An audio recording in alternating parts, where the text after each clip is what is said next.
don't want to see it. You don't want to see it. I warned you.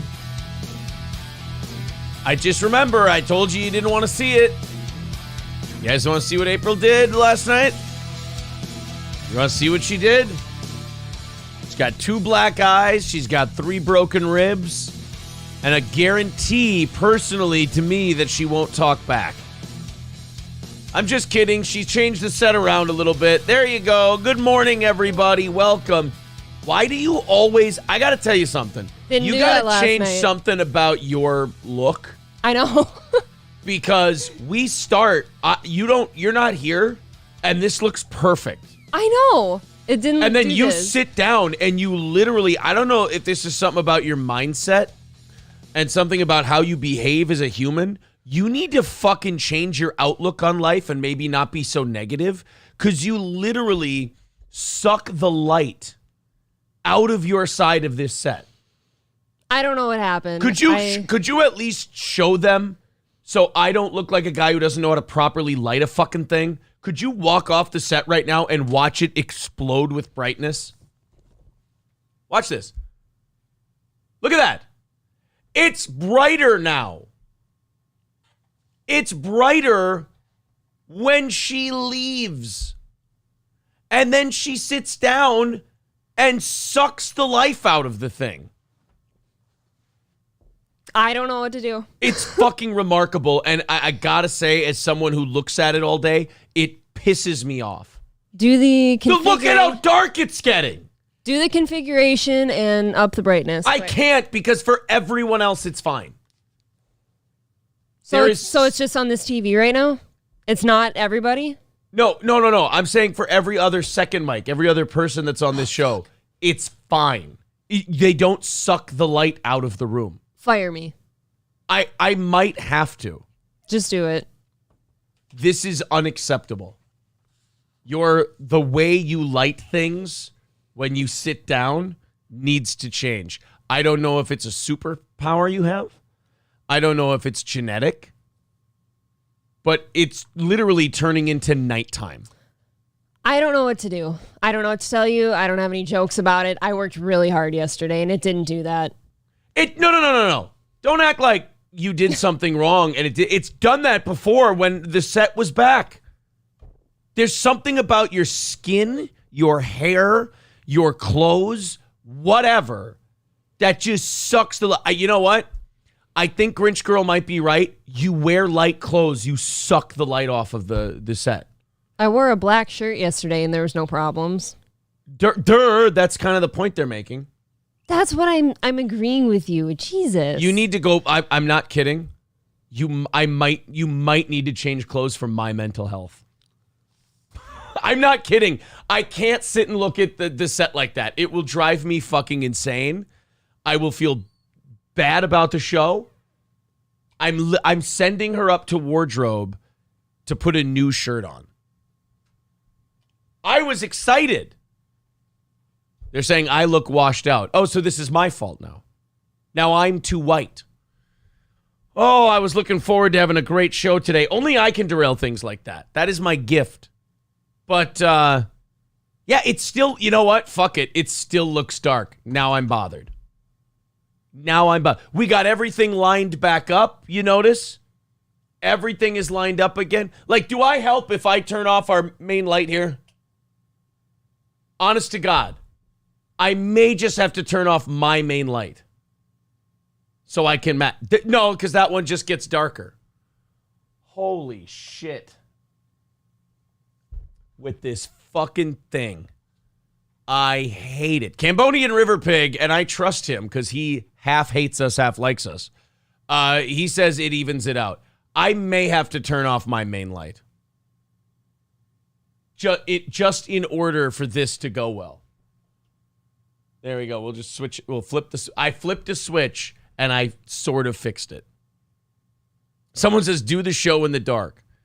Mad Max Mardigan says the banner is still massively off. It's not massively off. You can't say that. It was massively off before. Now it's just a tiny bit off. That is what I would call a tiny bit off. And it's basically because I can't move this thing any closer.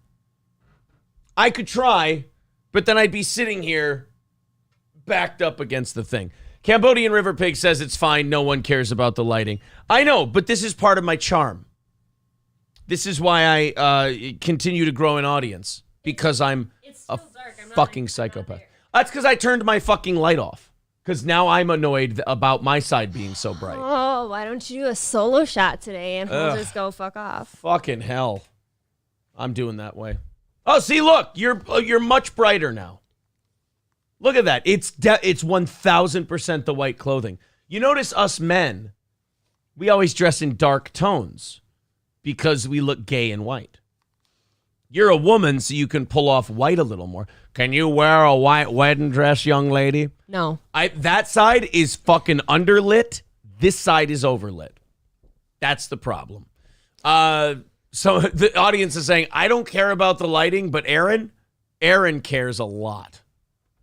I do. I wore not for Aaron here, but I wore a dark sweatshirt yesterday when I was fixing everything too, and I'm assuming. So I'll just never wear any light colors again. Yeah.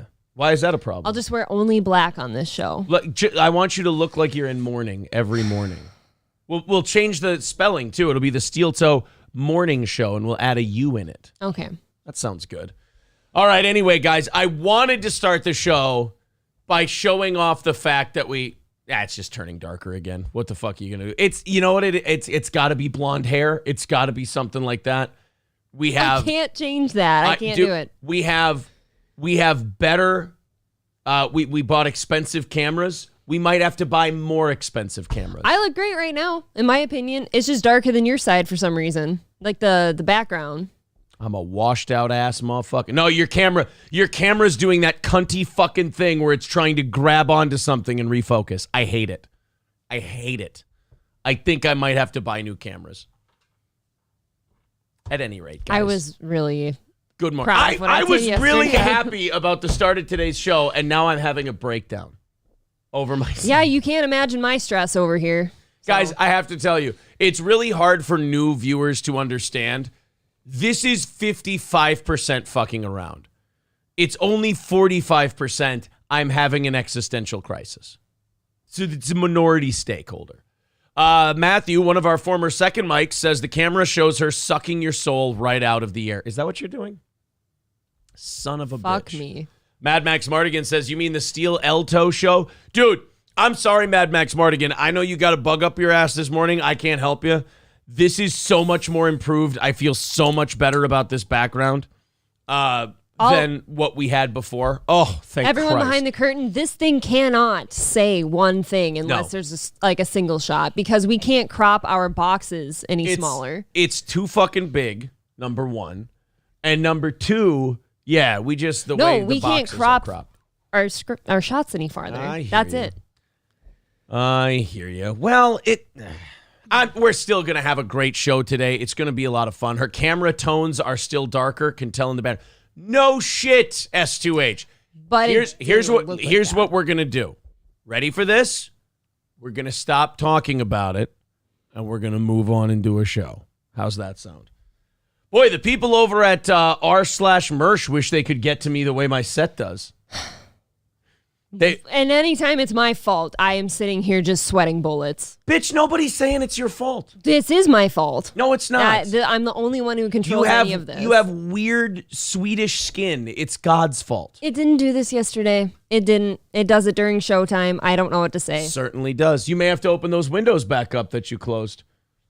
Just for the sake of it, I'm doing just it. to help you. Like, she has more lights on her side than I have on mine. And for the love of God, nobody tell her that it's brightening up. Nobody tell her that it's starting to look exactly the same as my side. Nobody tell her that it's all starting to fit. All right, now I'm having fun again. It's literally brightening up. Oh no. They're like the same color now. All right, come sit down. I'm going to tell you this right now, though. 1,000%, I'm replacing this banner. This is the last day for me. I mean, not the last day that the banner will be up. I'm not fucking dealing with this piggish monstrosity anymore. It's enough. Enough of the fucking Teflon baggy. I'm currently wishing I hadn't changed anything yesterday. I had a great show yesterday. The evenness helps me a lot. The fact that these are even helps my OCD a ton. However, the lighting is now pissing me off. Turn yours down a click or something. The problem is it's going to make yours darker. I already turned mine off once. All right. Here we go. Here you go. No, just turn it on like 2 clicks instead of 3. Look at how dark you get. You are remarkably dark when I turn that off. There you go. Oh, Lip Ripper says nobody's here for your set. Thank fucking God, because it's looking like a fucking amateur hour over here. Thanks, babe. Anyway, it's not about you, you fuck. Jesus, quit having a pity party. I'm mad at my shit over here. It's over. It's done. I'm finished with that. I'm not doing it anymore. Somebody did say you're as sensitive about your set as Red Bar is about his video quality. I know I'm having a little bit of that moment right now. Cut the backdrop and move it together. That might be the way to do it. No, it's not, because no matter how much you smush this, our different shots No, you're missing what work. you're missing what he's saying 1,000%. He's saying physically cut into this and like just the parts that fit, make this smaller by slicing chunks out of it. No, you'd have to push it to the side. You can't smush it together. You know which way that is? East, ironically. We'd have to push it east. Thank you very much. Tigger Next Story says, well, time for April to dye her hair black. Balls deep with $5. What do you want me to do?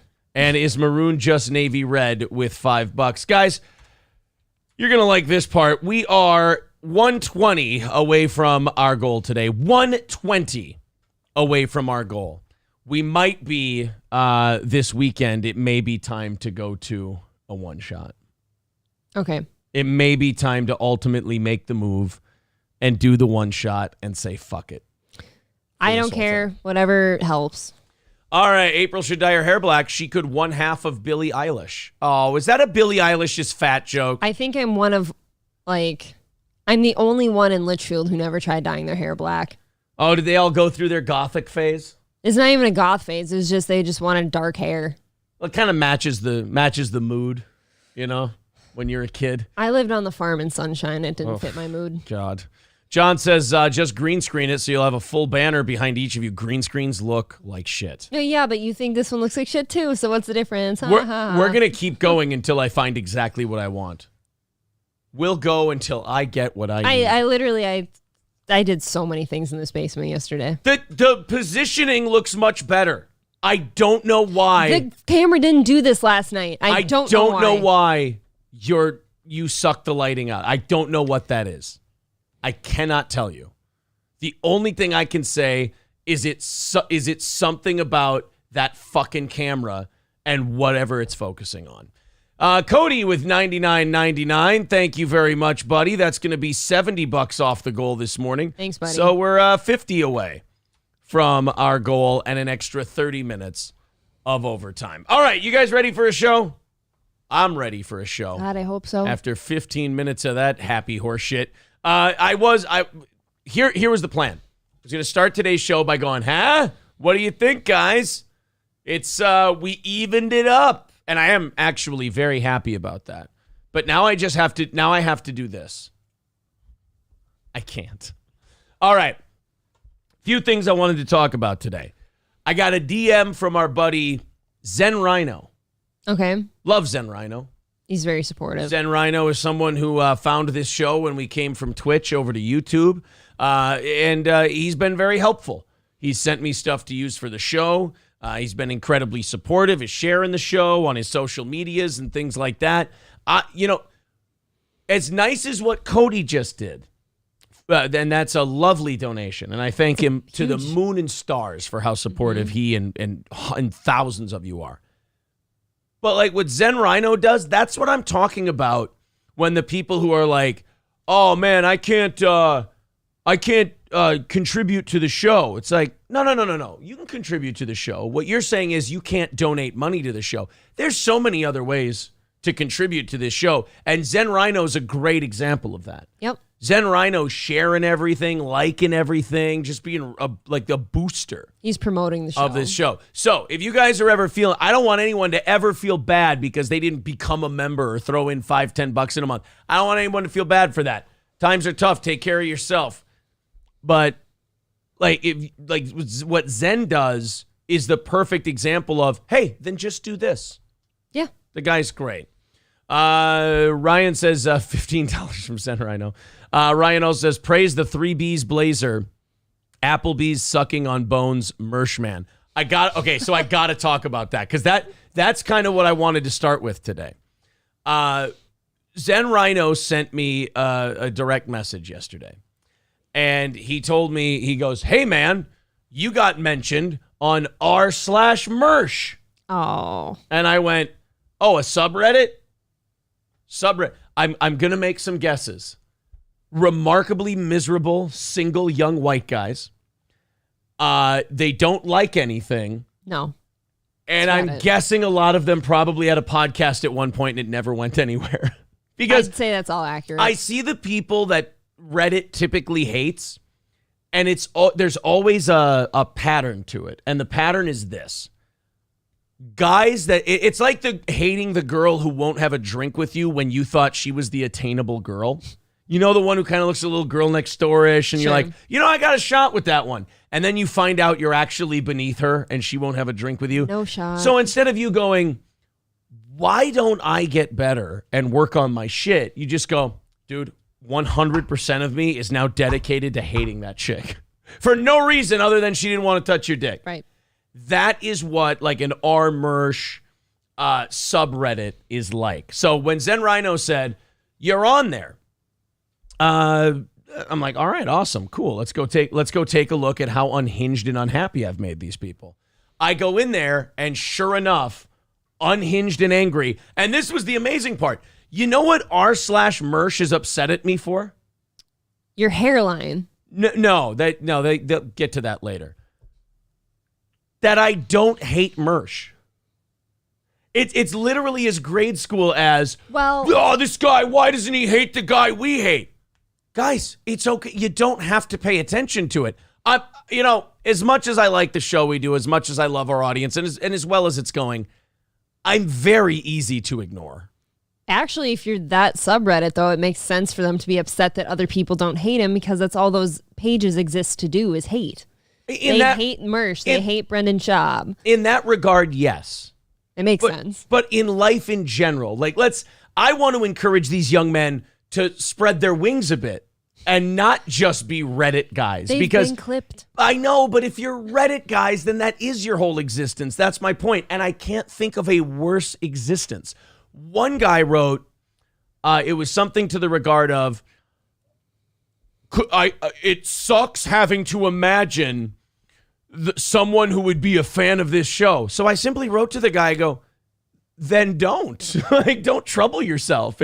He's literally saying it hurts him to think of what kind of person enjoys this show. And I'm like, then it was like the perfect microcosm of a Reddit person. Yeah, okay. And you just go like, dude, if it's hurting you, just walk away. Like my impression of a Reddit person would just be somebody who's trying to build a deck, and as they hammer the nail, they just keep hitting themselves in the thumb over and over and go, God damn it, this fucking hurts. And you go, then hit the nail. It's insanity. Why are we hitting our thumb? No, and then there were two guys in there. One of them was Bally Song, who I guess Mersh, some chick that he wanted to fuck, she wanted to fuck Mersh, and then Mersh wouldn't fuck her, so she got mad. Some goddamn thing. Zen Rhino told me about the whole thing. A girl screwed it up. A girl screwed it up, and this guy, Bally Song, goes, he put a clip up of us not hating Mersh, and he was very upset about it. So then this other guy, remember Stoned Mexican, who 2 months ago called me Swap Meet Red Bar, and I thought that was hilarious? I remember Swap Meet, yeah. I don't think that guy thought I would ever read the subreddit post, but Okay. Zen sent it to me. So he went in there. It was so sad. He went in there and lied. Imagine lying to your r/Mersh friends so you can look cool. Oh, I'm telling you guys, go read. Important. Go read r/Mersh. It's one of the saddest places on Reddit. So this stoned Mexican goes, oh yeah, this guy, dude, we can break him. He's definitely like about to become a lolcow. Like I went in there one time, I called him Swap Meet Red Bar, and dude, I've got him this close to a meltdown. I'm like, if Maybe by meltdown you said we laughed our asses off and adopted the moniker, yeah, then you've got us close to a meltdown. That's one of my favorite things about Reddit too, is that when they fail or they own themselves or they look cringe and douchey, they just say that the person they did it to is that thing. Well, yeah. What else do you do? So he's like, can't let down kayfabe on there. Yeah, you can't break kayfabe on Reddit. So I read this this thread that Zen Rhino sent me, and I swear to God, I was watching it. I think I was watching Cinderella Man, and I'm laughing my balls off because those guys are just like, dude, I think we're gonna break them. I'm like, break? No offense. It was like Thanos meme. I don't even know who you are. Right. I don't take my advice from screen names. I'm sorry, buddy. I apologize. Ryan says, cool. So they will all hate you now that you said that love you guys. Can you translate that for me? Is that just a yes? Do I just say yes to that? Now they'll all hate you because we love you guys. That's how I translate that. I don't know. Ryan, thank you, and work on it. I'm having trouble with that one. Thank you very much to Decent Big Balls with a $20 super sticker. That one puts us 35 away. Oh, and then What's Up Boys with 10. Thanks. And is Maroon Just Navy Red with 10. We are now 20 away from our goal, to a measly $20 away from our goal today. Ryan said, sorry, I meant to say they will hate you just for repeating what I say. Well, and yeah, that was... that's kind of my whole thing with subreddits in general. If you don't give them the reaction they want, which is like being mad and angry and yelling at them, like if you just pity them and laugh at them, instead of them having to face reality, something must have happened in childhood. If you're on a Reddit page, yes, something happened in your childhood. So if you don't give them the reaction you want, like if you're us and you're having fun with them and laughing at them and kind of just backhanding them a little bit, and not taking them seriously, they'll go on a post and be like, dude, we've got this guy. He's totally, and you're like, oh, it's like explaining something to a child. And then you go, you understand what I'm saying, right? Yeah. And then they repeat the opposite thing back to you. And you're just like, fuck. You're not getting it. I thought we had it. Let's go to the audience on this one. Mr. Womp Womp says, disliking Mersh is valid, but not liking others for liking him isn't. I want to say this about Mersh, and maybe this gets back to Mersh, maybe it doesn't. I think he'll take this as the compliment it's intended as. Mersh is not someone to be liked or hated. He's just a Mersh. Like, hating Mersh is like the same as hating celery. Right. I very much don't think about it. He's a guy who does a show. Mm-hmm. He's not a guy who can change your taxes. He's not a guy who can give away your tax money or go to war. He can't do anything for you. He's just like, if someone put a gun to my head and said, I'll blow your fucking brains out if you say that you don't like Mersh, I'll be like, okay, then I like Mersh. And then if somebody had a gun to my head and said, I'll blow your fucking head off if you say you like Mersh, I'd be like, I don't like Mersh. Like, it's that. I'm not invested. Interchange. You know what? And again, I don't misunderstand how I mean this. Mersh is a guy who does a show with another guy. Mm-hmm. And when they do a show, yes, I'm entertained. Okay. I have no investment in how either of those two shake out whatsoever. So if not hating Mersh makes me a criminal on the r/Mersh subreddit, then I guess I'm a criminal, guys. I plead guilty. Do with this show what you must. What is it like to be hated by so many people? It's fun. I'm liking this part of YouTube fame. I don't even look at these things. Dude, 4,000 subs, and we're all over all these little places' radar. Yeah. And it shows that we're good at it, first of all. And number two, I'm excited for this era. I love this shit. So, when you got like that stoned Mexican or whatever his name is, and he goes, yeah, dude, I think I've almost broke him. Brother, you must not know me very well. That's funny, though. Keep him on his toes. I don't feel alive unless I've got someone like you in my life. You complete me, stoned Mexican guy. Oh, let's go to E-Rap. E-Rap says, I think this is the best point I've ever heard. If you're at a point in your life that you spend more than 5 minutes a day obsessing over Mersh, it's time to get off the internet. And again, I say this with all due respect to Revenge of the Sis. Mersh doesn't need his own subreddit. No, I don't think anybody does. If That's you're, so weird. I'm mad at the other guy in Revenge of the Sis. Why? Like what? The minute someone says that to me, I have to look at them and say, what can I do for you? Anyone who takes time out of their day to like make fun of him on their shows too. I don't know how that shakes out. Like, how did that happen? I don't know what you're getting out of that. But like, I just want to, I want to grab them by the shoulders and go, what can I do to help you? Nothing. I have to make a post about Mersh. No, you don't. I promise you, you don't. There's no reason for this. I see it a little different than you. I think, honestly, these people do it for sport. It's not because they need to. They like it. They like it. I don't know, man. They seem pretty invested in like someone, like they need a certain result from someone. And if they don't get it, they just pretend it happened anyway. That's like telling fishing stories. You caught the big one. You know what? What do you mean? It is literally for sport. Forget that it snapped your line and bit a hole in your boat. You're just going to tell them that you caught it. Yeah. And if no one's around, you caught it. Mr. Womp Womp says, people enjoy laughing at Mersh. It's the same as DSP to some. Yeah, but DSP does things. Like, DSP does things. Yeah, I know. Even like the worst things I'd ever heard from Red Bar about Mersh is what, his car and something about how he had his garbage can in his camera shot. He bought a shitty... No, that was Denny. That was Josh that was Denny? yeah, oh, my apologies, Mersh. So, yeah, I mean, it's the just... car then. So Zen Rhino sent that to me and goes, hey, you made our Mersh. And I'm like, you know what? I had more fun when it was Fighter and the Kid.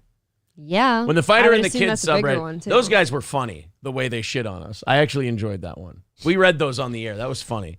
But those guys, they're just all angry and pissed off, and they're just like, I need to get these guys. And I just want to write to them and be like, I assure you guys, you don't need to. You can do something else with your time. They're definitely like lifeless people that are out there to get the biggest jab in. But that's really it. And Jimmins writes, I'm mad you're not mad at me. They're going to be upset because I guarantee this will get to them, or they're here. Honestly, they're going to be mad that I wasn't mad. Yeah. And they're going to be like, we're going to get this guy. Their game's not working. He's going to be a lolcow. Guys, I'm sorry. First of all, we're all lolcows. So there are no lolcows. They're just guys doing things. Oh, but now they're going to say, oh, look at that. He's using it as a cape. He's coping. Oh, we aren't in a recession. Someone says I should know. Yeah, we'll get to all that stuff. Roachbait says, never watched Mersh that I know of. To me, it's just another name. That's about it. Aerodynamic Scrotum says, writing in Reddit is akin to carving words into the side of a turd with a pointy object. Well, that's creative. Right? It's like scratching on the inside of a bathroom stall. Michael says, if you like Reddit, go to Kiwi Farms. Dude, I've been to Kiwi Farms multiple times. It's just, dude, it's autism times 4chan, plus Fighter and the Kid. Like, it's amazing how crazy those guys are. Ryan Paradis says, dude, you have to watch him. He is a gas station gun guy with a hand radio. I'm serious. He has a 5-year-old BMW, and he loves it like Mersh. I want him to make more content. Mooshman, say that to him. I have no idea what the fuck you're talking about.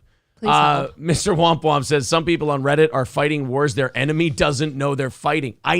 That's exactly it. And if they're doing it the right way, they wouldn't know about it. Like, if I was Mersh, I would never go on that site. Yeah. Ever. You know what? I feel just like The Mood. It's ironic that a guy named The Mood captures my mood perfectly. Funny how the people I like mostly hate each other, but I don't care and I just watch the show. That's usually it. A lot of shows do hate each other. They really do. And I feel I'm just like sitting there Ethan going, Klein hates everybody. Well, I'm sitting there watching, and I'll be like, oh, that guy hates that guy, and that guy hates that guy. And I just sit here and go, well, I enjoy them both. Fine with me. Everyone Red Bar hates. They hate him for sure, and he hates everybody. And I'm sitting here going, I like Mike David. He's fine. Balls Deep with $20 on Not PayPal. What is that? YouTube super sticker, super chat. He says, "Ding dong." Thank you very much. That's thank you. I don't even feel like I deserve this today. Exactly it's correct. All for him. Well, we're $5 away from the goal, so basically we've hit it. Thank you guys very much. If you feel like chipping in, please do. There's the PayPal link in the chat. Now, anything you guys do over $100 over our goal today, that means we'll add in a half hour of overtime to next week. So we'll start the week 30 minutes ahead. Let's continue on. It's Friday, so I love going in the chat a little more.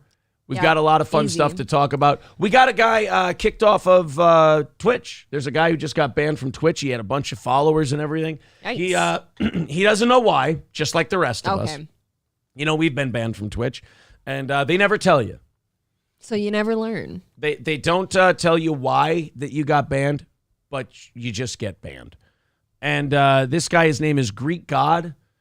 And there's the theory is, and this is my favorite part about Twitch bans, is that you have to now develop theories as to why they're banned. Right. Because they don't tell you why.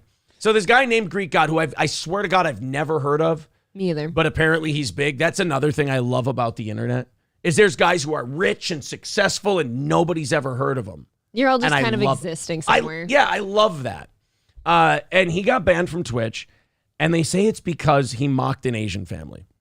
Oh, we'll play the clip a little bit later today, and we'll decide. I gotta say, if it's the reason he got kicked off of Twitch, then Twitch is dead. That sounds pretty vanilla compared to some things I've seen on Twitch before. Yeah. Oh, you mean like fucking giant titties in a hot tub? That's not the same, Aaron. I guess not. Ugh. Now, if you have giant titties in a hot tub and you go ching chong ding dong, then you're fucked. Don't do that. What if you write people's names on your body in the shape of like a dick? Anything. Yeah, that's fine. But don't go wing wong tong ting tong if you do that, because then you gotta go. I should turn my Twitch channel into one of those hot tub streams and just see what I can get away with. No! I have no shame anymore. There's nothing to lose. We're not on there. Paul Palmer says that we should get Greek God on here. That's a good idea. I got banned from Twitch for blatant racial commentary. Well, hey, at least you know, you fucking bigot. Yeah, that is something. They don't tell most people. Mr. Womp Womp says, how long was Steel Toe on Twitch? Well, if you count the days where we simulcasted our radio show there. 4? No, it's like 2 years. 2 or 3. Really? No, you're right. It's probably closer to 3. I think it was 2018. Let's settle on 3. 2018, and we got 3.5. Okay, so almost 4. You're right. Cosmic B says, you are doing something right if Twitch banned you. Oh, thank you. Trident says, was it a permanent ban or temporary? I don't know. Ours was permanent. It was called an indefinite suspension. Yeah, we're not banned from Twitch, you guys. We're just indefinitely suspended. Which, the first time we had a problem, not of our own necessarily, it also said indefinitely suspended, and it was like 3 days. Yeah. But so they told us why back then. Balls and Wieners agrees with you. He says, let him breathe, April. Your hot tub stream. Oh. Yeah. Okay. You got it. I'll set it up. Maybe that set'll be better than this one. You got it. All right, guys. Make sure that you like the video. Make sure that you subscribe to the channel. I think we're 128 away from 4,000. 128 subscribers away from 4,000. So if you feel like subscribing to the channel, please do. Share this too. Get some new people. I got banned. Michael B says, I got banned from a Dawson's Creek AOL chat in 1996 by just saying that Pacey would rail Joey one day. I mean, that's the early internet was full of censorship. Wow, they banned people back then? He's April. That was a joke. Okay, good. I don't think they would do that. I worry sometimes. You gotta watch my face. Yeah, Brian says we could fund this show with a hot tub stream. Wouldn't that be something? Right, yeah. April hot tub stream. Boy. Fun Steel Toe. Well, no goals anymore. Well, guys, very interesting things going on in the world of news. We've got a winner for the Tucker Carlson renaming COVID poll. Remember, he wanted to pick a new name. Yeah. For not COVID. I'm sorry. Monkeypox. Monkeypox. I almost gave away the game there. So we talked about this yesterday. Tucker Carlson gave you a list of names to rename monkeypox because the New York Department of Health wants to. This is the most racist thing I've heard all month. The New York Department of Health wants to rename monkeypox because they're saying monkeypox is racist towards black people, which is incredibly fucked up because the only reason it could be racist towards black people is if you equate black people with monkeys, which is what the New York Department of Health is doing, which is remarkably offensive. Which nobody else was doing. No. So Tucker decided, I'm going to help rename monkeypox. And so he let his listeners, or he let his viewers decide. He let them vote. And we have those results for you now if you guys would like to see them. Ooh, the results of Tucker Carlson's monkeypox poll. Here you go. So monkeypox is about the coolest name ever for a disease. Can't come tonight, I got the monkey. But they are changing the name because racism or something. Well, for Tucker, it's they, them. But anyway, I digress. once we don't know who they are, we're not going to allow it. We're going to change the name this time. We're going to do it with the public's help because democracy is real. So we had a vote. There was no ballot harvesting. You can trust our counting. And the new name for monkeypox is now officially, and we're declaring it, Schlong COVID. That It won won. our audience election with about 40% of the vote. So let Rochelle Walensky at the CDC know. Her number is 1-800-232-4636. Wait for The little shit gave out the number. I love him. Asshole. I fucking love Tucker, man. I do absolutely too. love Tucker. And so he let them vote. And of course, Schlong COVID won. The reason Schlong COVID won is because when Tucker said Schlong COVID, he couldn't have been winking harder at his audience. He was basically, huh? Yeah. Schlong COVID? Yeah. You can call it whatever you want. You can call it this. You can call it that. You can call it Schlong COVID. How about just the fact that this news channel says Schlong COVID? I think it's awesome. I think it's wonderful because you know that Fox doesn't want him saying things like that, No. but he's so powerful and has such a big audience that they have to let him talk like that. Well, yeah, look at that shit-eating grin. They have to let him say Schlong COVID, even though the 80-year-olds who run Fox are like, no, we're a conservative network and we need to have morals and values. And he's like, suck my dick, Schlong COVID. I bet old men love that, actually. But here's how he's at. When he was introducing this poll, which is how you get monkeypox in the first place, or Schlong COVID. Never introduce a poll. Never introduce it. Certainly don't introduce 8 at a time at a bathhouse. Oh, It's trouble. this is how he said it. So you tell me if he was maybe winking and nudging his audience to vote for Schlong COVID. Here's how he said it. Schlong COVID? Schlong COVID? What about that one? Huh? You then, Area 51. So Schlong COVID is the new name for monkeypox. Tucker Wilson. For the prompt on monkeypox and make your voice heard because it's still a democracy. Now, we've taken shots at Eric Swalwell over the years. Okay, then he switches off to Eric Swalwell. He's such a shit. I love him. I don't know how people here's how you know that you're too deep into politics. You're too deep into politics when you can't just like and laugh at someone because they simply disagree with you on taxes or something. Tucker Carlson disagrees with people on the left. So naturally the left has to go, I fucking hate him. Why? He's adorable. He's funny. hilarious. He's objectively funny. What are you going to do? Be mad at him because he has opinions on shit that none of us are going to change anyway? I guess. He doesn't believe the vaccine should be blah, blah, blah. Well, the billionaires at Pfizer have determined it's great and awesome, and the people they own in the government are going to force people to get it. So what the fuck do you care what Tucker thinks about? Tucker is a powerless man. He can't do anything. He literally just has the power of suggestion. Yes. So for you to go, I can't find him funny. Could you imagine living like that? No. Where because of your politics, you have to force yourself not to laugh at somebody? Okay, while there's people like us, though, the other half of the population really do think that they can change something. So they live with that type of angst in them. Aw, isn't that cute? It's like watching Biden voters who are mad they voted for Biden and they're in their 20s and well, he said he was going to change stuff and he didn't change the things that he said he was going to change. Welcome to life, you dumb fuck. But you see, here's how the game works. He lies to you and tells you a bunch of bullshit. Then he takes money from billionaires and then he does whatever they let him do. That simple as that. It's a lot easier than getting your hopes up only for you to get heartbroken. It's the same thing with Obama. It's the same thing with Trump. all of their followers get their hearts broken 6 months in. You know what people should stop doing is promising anything. No. Promises don't last. No. Keep promising. I want things to stay the way they are. I'll tell you why. I love watching 22-year-olds discover the world doesn't give a fuck about them. That is funny. I enjoy that. You know why? I'm not one of these guys. I hate it when people go through something and then shut the door behind them and don't let other people go through it. I hate it with like comedians like Kimmel and Sarah Silverman when they wear blackface, but then they ask the people who dress in blackface, they go, oh, this is offensive, this is terrible. You got to do it. You should let them do it. I was going to say, we all went through the same stuff. Sure. But I also am consistent, and I feel that way the other way, too, when it comes to bad stuff, not just comedy and stuff like that, but like getting your heart broken by politicians because you were too dumb to know you were being tricked. I feel it is every American's God-given right to go through that experience. And if I went through it, I want them to go through it. Okay. Like, with me, it was Obama. In 2008, I was 21 years old. I voted for Barack Obama because Bush is bad and the wars are bad and the economy is bad. So I voted for Obama. Well, guess what?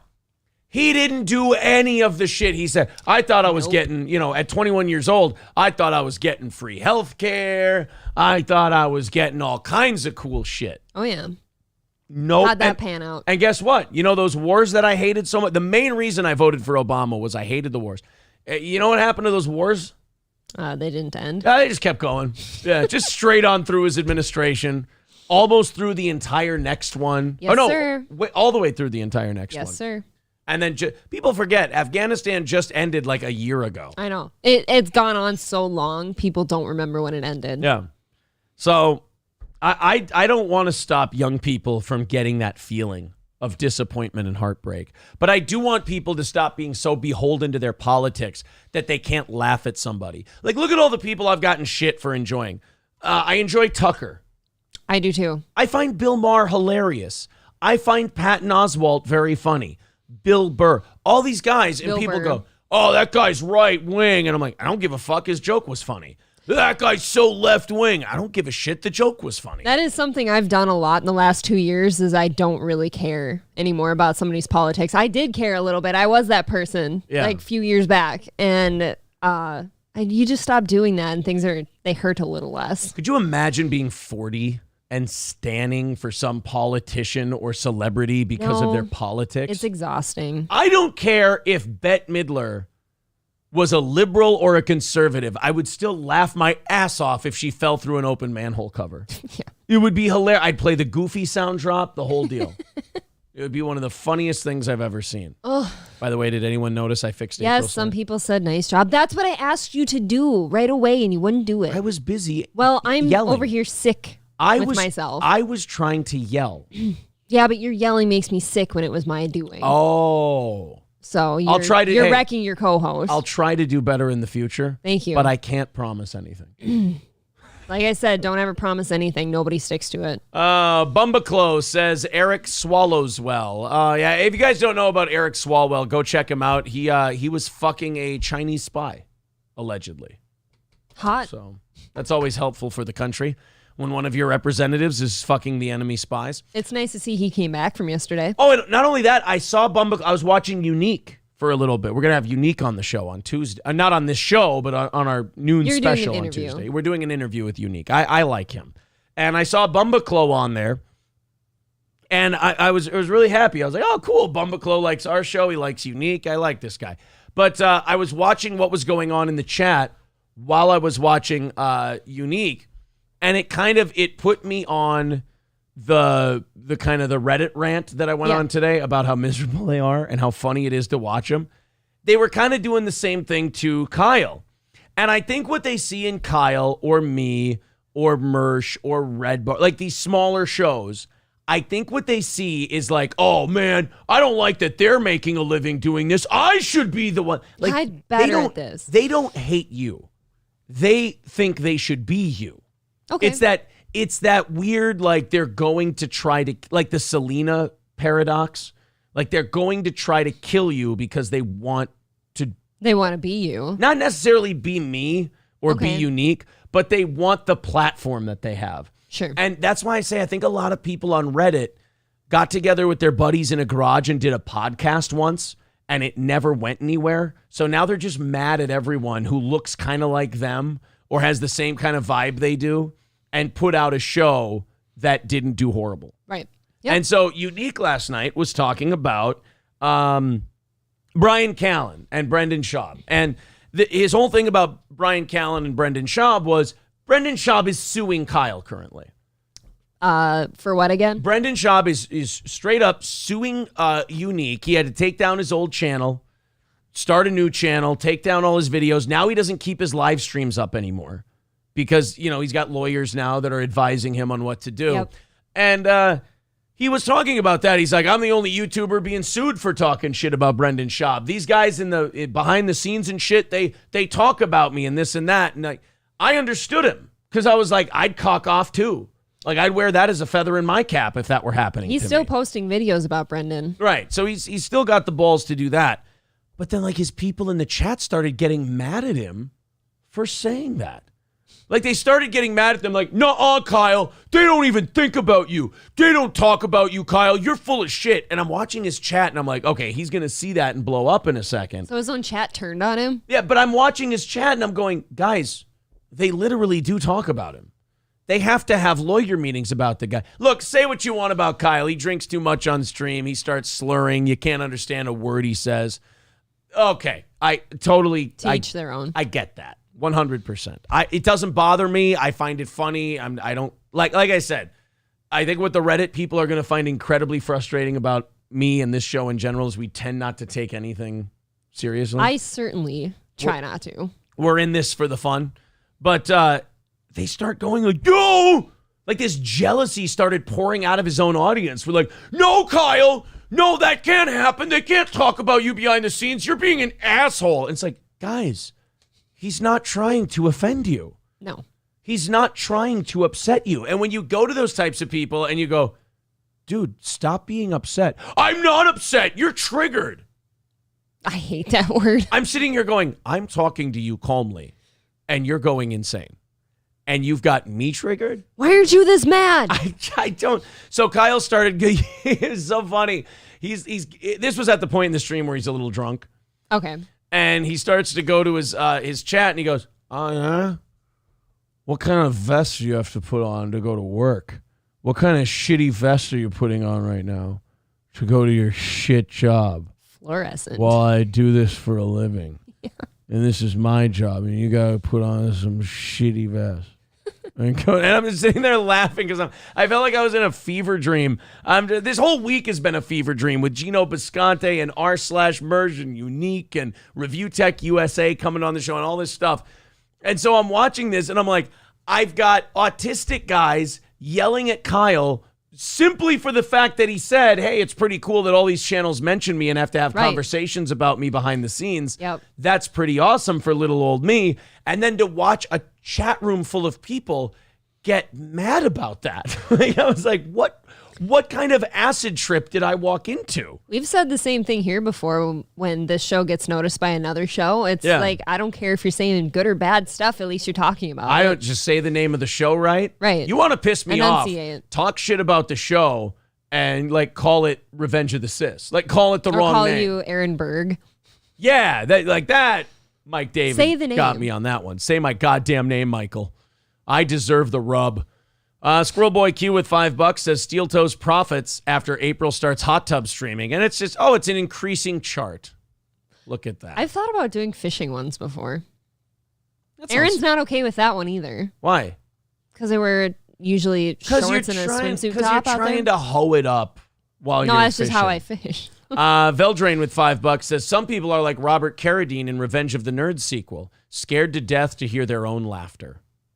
Wow. That's beautiful, Veldrain. Absolutely beautiful. Thanks for the... Michael B says the left went so far left, the center can be funny. Yeah, I would agree with that. Ross says, I'd smash. Thank you. That means a lot. This is a new shirt. I'm feeling very sexy today, and I appreciate the compliment. I hope people say that about you someday. I really do. No, if anything, the last 2 days, we found out all the really big negatives about me. Oh, yeah. You're a real piece of shit. I am a piece of shit.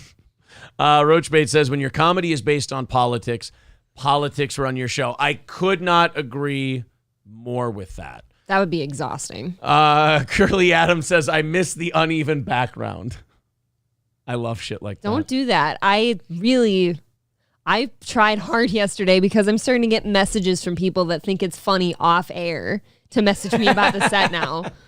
Oh, I showed my wife, or I showed the show to my friends, and they said, what's up with the derpy guy on the screen, and why is it all uneven and stuff? Derpy guy, your picture down here? We're not. You either get the comment derpy or downsy, no matter what. Hold on a minute. Make fun of the uneven set. Hey. That's fine. Tell her she looks like dog shit. That's fine. But downsy? Why would you say something like that about someone you admire? Which hurts worse, derpy or downsy? I gotta. If I'm breaking kayfabe here and being very honest, yeah, neither. Oh yeah, okay. I mean, thanks for playing along, Aaron. If I'm breaking kayfabe, if this is a shoot, brother, Aaron won't play with me. I don't care. But you get both. Oh yes, Ross correcting me. It's not Kyle, and it's not Unique Entertainment.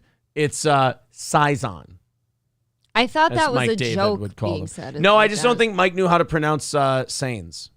So he just didn't give a shit, and he went, it's Sizon. Sizon Z. Mike says, did you ever see the Bill Burr Netflix series F is for Family? I did. I watched one episode. I thought it was fine. Just one of those things that I never jumped back into. Dudapest says, now, was it that hard to fix the background? It only took 2 years. Well, we had to get more listeners and more viewers, and then they could tell us that it was bad, and then we could fix it. I'm sorry. Bumbaclo says, when the Zans start hitting Unique, he stops forming words. That would make a lot more sense than alcohol, the way he's talking. Oh, really? He's too slowed down. It's the pill. It's the pills. That's a pill. Okay. For sure. My fault. Unique will turn on you eventually. No, he won't. He's my friend. He turned on me already. It's okay. That's true. He did. No, he really remember, did. He turned the other way. No, he started with, I'd smash. And then it turned into, her tattoo or forehead or comb over her. Yeah, your everything. tattoo was sus as fuck. She's underweight. Yeah, but then there was a turn. But then when he found out we were married, he said, I ain't going to fuck with the N's wife. Right. That was out of respect to you. Oh, well, as long as he likes me. Right. Good luck to you. I'm lost. Bumbaclo says, Kyle was saying Sirius XM has meetings about him every week. A bit much. Well, look, when you're doing a show like this, you exaggerate. Howard did it. O&A did. All these people we grew up watching, they took... And it's not just Howard Stern and O&A. It's watching professional wrestling growing up. You do the same thing. You exaggerate. I always give my hosts that leeway. Sure. Why not? Because you'd do it too if you could. If Brendan Schaub is suing you, then go all out and be like, these guys are all talking about me. They're having meetings about me. That doesn't bother me at all. That's okay. I think you got to be pretty autistic to be watching a show and to split hairs that tight. They don't do that. No, Kyle, they don't. They maybe have had one meeting about you. Now, let me ask you something. If you're watching a show and he says that and then you go, no, they don't. What have you just added to the program and how is that helping? A nuh-uh. A nuh-uh. Nothing makes a show better than a series of nuh-uhs. I think so. Nuh-uh. Yeah, huh? No. Yeah. Nuh-uh. Yes. The Steel Toe Show with Aaron Imholtberg. Don't you... No. Imholtstein. Gray Duckling says you missed my super chat. Oh, no. Did I? I'm sorry, buddy. Squirrel Boy Q. What if he was just There we go. Gray Duckling said with $9.99, I may be behind. Did something happen with the backdrop? We just evened it up a little bit. That's all we did. We just evened up the old backdrop. All right. I'm so far behind in the chat, guys. I'm just going to catch up. I'm going to catch up. You guys are being very fun today. Friday shows are usually a little more loose. We hang out with you guys a little more, but we've got stuff to talk about. Brittany says Downsy is way worse. I don't know. I guess I wish I was one of those guys who cared. Downsy to me, I'll laugh at. I love a good derpy Aaron. Kane J says, comb over, that was mean. Hey, with how I moved the screen, actually, I got some of those little extra pictures more out of the way. Skeezy says, so Steel L Toe morning show is considered fixed. Yes, because before that it was what the Steel Teal Toe Show. Shorting Show. So now it's just the Steel L. That makes us sound like we're both Latino and Superman. I will repeat myself one more time. The way that our individual camera shots are, I cannot crop that any smaller. Guys. It can't be fixed. No. That's it was intentional. Steel L is our Kryptonian name. You didn't know that. Aerodynamic Scrotum says, if Dirty Aaron was a drink, what would be in it?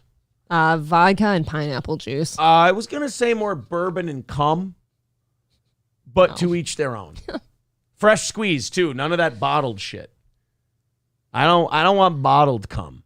That's really off-putting. I need fresh cum in my dirty Imholt. Is that what it was? The dirty Imholt? Is that what he called it? Or the dirty Aaron? Whichever one it is. I don't remember. It's got to be It's got to be dirty Aaron because I have the last name Imholt. Aaron, we can change the name from Toe Boys to the Five Head Club. Ooh, fun. All right, let's go into another story here. We've had enough fun with the chat and whatnot. Let's talk about, you know what we didn't get yesterday on the show because we ran out of time? What's that? We didn't get Joe Biden's reaction to the economic numbers. I mean, we got all these economic numbers coming out. We've got, like a 1 point reduction in GDP. We've had 2 consecutive quarters of negative growth. And that typically means recession. Unless you're about to have a midterm election and you really don't want people using the word recession when your party is in charge of the House, Senate, and presidency. Yeah, need to save face. You need to not make it a recession. So Joe Biden got to talk to us about whether or not this was a recession. Okay. And, you're walking the country through it. It's a crisis time. A lot of people are feeling uneasy. They're feeling nervous. So you want to talk to them. You want to tell them what's going on. Then you probably want to take some questions. Maybe not this. Yeah, you want to, people have questions. I don't know about all They want that. to ask you these questions, ask you what's going on, so you can explain to them and help them further understand. But Joe does not have a good track record with these questions. If they're off the cuff. Yes, but you're the leader. You're the commander-in-chief. He's only got so many answers in his Rolodex. I think you got to talk about these things. Like, for example, say, Barack Obama, I told you a little while ago that, I voted for him in 2008 and I was incredibly disappointed, never voted for him again. But one thing he was good at was talking to us, and even if stuff was shit, he'd make you feel good for a little bit. That was the tone of his voice. Just a good bullshit artist, right? Well, here's Joe Biden talking to us about the economy and whether or not we're in a recession. Let's see what Joe had to say. Our fearless leader talking us down from the ledge.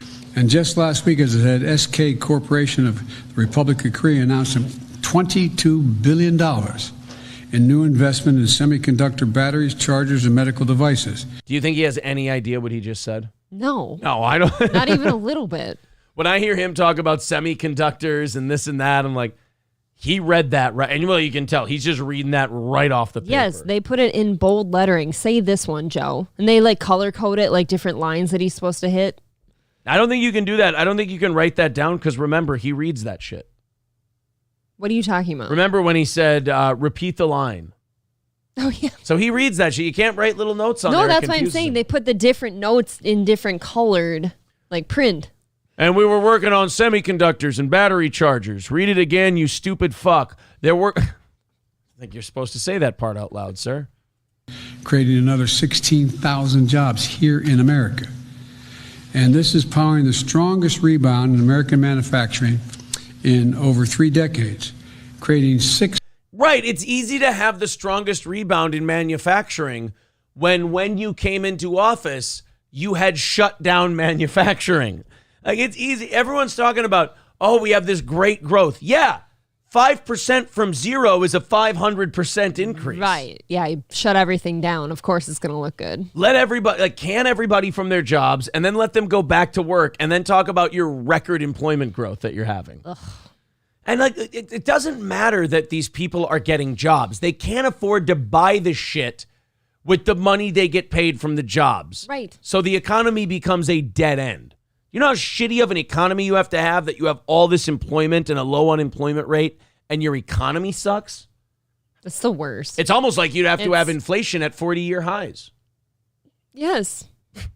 613,000 manufacturing jobs. Passing the CHIPS bill is going to put another $72 billion for incentives and tax credits to expand semiconductor production. Sure, just keep throwing my tax money at fucking billionaires who will never let me see it again. This is getting exhausting. That's great. We also gave $100 billion to keep up a proxy war with the country so we could make sure the world stays poor. Cool. No one can afford groceries, though. And it's pissing off the Germans, and that always ends well.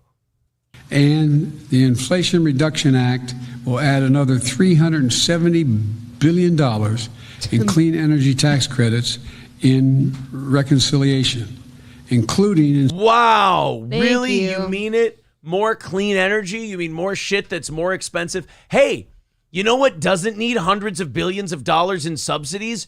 Nuclear, coal, and oil. These companies will just make the shit for you, Joe. You don't have to give them hundreds of billions of dollars of my taxpayer money. God, these people just don't understand it. And that scares me because they have power. I'm a dumb guy, and I understand things. If you have to give an industry $600 billion so they can build a thing, that industry is not profitable, and that's not going to work. Not only that, but the turbines and the solar and electric and shit like that, that's not reliable yet. It's just not, and it's going to cost tons of money to make it that way. Look what happened to Texas when they had to start relying on more solar and wind. They started having rolling brownouts. And then, like you've said, let's watch all the farm fields get taken over by just fields and fields of solar panels. Yeah. That's good. Incentives. Well, don't worry. The land that the Chinese are buying in America, they'll just farm here with it.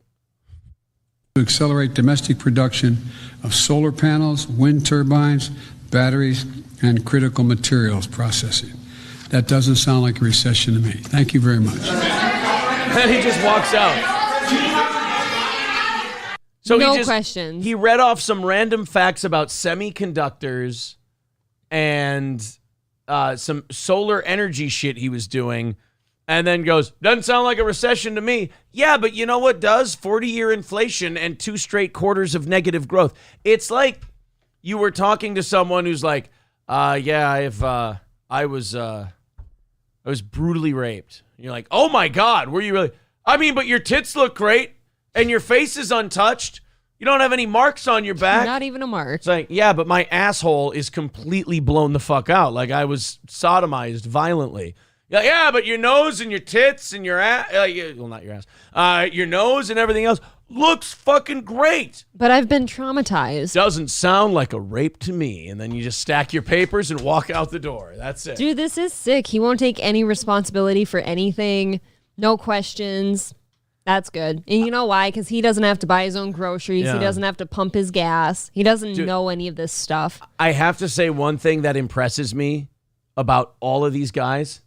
I've seen administrations spin things differently, but I've never seen an administration just completely try the tactic of let's just deny reality. Let's just pretend it all isn't happening and hope it goes away. I think I said it 2 nights ago on the show. Like they're just clinging to definitions of recession and how they can spin it. And then, oh no, look at the jobs though. The jobs, only the jobs. Look at those. Ultimately, I think it's going to be fine. I think the guys, that makes me feel better. Somebody did say in the chat that, you know what, they'll start calling it a recession in December. Maybe. Right after the election. No, you know what? Around November 10th, they'll start calling it a recession. Right around when there. Nobody can buy stuff for Thanksgiving or Christmas. No. After the election's over. After the midterms are done. Whatever the day after the midterms are. What, are we going to afford everything now? No. Then they'll start saying it's a recession. Mm-hmm. Like when they don't have to hide it for the election, then they'll start calling it that. Mr. Person says, hey guys, new on here. Down with the swarb. Yeah, of course. E-Rap says this is the equivalent of, hey, hon, we can't pay the mortgage, but luckily some homeless guy gave me a coupon for $1 off at Dunkin' Donuts. Hey, you guys can't afford your bread and you can't afford your milk, but we just got a great deal on some semiconductors. Oh, God, that makes me feel so much better.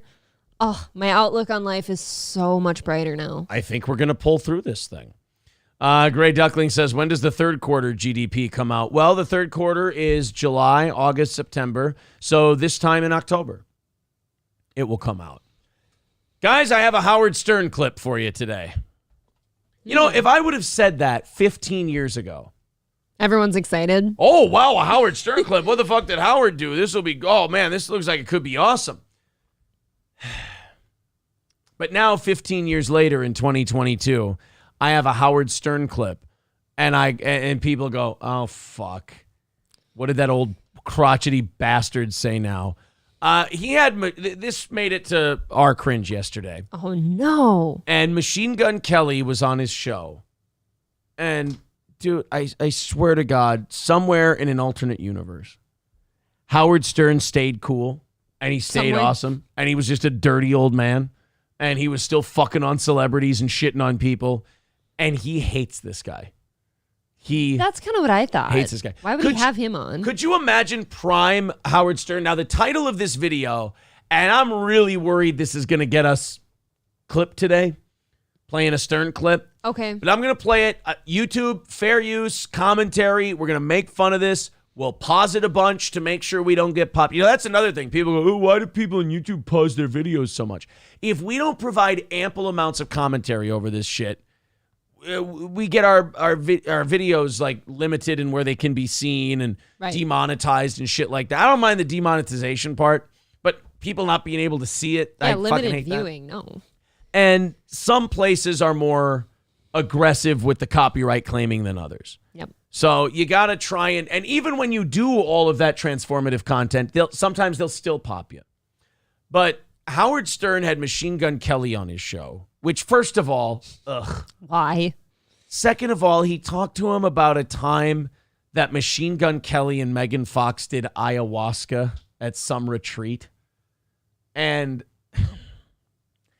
like to watch this Howard Stern and to think of the Howard Stern I grew up watching and listening to, I know that my Howard would smack the fucking shit out of this Howard and tell this dickhead to get out of his studio for being a cringy piece of shit. You would have never been there, I don't think. Let's watch Machine Gun Kelly on Howard Stern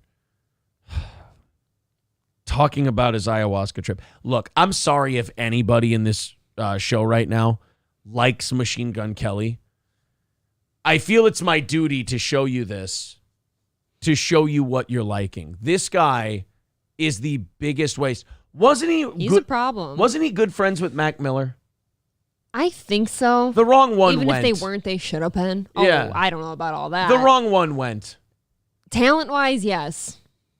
What, was Mac Miller a douchey guy too? I would assume. I don't Nah, know. If he you can't think be they this should have been bad. friends, I'd assume they were. He both can't be douchey. this bad. Let's watch Howard. And remember, Howard's pushing 70. I think he is 70. Is he still in his home for this video? We'll see. No, I think he's in studio for this one. Megan went and did ayahuasca. That's a pretty fucking Okay, so this is from late experience. March. Was that something worth doing? Can you actually learn something about yourself? There was this one lifetime. On the third night, I lived 3 lifetimes. The Already a douche, but okay. second lifetime that I lived in this trip on the third night was I was a panhandler on the street. I was a beggar, and that actually wasn't a lifetime you lived. That was you gazing into your future. That was just reality, man. Yeah. in my hand I had this crystal, and I kept offering it to people just as energy. I kept saying, like, you know, like, please take this good energy. This is horrible. Like, I want you to have it. And they couldn't see that it was a crystal. They just saw it as me with like a bowl asking for change. Even his band is bored as shit. There's only one thing worse than listening to people describe their dreams to you, and that's them describing their drug addiction trips.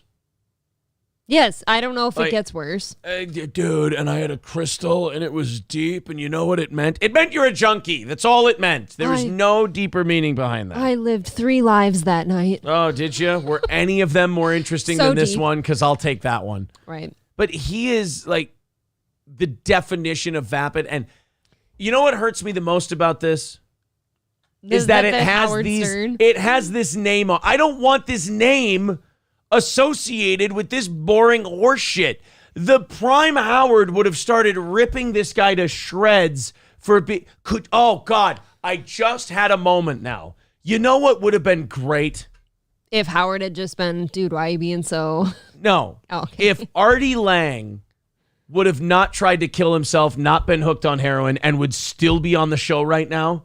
And Artie Lang having to sit through 10 seconds of this and then just going, dude, you're a fucking mess. And just start shitting on Machine Gun Kelly. Because, he is a total mess, and he's sitting here trying to be deep about his drug trips. There's nothing worse than the guy with 3 nose rings telling you how deep his ayahuasca trip is. Honestly, Machine Gun Kelly is a cockectomy away from being a single mom. I just... like just begging. And I lived my whole life lonely and begging on the street. And I had in my hands love, but all they saw was a beggar. Well, it makes perfect sense for you to. Oh, fuck you, Stop Howard! it. God, this hurts so much. I don't know why I put myself through modern Howard Stern, but I hope it entertains the audience.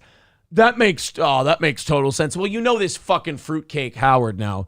He's in therapy every day. Is he really? He's been in therapy every day for years. And he claims it's helping a lot. Well, it ain't helping you be more entertaining.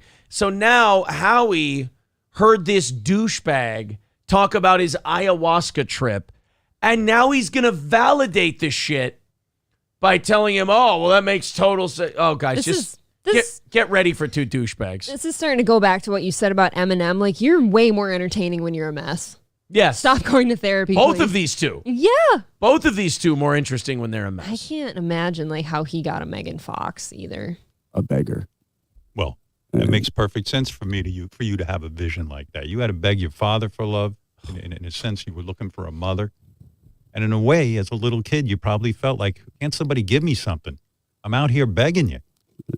Which one's going to start crying first? Oh, God. When are they going to start scissoring? Right? Sucking each other's dicks. Like, there's no dicks here. There's 2 pussies. I feel like you really get me.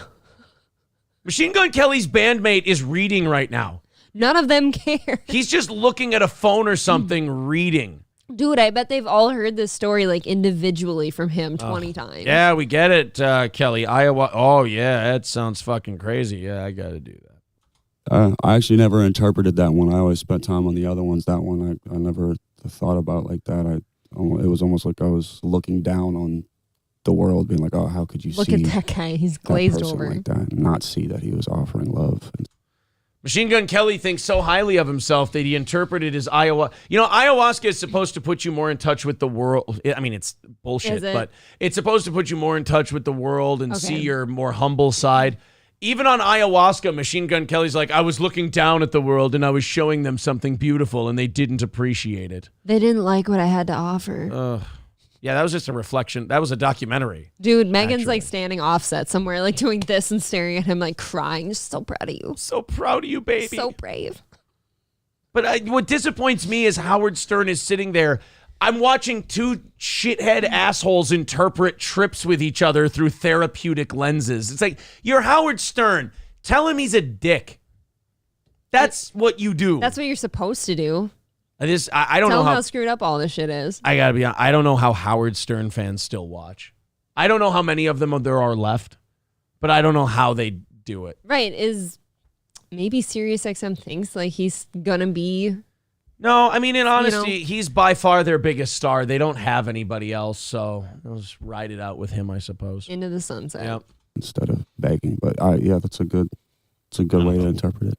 As a person who's done ayahuasca. Oh, great. We're going to listen to a 70-year-old woman tell us about her ayahuasca trip. So Howard Stern is now doing a bit. You know what? This is brilliant. I think he's actually torturing his audience to see how much they'll put up with. Maybe. So he's like, we've got a vapid, self-centered singer telling us about their ayahuasca trip. Oh, interesting. Let me tell you how that relates to your mother and father. Okay. Hey, Robin, you're 70. Tell us about your drug trip. It's like, wait, are you just like slowly turning up? Remember when the guy in The Princess Bride keeps turning up the torture machine and taking years off his life until he's dead? It's a terrible movie. That's what Howard's doing now.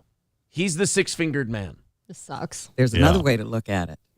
Yeah. That this was a choice for you. You could live your life that way. Or you could choose another path. Whoa.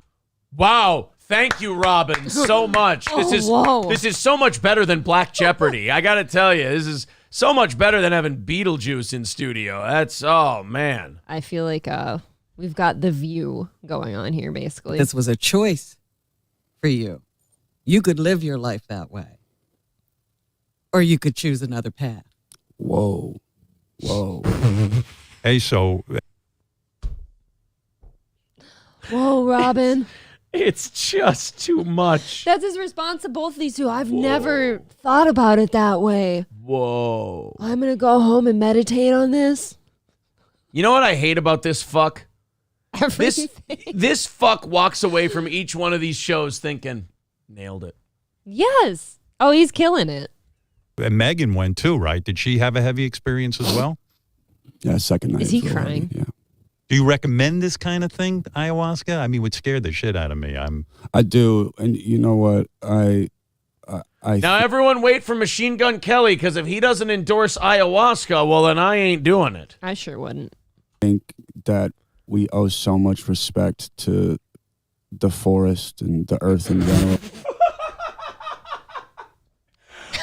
How are you not shitting on him, Howard? How? This little earth child Dude, over here. Yeah. It's fucking Pixie running around on the Howard Stern show. The little sprite. He's a sprite. He's a little sprite. He doesn't think we respect the forest enough. Well, here, let me hit you with a fucking tree stump, you dick. This guy's got to change his name at some point. You can't be Machine Gun Kelly running around as a sprite woodland fairy. He can be Tree Branch Kelly. Rock Moss Kelly. Yeah. he can be Eternal Light of the Forest Kelly. Blood of my blood Kelly. Oh, God.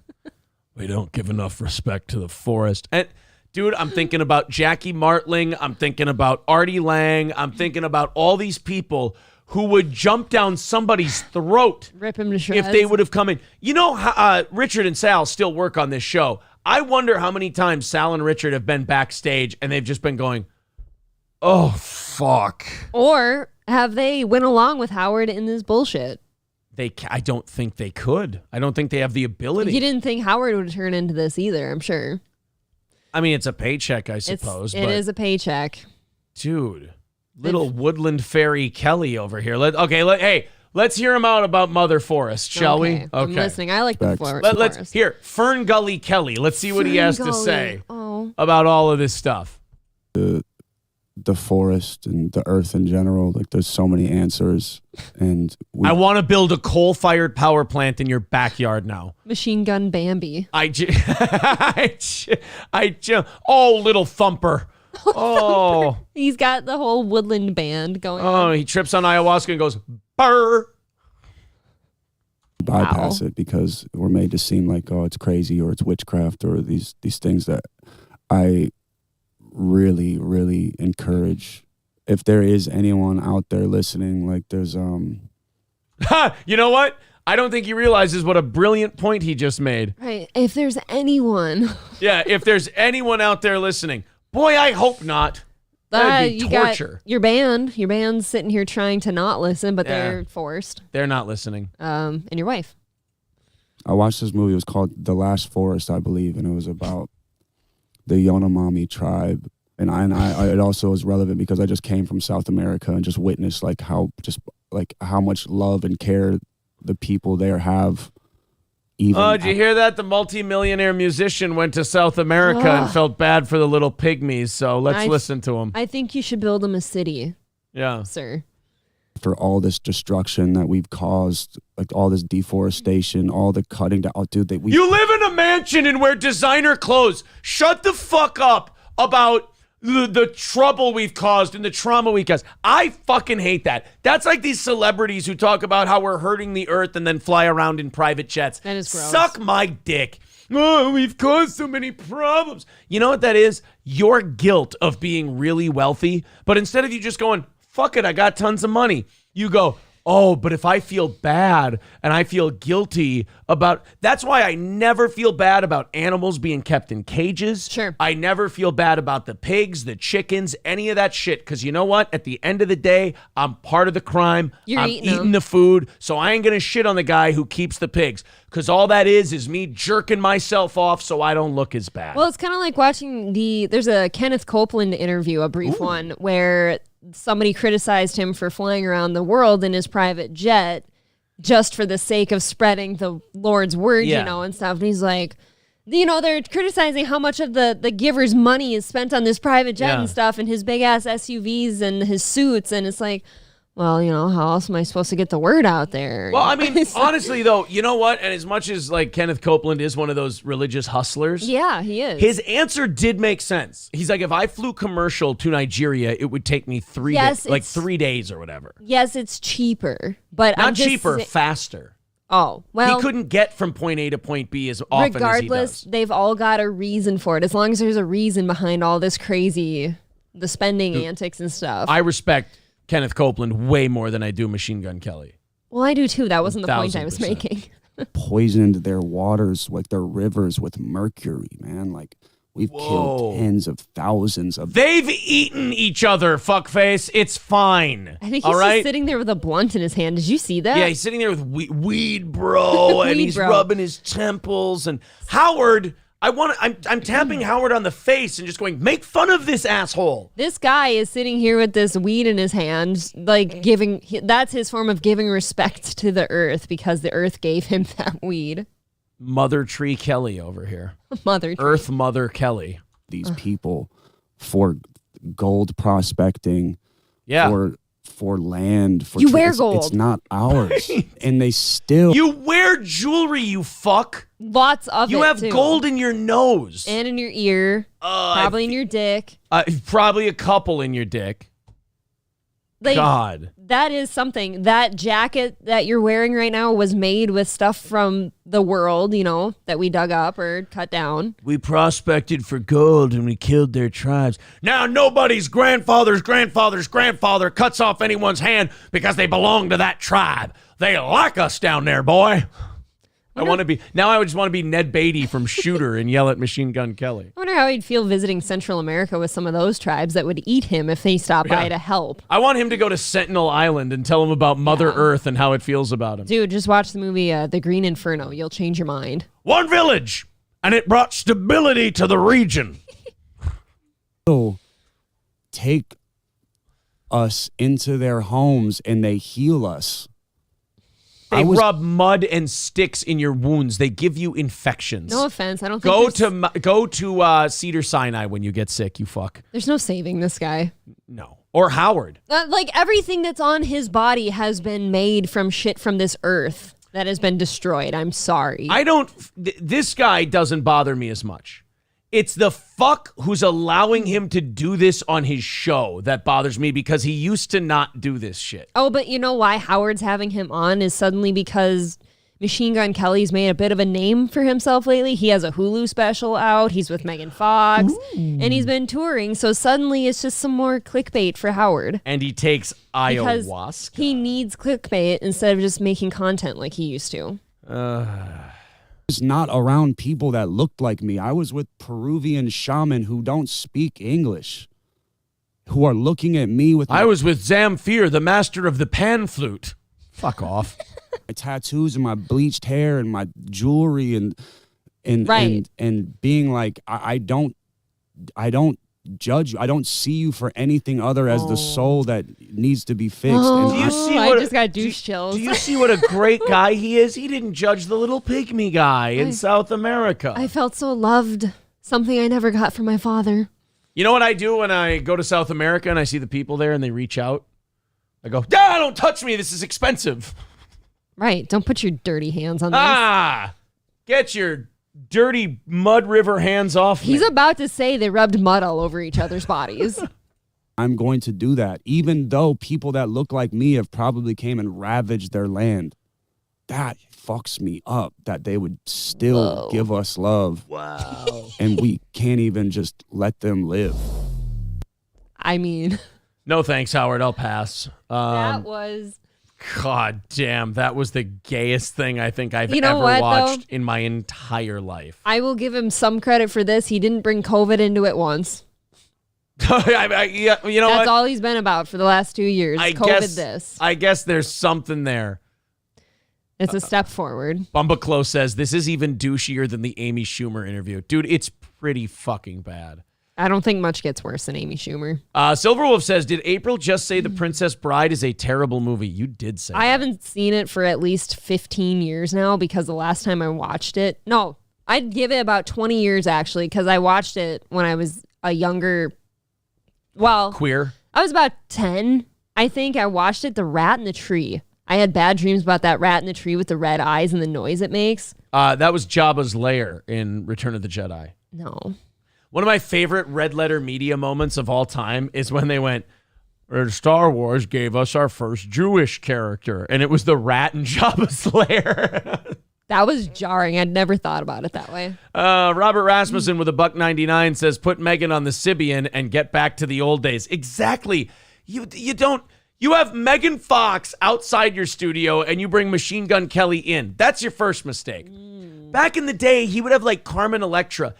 A-list actresses come into the studio and go, I'll ride the masturbation machine. And they would. These very famous A-list actresses would sit on the vibrate your clit machine and have an orgasm on the Howard Stern show. Yes. And now he wants to talk to Machine Gun Kelly about his ayahuasca trips and how he feels about the little people in South America. No, today if you brought Megan Fox on there, it would be no different than Machine Gun Kelly. They're the same person now. He's mothballed that Sybian for a while. They drink each other's blood. They do weird shit together all the time. Bumba Clo says Sal and Richard are the only talented guys left. I agree. I still go back and listen to those phony phone calls regularly. Yeah, Paul, I agree. That vocal fry is fucking hard to get through. Kane B says, if he loves nature so much, why doesn't he just jump in the ocean and breathe it in, like at least 20 feet deep? Breathe it in. Oh, he's terrible. He does look like someone who probably sits at like the edge of the ocean on the beach and just, I just feel so in touch with myself. Ugh. He's that guy. The Flying Minister says how much love and care they have for the forest while they rob you and gut you like a fish for your cell phone. That's what I'm saying. Like, a lot of these tribes will not respect anything about you. Kane V says, wait, keep the freeze frame up. Logan, I can see you, Logan, but I can't see Morph. Where is Morph? Stephanie says, I got it. He and Megan are doing a live-action remake of Fern Gully. Megan's the fairy. He's the logger who shrinks down, falls in love with her, and realizes deforestation is bad. Oh, my God. Wow. He really is. That was deep. Skeezy says, it's fun to watch Aaron go into crisis mode after looking behind Howard's shock jock mask he's worn his entire career. Look, I have fun doing it on the show. It does hurt. Bumbaclo calls him DMT Gun Kelly. What do you think happened to Howard? Because like Skeezy just said that he's had a mask on his whole career. I feel like he used to be that person. There's no. There is something to what Skeezy's saying. Yeah. Howard has always been a little bit two-faced. He's always okay. Howard, the thing Howard had that he lost his balls, I'm tempted to say what happened to Howard was, and this, look, I don't know what the fuck I'm talking about, so take this with a grain of salt. I think he lost testosterone. I think you just get older and you turn into a chick. And you don't, like, people shit on Anthony Cumia for going on testosterone shit, but like, Anthony Cumia is in his 60s and people like him because he says outrageous shit. You're not going to do as much of that if you don't have that fucking rage and that anger. So he takes a little bit of that to make himself a little bit younger. I get that. I understand it. But like Howard, Skeezy makes a great point. Howard always had that need, even in the 80s and 90s when he was peaking.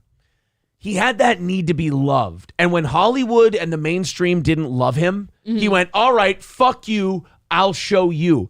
But then he showed them, and then they invited him in the mid-2000s. And when they invited him in, he went, oh, I've been waiting for this invite my whole career. He's always wanted to be Little Howie accepted by Hollywood and the mainstream. The rest of us, though, liked him because he was our anti-mainstream. He was our anti-hero. That is what people love about him. Dude, the culture in the late 90s was full of anti-heroes. It was George Carlin. It was I'd argue, and I could be wrong, maybe because I was a wrestling fan, the three biggest cultural figures at one point in America of like anti-heroes, Howard Stern, George Carlin, and Stone Cold Steve Austin. And those three guys were some of the most visible people to young men in the country. And they were the same thing. Fuck the system, fuck my boss, fuck all these people. I'll do whatever the hell I want. You're going to like me anyway. And they did. But for Howie, it was always a means to an end. It was always the road he wanted to take to get that love and respect and admiration. Notice the minute NBC, he shit on NBC after he left there. NBC sucked. It was terrible. Fuck them. He shit on them after Jay Leno tried to take Conan's Tonight Show back after he gave it up. He shit on NBC. The minute NBC called and said, will you be a judge on America's Got Talent? He couldn't have been there fast enough. So he's always wanted to be loved by the machine, but when the machine wouldn't love him back, he raged at it. The problem is the rest of us thought that the raging was because he felt like we did. And then he came and told us years later, oh, no. I was never with you people. I was just trying to get in that club. It's like... And I feel like that's a lot of people in his shoes. I know you haven't seen all of the Great White Hype, but have you seen the part where Jeff Goldblum goes into the hot tub with Samuel L. Jackson to confront him on what a dirty crook he is? Nope. But then he comes out as his new publicist, and then Jeff Goldblum's whole staff looks at him and goes, "What? Did you sell out?" And he's like, "Yeah, I did." And they all leave pissed at him. Everyone sells out for a paycheck. It's the truth. Veldrain says, let's go to Carlos first. I got it. See, I keep seeing funny lines from the audience on the Machine Gun Kelly thing.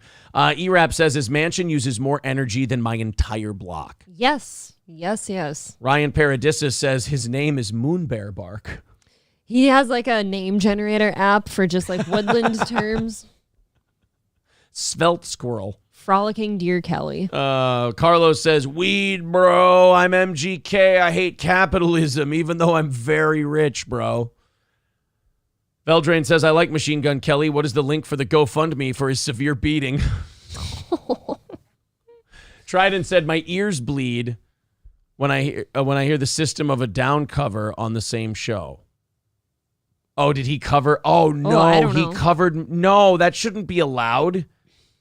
He covered a System of a Down song? No. I don't follow him enough. E-Rap says, actually, that never happened. He just got lost in downtown Rockford. It's interesting. You know what Jesse Lee Peterson had to say about Machine Gun Kelly? Beta! Yes. That's who should be interviewing MGK. Yes. Let's set it up. So you went down to South America? Yeah, I did. And what did you do? You did Alaska? I did ayahuasca. Alaska. What's that? What's ayahuasca? What's that? That's a drug that expands your mind. Beta! Who'd you... Now, you did Alaska. Who'd you do Alaska with? My wife? Beta male!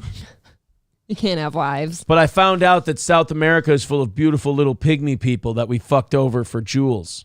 What a bitch. Oh, no. I don't think Jesse Lee Peterson likes him very much. How about the fact, too, like you were saying, now that the machine loves Howard, it backfired on him and nobody else likes him? But it doesn't matter because he's getting a paycheck? It doesn't matter. Yeah, it really doesn't matter. Yeah, I mean... None of it matters at the end of the day. If he comes back and he makes people love him again, or if he keeps sucking dick and being boring, still takes home the same amount of money. I think that even if he tried to come back and be the way he used to be, there's so many people used to the new Howard that they'd actually lash out at him. King Kong Dong says, America's Got Talent ruined Howard. You know, everybody's got their different, when did Howard go off the deep end? Mine is when Artie had to leave because of his problems. That's to me when Howard started losing the teeth. Speaking of losing teeth, Gordy says what happened to Howard was he had too many comedian co-hosts. Every day was a Wednesday. Oh, well, damn it. I walked right into that one. Son of a bitch. Aaron doesn't read things first. I don't. I just read the shit. Ryan Paradissus says, love you guys. Thanks. Well, hey, if you're new to the show, thank you very, very much. Ross says, April, hit me up. You're gonna hit up Ross. Aaron does hate me as of this morning, so. Ryan says, this is fun. Well, I'm glad you're having a good time, buddy. Subscribe to the channel because, again, I think we're like 120 away from 4,000. Dave Dowling says, you got to drive through, might be late in Canada to get to Alaska. Thanks, buddy. Thanks. Brant A says, when he got married to Beth is when Howard turned pale. Oh, when was the marriage to Beth? Right around the Sirius XM? Yeah, well. Yeah, it's not super old yet, I don't think. A little bit. Citizen M says Howard. You know, it's weird to follow Howard for this long, and like Beth was this hot young chick. Yeah. That he married after he got divorced and everything, and now years later, you're sitting there going, "Oh shit!" Like Beth's old now. It's just very odd to think weird.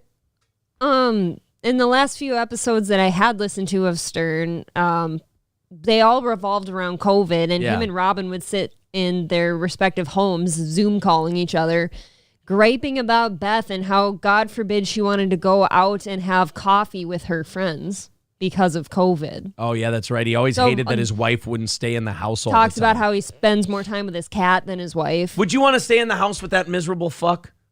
No, I don't. I think, if anything, is she just with him for the money at this point? I mean, listening to it. No, she's with him because he'll run a cat sanctuary with her. Citizen M says Howard Stern went off the rails when Stuttering John left, not Artie. You know what? Fair point. I think it was Artie, but I'm not gonna shit on you for saying it was Stuttering John, because I remember the Stuttering John saga of him leaving was very entertaining. But you're right, it definitely lost a little something. Yeah. When Stuttering John left. Polish Debo says Howard lost it when he had an hour-long program on his show of adopting kittens with his girl Beth. That's very true, too. When he started bringing the kitten adoption shit into the show. That's too soft. I remember that. I actually saw that. But think about this. You talk about a guy who forgot who his audience was. His audience was cops and construction workers and tow truck drivers and shit like that. You think they want to hear about adopting cats? Suck my ass. Man, if you want to bring up cats on the show, you talk about cats the way Aaron talks about cats, right? Boiling them for dinner. Boiling them alive. Punting them across the street, killing them in all sorts of fancy ways. Triple N says Stuttering John is pathetic now. Yeah, Stuttering John's gotten pretty bad. He's just kind of living glory days. Do. He's just talking to old Stern people. Raz of Chaz says off topic, but I got a clip of the show for you, Aaron. Sure. Send it on over. From one disappointing thing to another, they're going to do... So you know how Creed is a spinoff of the Rocky franchise? Yes. Creed didn't do too bad, right? The Creed movies have done very well, and the movies are good. Right. I'll give them that. But they're starting to wade into like kind of dog shit territory where they're just rehashing the Rocky stuff, but bringing it up second generation. Like the second Creed movie was Ivan Drago's kid became a boxer, and now he's going to fight Apollo Creed's kid because Ivan Drago killed Apollo Creed. The problem with these franchises is that they'll do a spin-off one like the Creed, and they'll be like, oh, that one did pretty well, you know, like we could go another direction with that. Well, so now I've honestly never seen this. You know, we're in the era of remakes and reboots and spin-offs. They're going to do a spin-off of a spin-off. We're going to get a Drago series. Now that we've got Creed, they're making a third Creed movie, but now they're going to make a first Drago series. This is like when The Walking Dead was at its peak, and they're like, okay, but now we're going to make a Walking Dead that it's on the other side of the country from the other Walking Dead. And you're like, oh, okay. And then we might start making some Walking Dead movies, and it's like, take it easy. And then inevitably, it just started being too much Walking Dead. People kind of got tired of it. They changed the way they watch TV.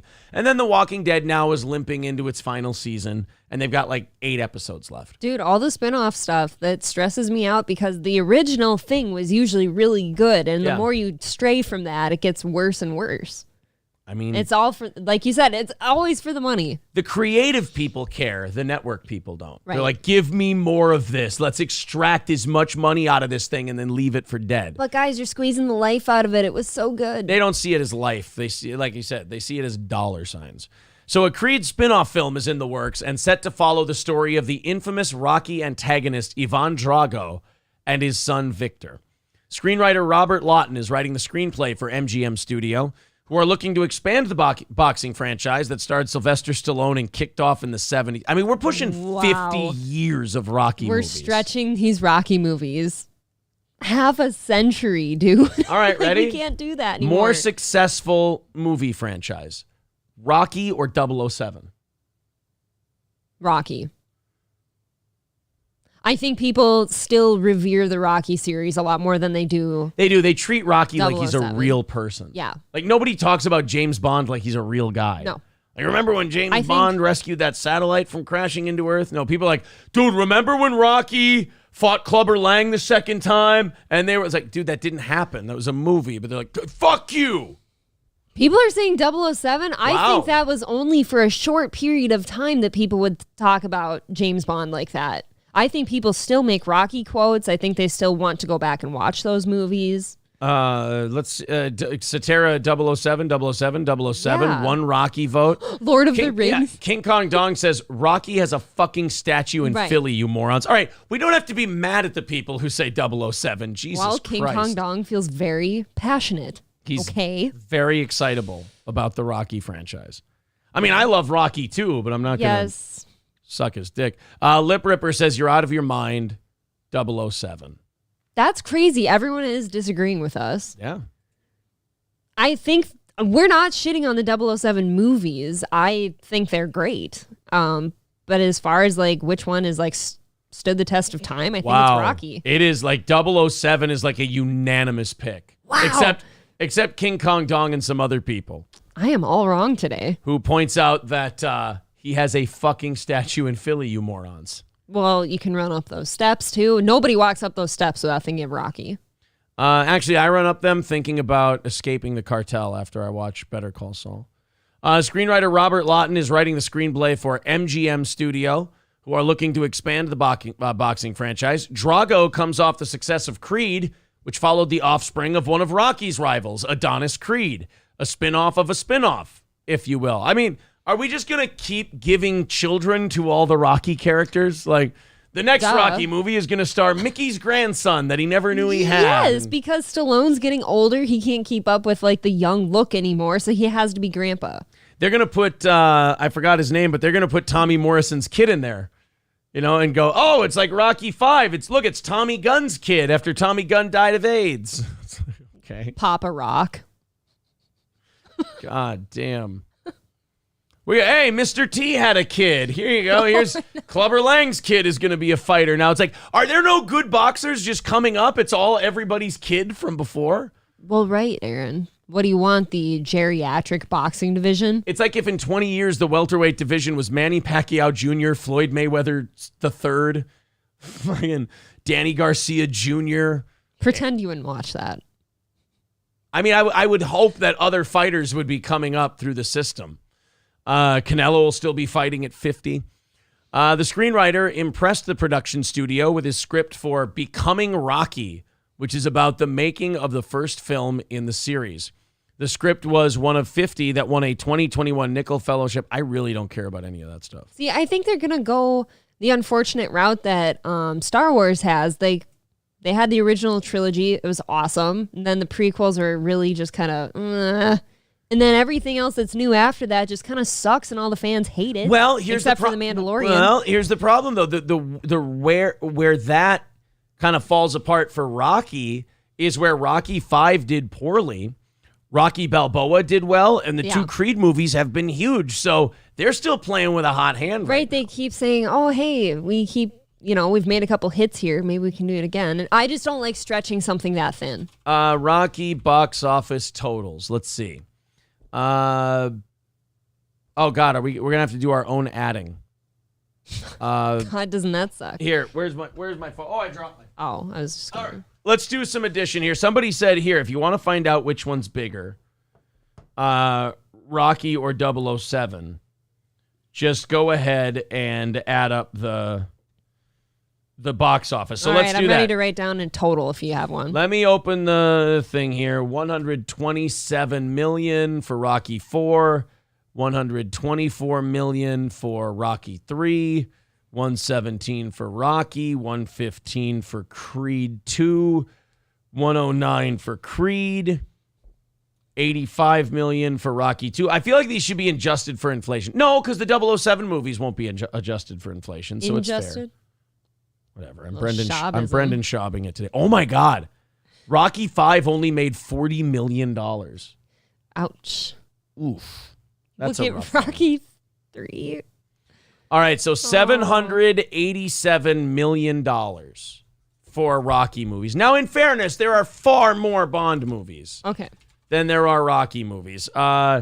James Bond box office total. A View to a Kill alone made 152. That's the last one, right? I didn't see that Skyfall yet. made 300. Spectre made 200. Quantum of Solace 168. Yeah, so James Bond kicks the living fuck out of Rocky. Damn, so we were just wrong. I think. Well, no, I mean you can still say that. I think Rocky is more iconic. I was going off of more like sentiment, like iconic, like you just said. That's kind of the question I was asking, though. Just winner. But yeah, as far as money goes, it's not even close. I kind of want to watch some of the James Bond movies tonight now. Philly is a city full of inbred hillbilly retards. No wonder they put up a movie character statue. Bill Burr has a great rant about how racist Philly is. And they're like, you got Joe Frazier, one of the greatest fighters of all time, but he's black, so you can't handle that. So you put up a fucking statue of a movie character. Guess so. Was Cliffhanger a good movie? Was that considered good? I've seen it. I don't know how people I feel like about it. It's kind of like, does anybody, it's hard to tell in the internet age what people like and what people think is good. Like there's a difference. Yeah. Like for example, I love Con Air. I don't think Con Air is an awesome movie. No. But I love it. I think Con Air, and I watched it only with you one time. I thought it was okay at best, and the reasons I liked certain parts of it were all for the wrong reasons. So you don't love that as the plane was going down, he decided to steer it into the strip rather than crash land in the desert? Do you remember watching that with me? It bothered the shit out of me so much I think we paused it. April's sitting there. She's such a Vegas mark that April went, they landed on this end of the strip, and then they were going the wrong way. The stuff they were showing on the strip isn't even stuff that's on the strip. It went the wrong direction. She was going, they're going down by some downtown casinos, and then they're back on the strip, and then there's downtown shit. I think they went from like Four Queens, or no, they went from the Strat. They went by the Strat and then ended up on the total like opposite end of the direction they were going. April didn't like it. It was horrible. Like if you're gonna make a movie, at least get your directions correct. I will say this about Con Air. That's your fault for doing that. Right, it's not supposed to be a Con Air is not. Yeah, movie. Con Air is not a movie that you'll YouTube and go fact checking Con Air. I also don't like convenient saves. Like I feel like towards the end of the movie, right after they crashed the plane on the strip, there was like a weird convenient save in there somewhere. Oh, where the airplane propeller cuts through the. Yeah, that one. Yeah, and it just conveniently. Then you need. You know what you need to do then? You need to stop watching action movies because that's all they are is Deus Ex Machina moments. I don't watch a lot of action movies. I watch a lot of mafia movies with you, mob movies, like the last two seasons of comedies. The last two seasons of Game of Thrones. That's all it was like convenient. And save I said moments. I hated that too. It's dog shit. Yeah. Bowtie writes, Con Air wasn't based on a true story. Damn. I'm not even asking for a true story. I'm just. The directions on the strip, that's the most iconic strip in the whole world. Bumbaclo says, they'd call me Johnny 600 if they knew the truth. Well, anyway, I despise rapists. To me, you're somewhere between a cockroach and that white stuff that accumulates at the corners of your mouth when you're really thirsty. But in your case, I'll make an exception. Speaking of Game of Thrones, are you watching House of the Dragon? Dude, the trailer for that piece of shit looks so bad. I haven't seen it yet. Dude, for House of the Dragon, first of all, they realize, I guess they must have gotten shit for not having enough black people in Game of Thrones because now somehow there's black Targaryens. That can't happen. You know that Targaryens are supposed to be like stark white everything, right? Not only that, they all fuck each other, so they don't go outside their family. They inbreed. That's kind of what I'm getting at. They're based on the Habsburgs. They all look like me, but whiter. Yeah. So apparently there's black Targaryens now. That's funny. And we're going to have that. And then you watch this trailer and it's like, oh, so these guys watched like the last 2 seasons of Game of Thrones and thought that was all the cool shit. Because it looks like, they're dragons. No, and they burnt down a city. They're fire. Good explosions. Oh, it looks. I probably will watch it. I haven't seen the trailer yet and all the stuff you're bitching about. but I will probably watch it. It looks pretty. I watched it like a week or two ago. Whenever it first came out. Doesn't it come out in August? I didn't play it on the show because HBO. I didn't want to fuck with HBO. Yeah. Like, I don't get this. Trailers, they pop you on YouTube for trailers, but the whole point of a fucking trailer Advertising is to advertise for your movie. That is weird. I don't know. Well, now trailers make you money because you put them on YouTube and there's millions of views, and I guess so. the studios make like $100,000 off their trailers now somehow. Does anyone know when that comes out? I think it's August. I would say yes, late summer, early fall. I'll skip it and I'll wait for the Jon Snow show. I'll give this one a watch. They should call it that. Like almost have the intro be like ba-dum bum ba-dum. It's the Jon Snow show, and then go into Game of Thrones type shit. I have Slicing great. bitches. It's just as good as anything they've come up with for Game of Thrones in the last 7 years. You guys want to watch a beautiful woman? I mean, I know you guys think April is hot. No. And I know you guys everyone think thinks I'm nasty. I know you guys think she's really cute and you Stop want it. her in a hot tub stream. No. But I'm going to show you someone that's going to make you forget all about April. I'm going to show you someone who's going to get your little peeners up in the air.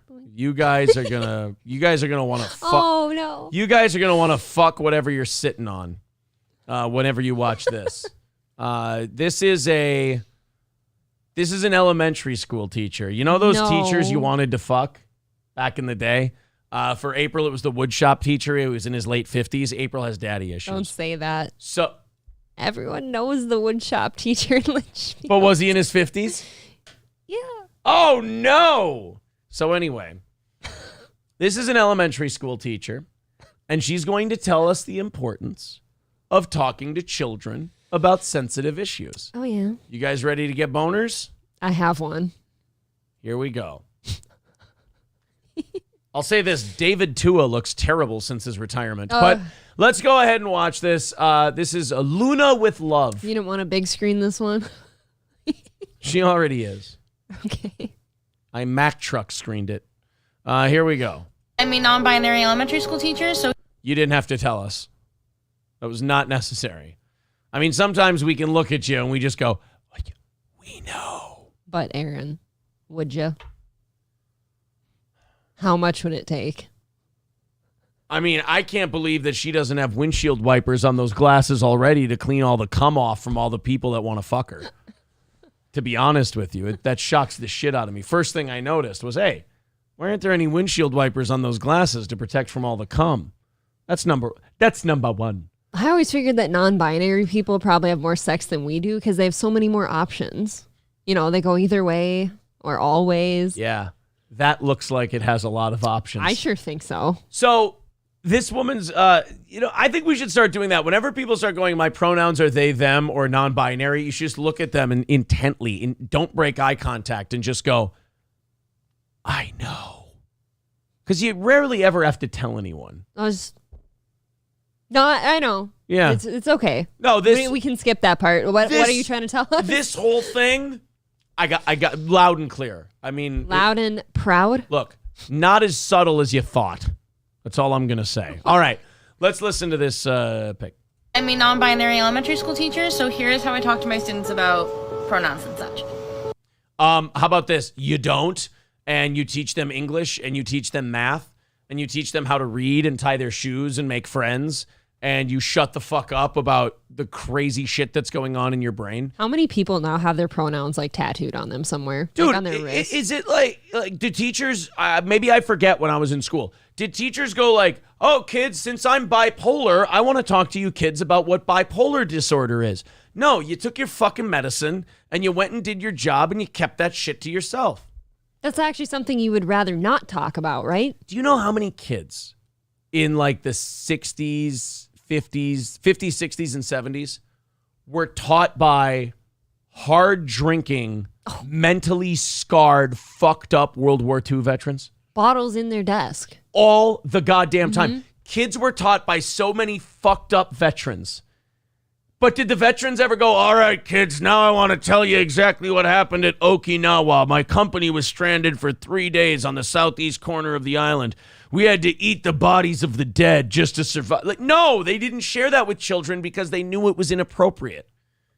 They just went home, drank a bunch, hit their wives, put a fucking gun in their mouth before bed, and then went, okay, my routine's over for the day. Back to work tomorrow. You could kind of always tell the guys, like male teachers that drank a lot because they always came to school with like that beet red alcoholic face, and it was kind of puffy. You always knew them. For me, it was always the young female teachers. Really? Now that I look back, yeah. Oh, God, for me, it was like the middle-aged to older male teachers and substitutes. For me, it was always the middle to late 20s new teachers who hadn't found out that they're too old to go drinking on work nights now, and they just kind of be a little roughed up in the morning. Interesting. I didn't get that. Hi, my name is Mix K. It's Mix. So kind of like Cookie Mix Or your favorite radio station. You know, just, hey, I'm Mix. Forget that doesn't make any fucking sense and I'm only confusing you children, but that's part of the plan so that you become like me so my mental illness doesn't feel so alone in the world. You see, it's called never mind. or mixing bowl, that sort of thing. That's how it's pronounced. That is my name. That is the name that I'm comfortable with. It is the name that makes me happy, and I would like it if you referred to me as such. See, I'm not a Mr. or a Miss, so she's going through each grade and how she talks to them. When she gets to 4th grade, she goes, you see, I shove butt plugs up my asshole, and then my pussy's tighter for when I fuck. Oh, my God. I go by Mix because that's what makes me happy. Now, you have a name that you like to be called other than the name that's on the paper, right? It's the same thing for me. One kid goes, no, they don't. Yeah, mine is N-word. Well, we can't do that one. That's a bad example. I'll get fired. It's going to be punishment. How many kids would that be accurate for, though? Did you have a name that you went by that wasn't your name except for Crucifix? Cunt. You little cunt. I can see your It was parents Papa calling you Cunt. that. I was called Papa Cunt. Yeah. It's my rap name. But no, I mean, I love these teachers. They're like over-explaining it to children. It's like, no, just say, oh, I'm Mix K. And then they'll go, all right, cool, I don't give a shit. Oh, Miss K, is that what you said? No, I said Mix K. Oh, okay, cool. No, okay, we're just watching the clock till we can go home. Like, she feels the need to over-explain shit. It's like when you didn't get caught doing something, so you create a lie, and then you over-elaborate on that lie so that people will believe you.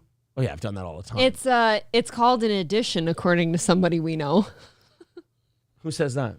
Red Bar. Oh, does it? He calls it an addition when it's a story that they can clearly tell has been added on to. See, how can I rip him off? I don't even know what the fuck he says. Oh. I have a name that I prefer to be called, and that's the one that you're going to use for me, okay? Now, I don't That consider sounded threatening. Or else. myself to be a boy or a girl. I just see myself as a person. So that's why I go by Mix.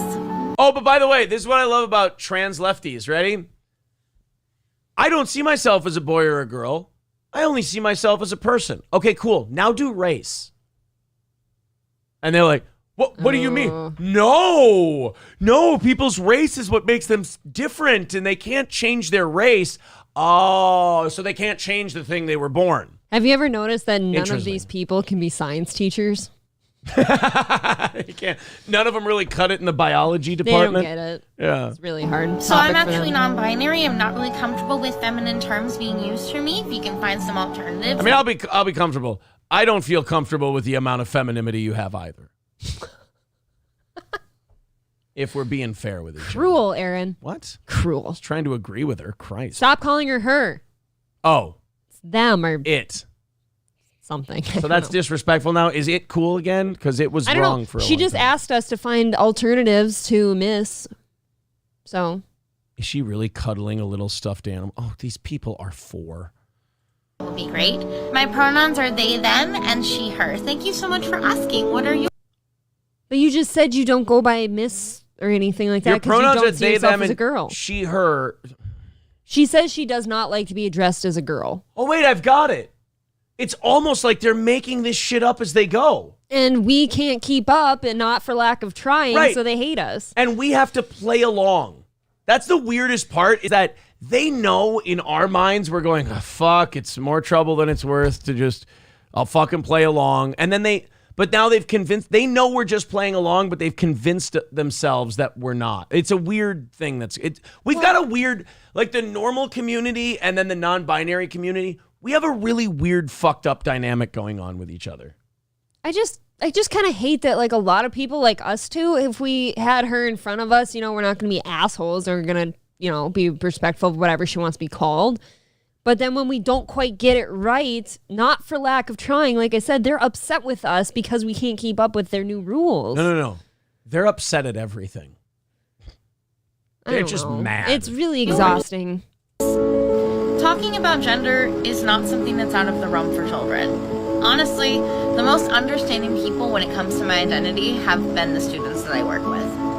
So it's important to be yourself, because being openly you is probably the most important thing you can do for the kids of this generation. You know what's fucked up is that you need to see, as a grown woman, you need to seek your validation in the opinions of children. Right, you need kids to love you. And then she goes, children are the ones most understanding about it. Right, because they don't know anything. So you're preying on people's lack of inability to understand shit. That's wonderful. Kids have extremely malleable brains, and they will eat any bullshit you feed them. It's true. Dave Dowling says most students probably just call her the fat one. Right, they probably giggle behind your back. I'm sorry. This lady is...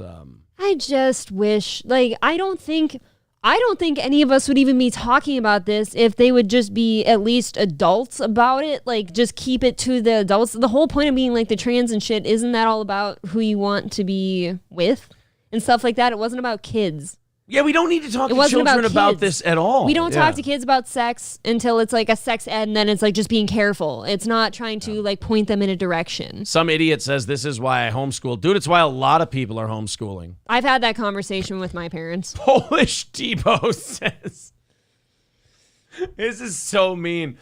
Polish Debo says they throw cookie dough at her.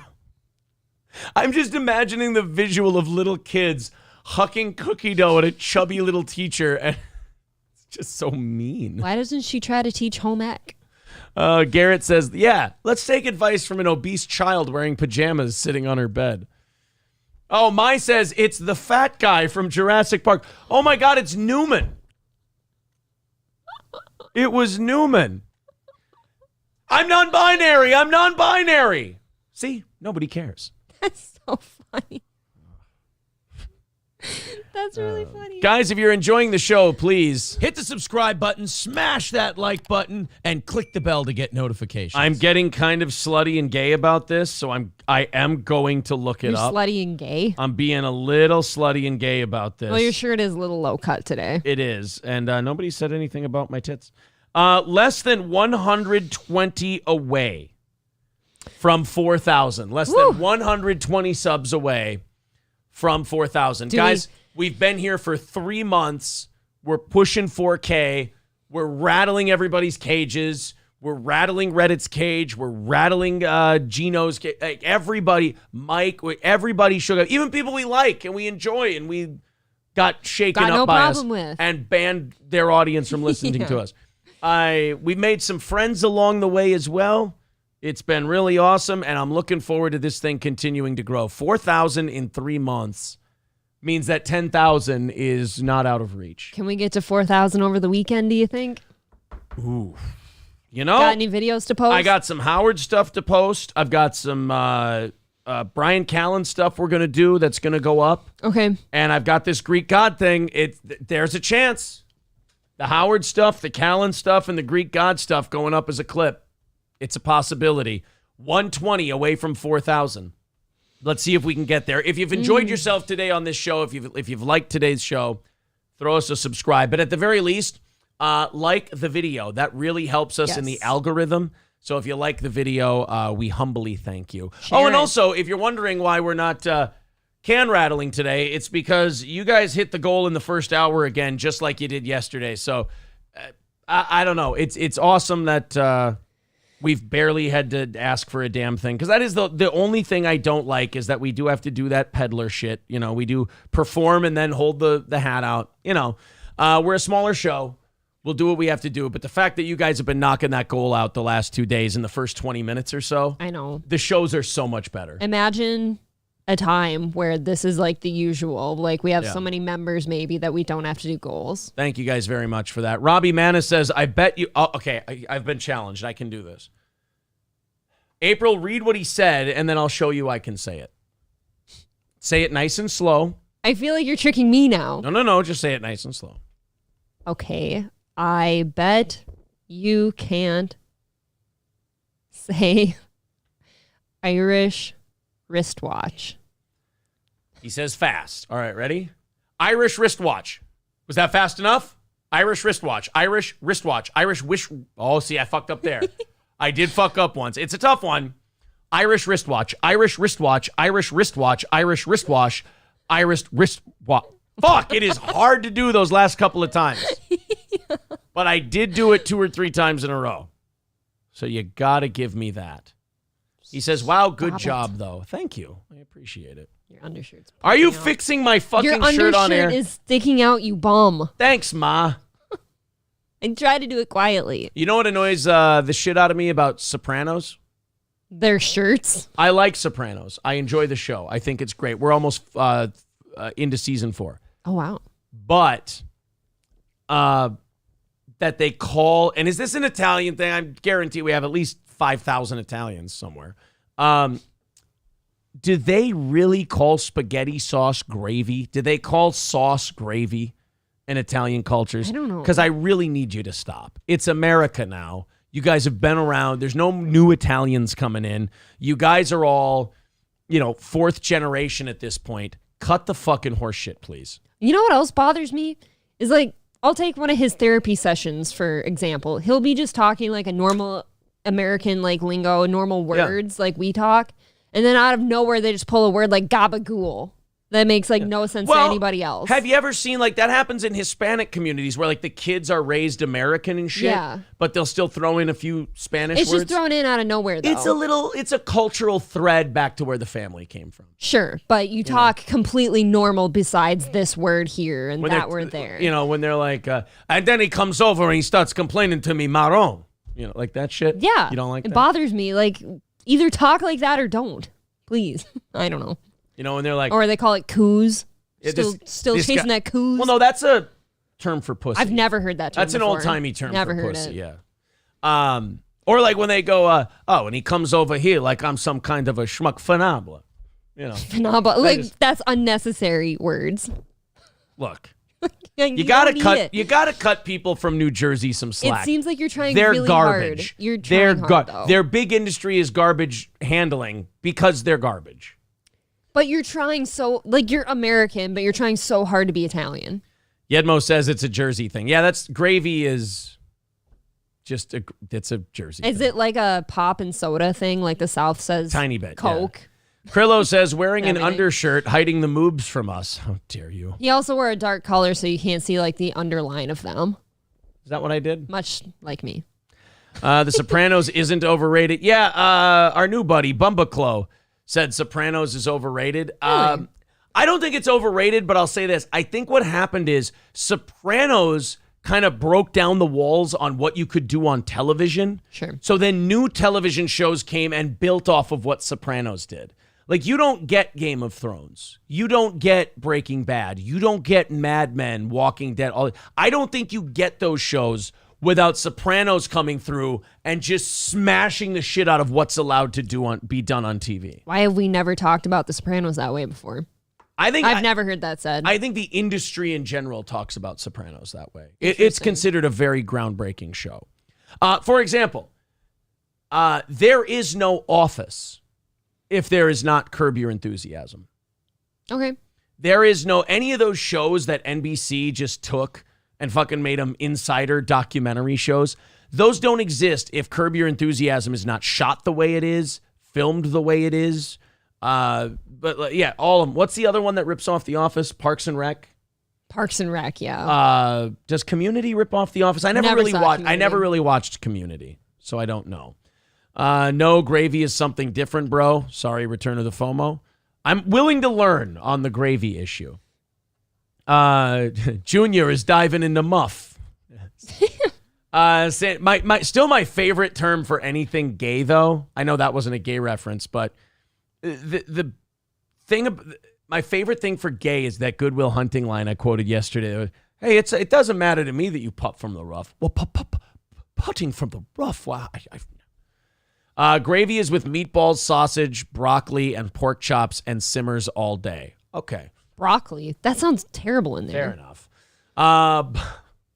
Oh, wait. Is this a Machine Gun Kelly reference from his Howard thing? Bumbaclaw goes, king of the trees. He's the tree meister. Or maybe he's... Maybe. I don't know. Are you making a callback? Yeah, king of the trees. He's the tree meister, you know? Or he's maybe he's Miss Sand. You know, drinking out of cups, being a bitch. Dave Dowling says gravy is what government contracts are served in. Very nice. Bill Bone says The Sopranos paved the way. 100%. 100%. I think it's a good show. I don't think it's one of my favorites. 6 Feet Under helped pave the way, too, for an HBO drama series. HBO in general kind of broke all that ground. Curb Your Enthusiasm, Sopranos, all of that. Coltrane says Scrubs is how we got the amazing show Big Bang Theory. You shut the fuck up, and you shut the fuck up right now. Hold on now. How fucking dare you? I don't think he's far off. While Scrubs is the far superior show, I kind of agree with him. I think everything tries to copy like a Scrubs, but doesn't make the cut. Incorrect. You know why if maybe they're doing that. I don't think they are, but if they are, you know where they fuck up? You know what made Scrubs great to me? Was no laugh track. You got to decide what was funny. I like that. Paul says, did you see Vegas flooded? I did not. Oh, I meant to tell you that this morning. So... speaking of people saying Vegas isn't getting any rain, it's monsoon season right now. Planet Hollywood and Harrah's overnight this last night, they had severe thunderstorms. Their ceilings are leaking water. Planet Hollywood has a huge hole in their ceiling and is pouring water inside. Harrah's, the light things are dripping with water. Is this going to fuck up our anniversary? No, but it is monsoon season and they are getting severe thunderstorms. This week and last week. We're not going during monsoon season, are we? So it's over by the time we go. It is. So I get weather updates for Vegas because I like it there and I want to know what's going on. And they've had severe thunderstorm warnings, flash flood warnings, and aerial flood warnings for the last week and a half at least. How do your nipples flood?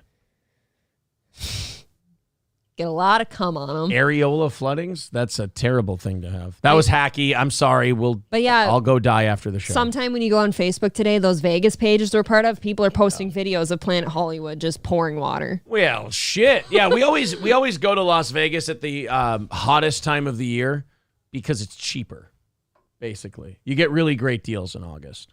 Like, you try to go the weekend of my dream is to, like, the one-time pilgrimage. This is what happens when you're not religious. Your pilgrimages become different. Like, for some Catholics, it might be going to the Vatican. That's your once-in-a-lifetime wow. Pilgrimage. Hang it up. But for me, my ultimate pilgrimage is a UFC pay-per-view or boxing match in Las Vegas.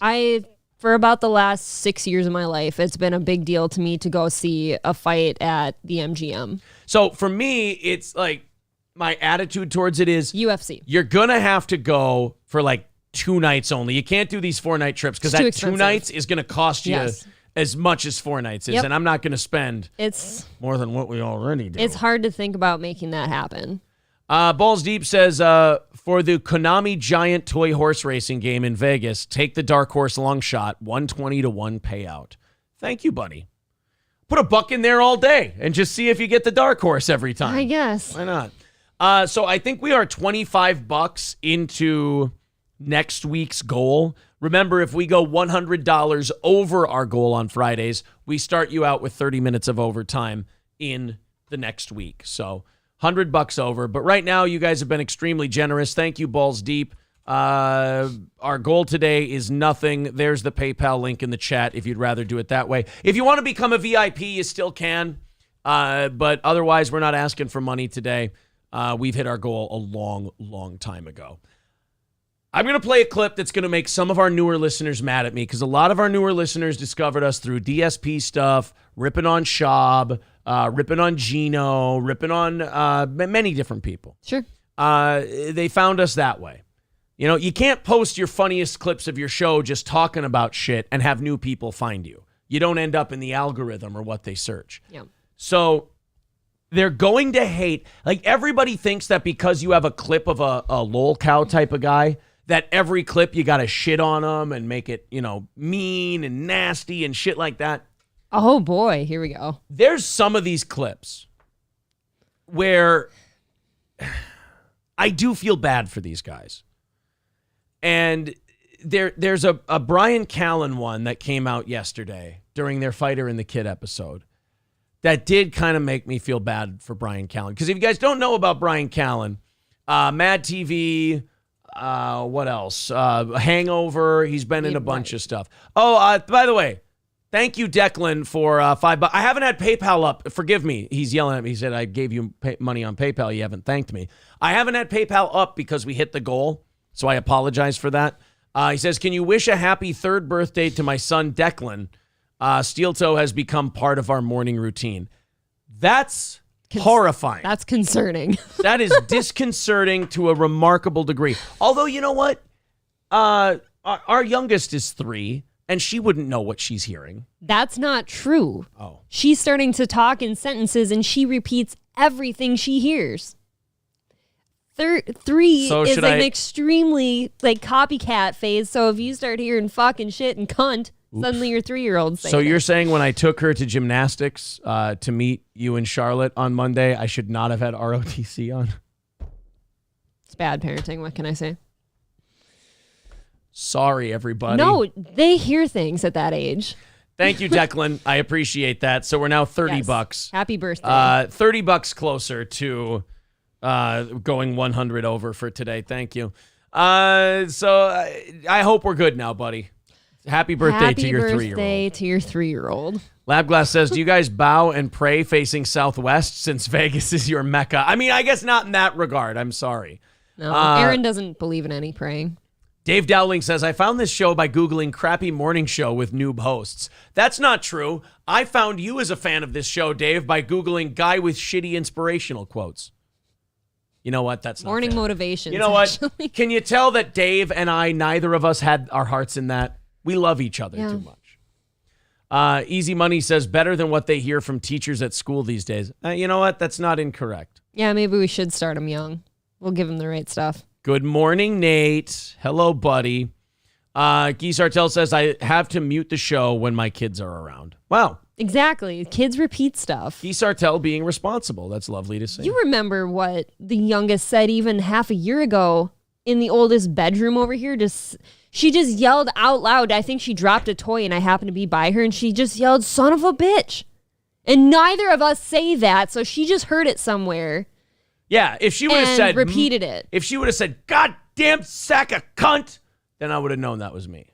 Right, or for me, it's just motherfucker. I yell motherfucker a lot. I said that. I said, goddamn it, sack of cunt on the golf course yesterday. I say cunt a lot, but I never remember the order I say it in. They're saying Guy Sartell turning down the show when his kids are around is... Beta! What are you going to do? Tiny bit. QG says, I tell my children, Aaron is our God and we must always worship him. Thanks, buddy. Well, and I guess if they're around swearing as is, it's not a big deal. But we do say some pretty gross stuff here. Let's go to the Bryan Callen thing here. So Callen was talking to the director of The Joker. They're making a Joker 2. And if it's true that thing's going to be a musical, get ready for it to suck dog balls. Oh, I hate a musical. So Bryan Callen is on The Fighter and the Kid relaying this story about talking to Todd Phillips, the director of Joker 2. Now, Todd Phillips also famously directed The Hangover. Bryan Callen was in The Hangover. Mm-hmm. He and Todd Phillips are buddies. If you don't know Bryan Callen's trajectory these last couple of years, he was riding high about 2-3 years ago. The Fighter and the Kid was far more popular than it was now. Brendan Schaub hadn't really displayed himself as the stupid ape man piece of shit, airhead, liar, sycophant, asshole that he has now. Suing YouTubers and shit. Like, that's just an asshole. Bryan Callen, however, had a good career going. He was on the Goldbergs. He had The Fighter and the Kid. He had all his stand-up. He was doing very, very well in movies. And then a couple of years ago, and I get it. Nowadays, you got to be very careful how you say this. Uh-oh. A couple of lovely young women accused Bryan Callen of... They did this thing that women do when they're accusing famous people of shit. They got really cutesy with saying rape, but not saying rape. I was assaulted. He was aggressive with me. Okay. He did this. He did that. After I said I didn't want to have sex, he shut down on me. I don't remember the exact things. I just remember reading the accusations against Bryan Callen and going, dude, this isn't enough to end a guy's career. There's two sides to this story, and this sounds flimsy to me. Yes. Like, this sounds like a bad breakup. This sounds like a hookup gone wrong. Scorned lovers. Yeah, this doesn't sound to me like a guy who did anything evil or bad. And this is also where I kind of hate Reddit a little bit, is that they kind of take joy in watching something go down or watching someone go down, even if they didn't do the thing. They just hate the guy. So, yeah, fuck him. I think he should suffer. But then out of the other side of their mouth, they'll bemoan that we don't have free speech anymore. Sure. Well, it's like, yeah, because fuckers like you killed it because you get so jealous of people that you just want to see them swing. It doesn't matter the ethics behind it. So people were like all on board with canceling Bryan Callen. Mm-hmm. He was let go from The Fighter and The Kid for a while. No more Goldbergs. No more movie roles. He had to go underground for like 9 months to a year, I think. I could be wrong on my timeline there. Comes back to The Fighter and The Kid. It doesn't have the same juice that it used to. He and Brendan start making terrible errors and shit like that. It's weird when you're gone that long. And look, it's been funny covering them, and they've said their share of stupid things, and when these two say stupid shit, I'm the first one to make a video about it and talk about how funny it is. This clip, and this is where people are going to hate me, I feel for Bryan Callen here. This really kind of bugs me. This clip we're about to watch. This is Bryan Callen and Brendan Schaub on The Fighter and the Kid talking about his meeting with Todd Phillips. Do that again. I tried to get some color on Joker too. I talked to him recently, and I go because I wanted him to do something for me, but he couldn't because he was in a certain place scouting locations for Joker 2, and I go, can I get, I asked him, there was a couple rumors, and I asked him, and he just went, don't you worry about anything. It's going to be epic. Does that mean is he going to put you in it, you think? I don't know. That'd be cool. I don't know if Daddy is... you don't know if Daddy's going to get let in the club? Yeah, I think Daddy's That's a shame. Done with Hollywood forever. Oh, that face. Yeah. That face, that one hurt. This is where I can never go full internet. Like, I can't be like these sociopaths on subreddits and shit. Like celebrating this moment. I can't celebrate that. Yeah. I watched that last night going, oh, a good Fighter in the Kid clip. And we are going to put this one up, but not the way people think we're going to put it up. Because this kind of pisses me off. I mean, this guy is a wreck. Yes. This guy is ruined. He had a dream, and these... you got to be careful. It was taken from him. These people who I don't believe things went down the way they said it went down took that dream away from him. Because say what you want about Schaub. He doesn't deserve to be there. He only got there because he rode Rogan's coattails. Bryan Callen had a career long before this. Mm-hmm. Bryan Callen is talented enough to be all in all these movies and all these shows. Bryan Callen was funny in The Hangover. Yes, he was. His character was very good. And despite all the stuff that he's done wrong, and despite all the silly, foolish, ridiculous stuff that he's done, Bryan Callen earned his spot. And I don't think anyone should equate Callen with Schaub. Callen earned what he got. Yeah. And to watch this guy be heartbroken because he can't be in a movie. And look, if you can't be in a movie, like there's a lot of people who can't be in a movie. I can't be in a movie. You can't be in a movie. To watch a guy who's talented enough to act in a movie and has been in blockbusters before, to watch him not be allowed to because of some arbitrary rule, which we all know he didn't break the law. He didn't do anything wrong. He didn't, this was a bad sexual encounter for two people that didn't go the way they wanted it to, but one of the two parties decided they're going to try and wreck this guy. They ran their mouths. And then this guy can't be in a movie now. His buddy, his friend, won't let him be in his movie. And also, the thing I fucking hate about Hollywood is that these assholes have to bow down to the studios and bow down to the machine. And Todd Phillips can't tell the studio, fuck you, make the movie with somebody else. That's my friend. I want him in the movie. That's my guy. Right. And the sad thing is, Bryan Callen doesn't hold this against Todd Phillips. He understands how the game's played. He's a big boy. But it does bother me that this is how shit works. Right. You know? Yep. Hangover Part 2. This is one thing. I kind of turned on Zach Galifianakis after this. I always was a big fan of his. But Zach Galifianakis fucked Mel Gibson over for that part in The Hangover 2. That's Mel right. Gibson was going to be the tattoo artist in The Hangover 2. And now I can't stop seeing that when I watch that movie. I know. I didn't know that until you let me know. Dude, with that big beard and everything, he would have been psychotic. It would have been awesome. But he did the Jew rant to the cops, and Zach Galifianakis goes, if you put Mel Gibson in that movie, then I won't be in it. Virtue signaling to all his Jewish friends. And so Mel Gibson can't be in The Hangover. Patrice O'Neal was on Opie and Anthony. It's one of my favorite moments in broadcasting history.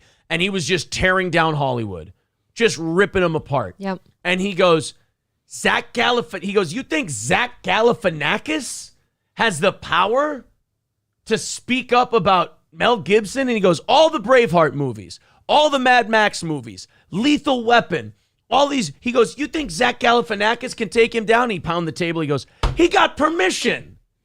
He got permission from somebody to talk shit about Mel Gibson. Yeah. Zach Galifianakis, even today, is nowhere near the stratosphere that Mel Gibson is in. And they will never be mentioned in the same sentence. No. Unless you say Zach Galifianakis was a cunt and got Mel Gibson canceled from The Hangover. They've both been cunts before. So, as much as people like hearing YouTubers shit on the fighter and the kid, to me, I'm one of these guys. I'm one of these dinosaurs who still believes in the shit I say. Like when it's free speech, people should be allowed to do this. Cancel culture sucks. I'm not one of these. I'm not right or left. I'm not one of these assholes who you watch like Jeremy from The Quartering, who when they go, I'm anti-cancel culture, it's like, oh, unless it's Ethan Klein. I don't want Ethan Klein canceled. I think he's a tool too, but he should be allowed to do his show. He has fans. They love him. Good luck to you. Yep.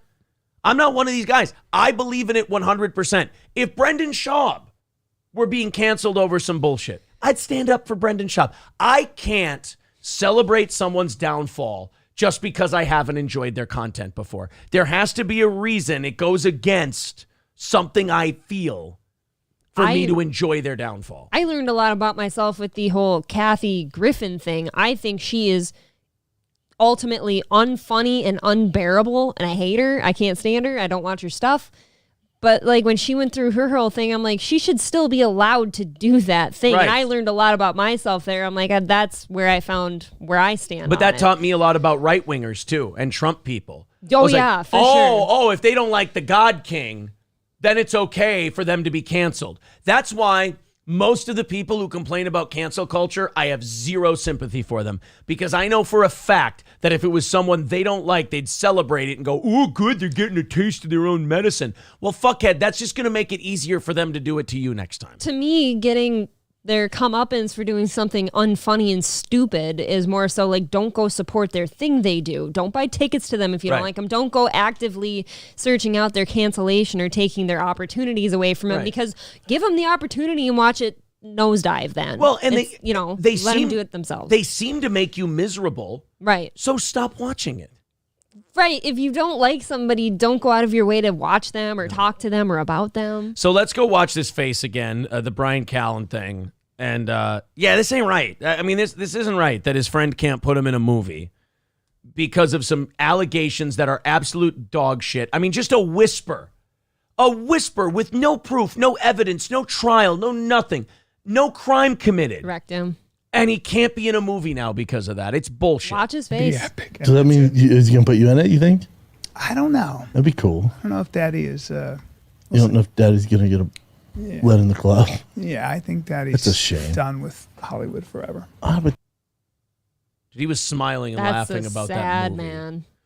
He was smiling and laughing about that movie 10 seconds ago. Yes, he was. He was excited just for his friend, like, oh, he's got this movie going on. It's going to be great. And then stupid Brendan over here, like, oh. That's the other thing. Stupid Brendan, you can't have any, self-awareness about, don't ask your friend that maybe while you're on a show. Here, you guys like shitting on Fighter and the Kid? Here, I'll do this for you. This fucking idiot knows why he can't be in movies and just wants to bring it up to rub it in. This jealous cunt has been getting shit for how bad his special is lately, so Bryan hasn't been having as tough a go as Brendan has, so Brendan now has to bring Bryan down a peg or two. Exactly. Instead Yo, of just, B, you remember when you got accused of rape, B? Is that why you can't be in the movie? Thanks for bringing it up, dickhead. Right, you just brought the whole morale of the show down. Good job. Wear your fucking donut t-shirt. Who are Dude. you, Gila Klein now? What are you, a clothing bothered me? designer? There was a Norma video I was watching, and her co-host, Daniel. Nope. I don't know who Daniel is, but he was wearing a Thick Boy shirt. I took a screenshot to send it to you. I don't know who a Daniel is. I don't know if he works with him. We're going to get Norma on this show. I know. And we're going to express to her that man is banned from her videos forever. I did a double take. It was a Thick Boy shirt. Ugh. Imagine unironically wearing that. Unironically, yep. Todd Phillips, all based boy. on. Yeah, Todd Phillips, our boy, though. Yeah, You know? all based on hearsay. Yeah. I don't think that, Brian. He's fucking pissed about that still to this He's day. And he torn should up, be. and he should be, yes, because that was his thing. That was his life, and you took it from him. Appreciate it, buddy. No, I honestly think this is like the whole woke thing, whatever. There's zero things about you that it's true, you know? So it's like, it's going to pass. All this stuff passes. Dude, in 15 years, when you're 75, bro. No, sooner than No, that. it's me sick. Sooner than that. I love you. I really, no, I don't actually, you know what? Wow. People want me to shit on Brendan for that. I won't. He was joking to try and bring the mood back up. That wasn't his I most understand, but egregious offense. that didn't hit well, I don't think. The first thing where he was pretending he didn't know why he wasn't going to be in the Joker movie, that was annoying. But that was just him trying to bring it back up. By the way, I hear from people that this guy's like the biggest douche in this whole universe. Are you shocked just looking at him? Yeah, I guess this guy's supposed to be the douchiest guy in the whole fighter and the kid thing. You and I watched a video of his once. Oh, did we? Yeah, and he is pretty shitty.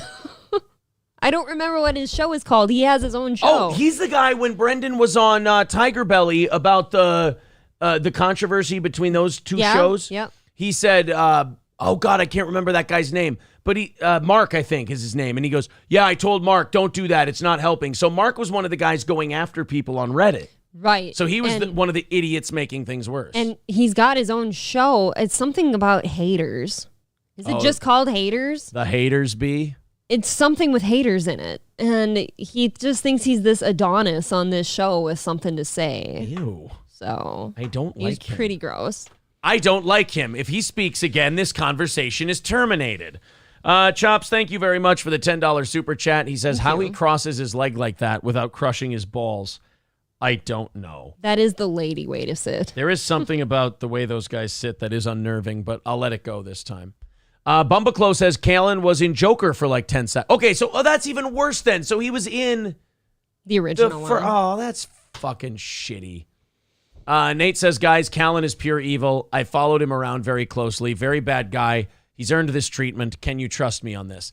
Not on this specific one. I can't. No, not on this specific one because he didn't deserve that. And those women, in my opinion, I don't believe their accusations. I don't, because I've heard both sides. They haven't taken any further action. They just destroyed the guy for no reason. Bumbaclo says a bunch more stuff about D'Elia is set to come out. Yes. I have heard I was rumors. reading this. Yeah, I was reading this yesterday that they've got text messages that D'Elia was up to his, let's just say his old habits. His old antics. His old digital behaviors. I think Unique put a video out teasing that, didn't he? In the last couple days? Unique put a thing out about D'Elia admitting that Whitney Cummings kind of ghosted him over the Yeah, there's previous another one, allegation. though. Oh, was there? I know what you're talking about. Okay. Yeah, all I saw was like screenshots of a girl saying that she's got texts and shit like that. Dude, I'm sorry, but I can't look at Chris D'Elia now and not go, oh, that guy's a complete creep. Like, he looks like a pasty, There's weird creep. Difference there, though. Like, we've seen creepy stuff come out of him, and he's had to sit and defend, like, oh, that state's okay with people being with 17-year-olds and stuff. And, like, Yeah. I don't go to legal shit for I've never, making thank it God, okay. I've never been a fan of Chris D'Elia. I've always thought he was terrible, but, I mean, puts you in a better position for when something shitty like that happens. You're like, oh, good. I don't have to sit here and go, oh, I can't believe I ever liked him. I have to take a shower and shit. I like that. Easy Money says, can we please get a Mel Gibson phone call recording? Yeah, it was when they told him he couldn't be in the movie because of Zach Galifianakis. He just said, What? I need a woman, not a fucking little girl with a fucking dysfunctional cunt. and years later, Zach Galifianakis came to him and said, hey, Mel, can we bury the hatchet? You know what Mel said to Zach Galifianakis? What? You're a dishonest cunt. Wow. And then he reached his hand out to shake it. You know what Mel said? What? Fuck you. Get the fuck away from me. And then you know what Mystical said to Zach Galifianakis? What did he say? Man, I'm beating that pussy up, not smooth fucking. It's not a pussy. That's his ass, Mystical. What if YouTube popped us for that? The Mood says Braveheart was great. Hangover was funny. I'll take great over just funny any day. Well, yeah, nobody's comparing Zach Galifianakis to They shouldn't be Mel in the Gibson. same conversation. Okay. Bumbaclo says, I love the Mel Gibson phone argument with his gold digger ex-wife. Dude, we did a whole So evening funny. show episode revisiting that whole phone call. That was It's the Mel Gibson special. we did the Mel Gibson special because I love that moment so fucking much. Was that on Twitch? Yeah. Oh no, he That lost was a that. Yeah, that was a Twitch oh, episode. No. That was a Twitch episode. That's sad. Bumbaclo says Callen's about to cry. He did, dude, for a minute, yes. You got to feel bad for people like that. And you don't know because you weren't with him and the ladies when whatever happened. But, like, if you are a type of woman who just runs a guy's name through the mud saying they assaulted you or a rape and it wasn't true, you're the worst kind of person. John R. says, yeah, the messages are rough. Are they out? You don't come back from that. Are the D'Elia messages out, or are you talking about the first series of them? Because if the new ones are out, I would like to see them. A link, please. Easy Money with $5. Thank you very much, buddy. Appreciate those. Do Mel Gibson 2 for YouTube someday. Yeah. We could revisit again. I would love to do the And Mel Gibson shit. Maybe again. like on an extra day, you know, like if you guys have earned some extra content or something. Yeah, maybe we'll do. Because we got so many new listeners here anyways. Right. I think they would enjoy that. And plus, even if you're not a new listener, everyone loves the Mel Gibson tapes. It's always a good rewatch or re-listen, whatever. Loki Wolf Whisperer says Braveheart is one of the most most historically inaccurate movies ever. Oh, yeah. The William Wallace in Braveheart, I can assure you, never existed. Like, that is, if you're watching that movie because you're like, I love historical documentation in movie form, watch Jaws, all right? Don't watch Braveheart. It's it is so not, like, the real William Wallace legit was a terrorist. I've told you before, I haven't seen Braveheart yet. He is a fucking animal.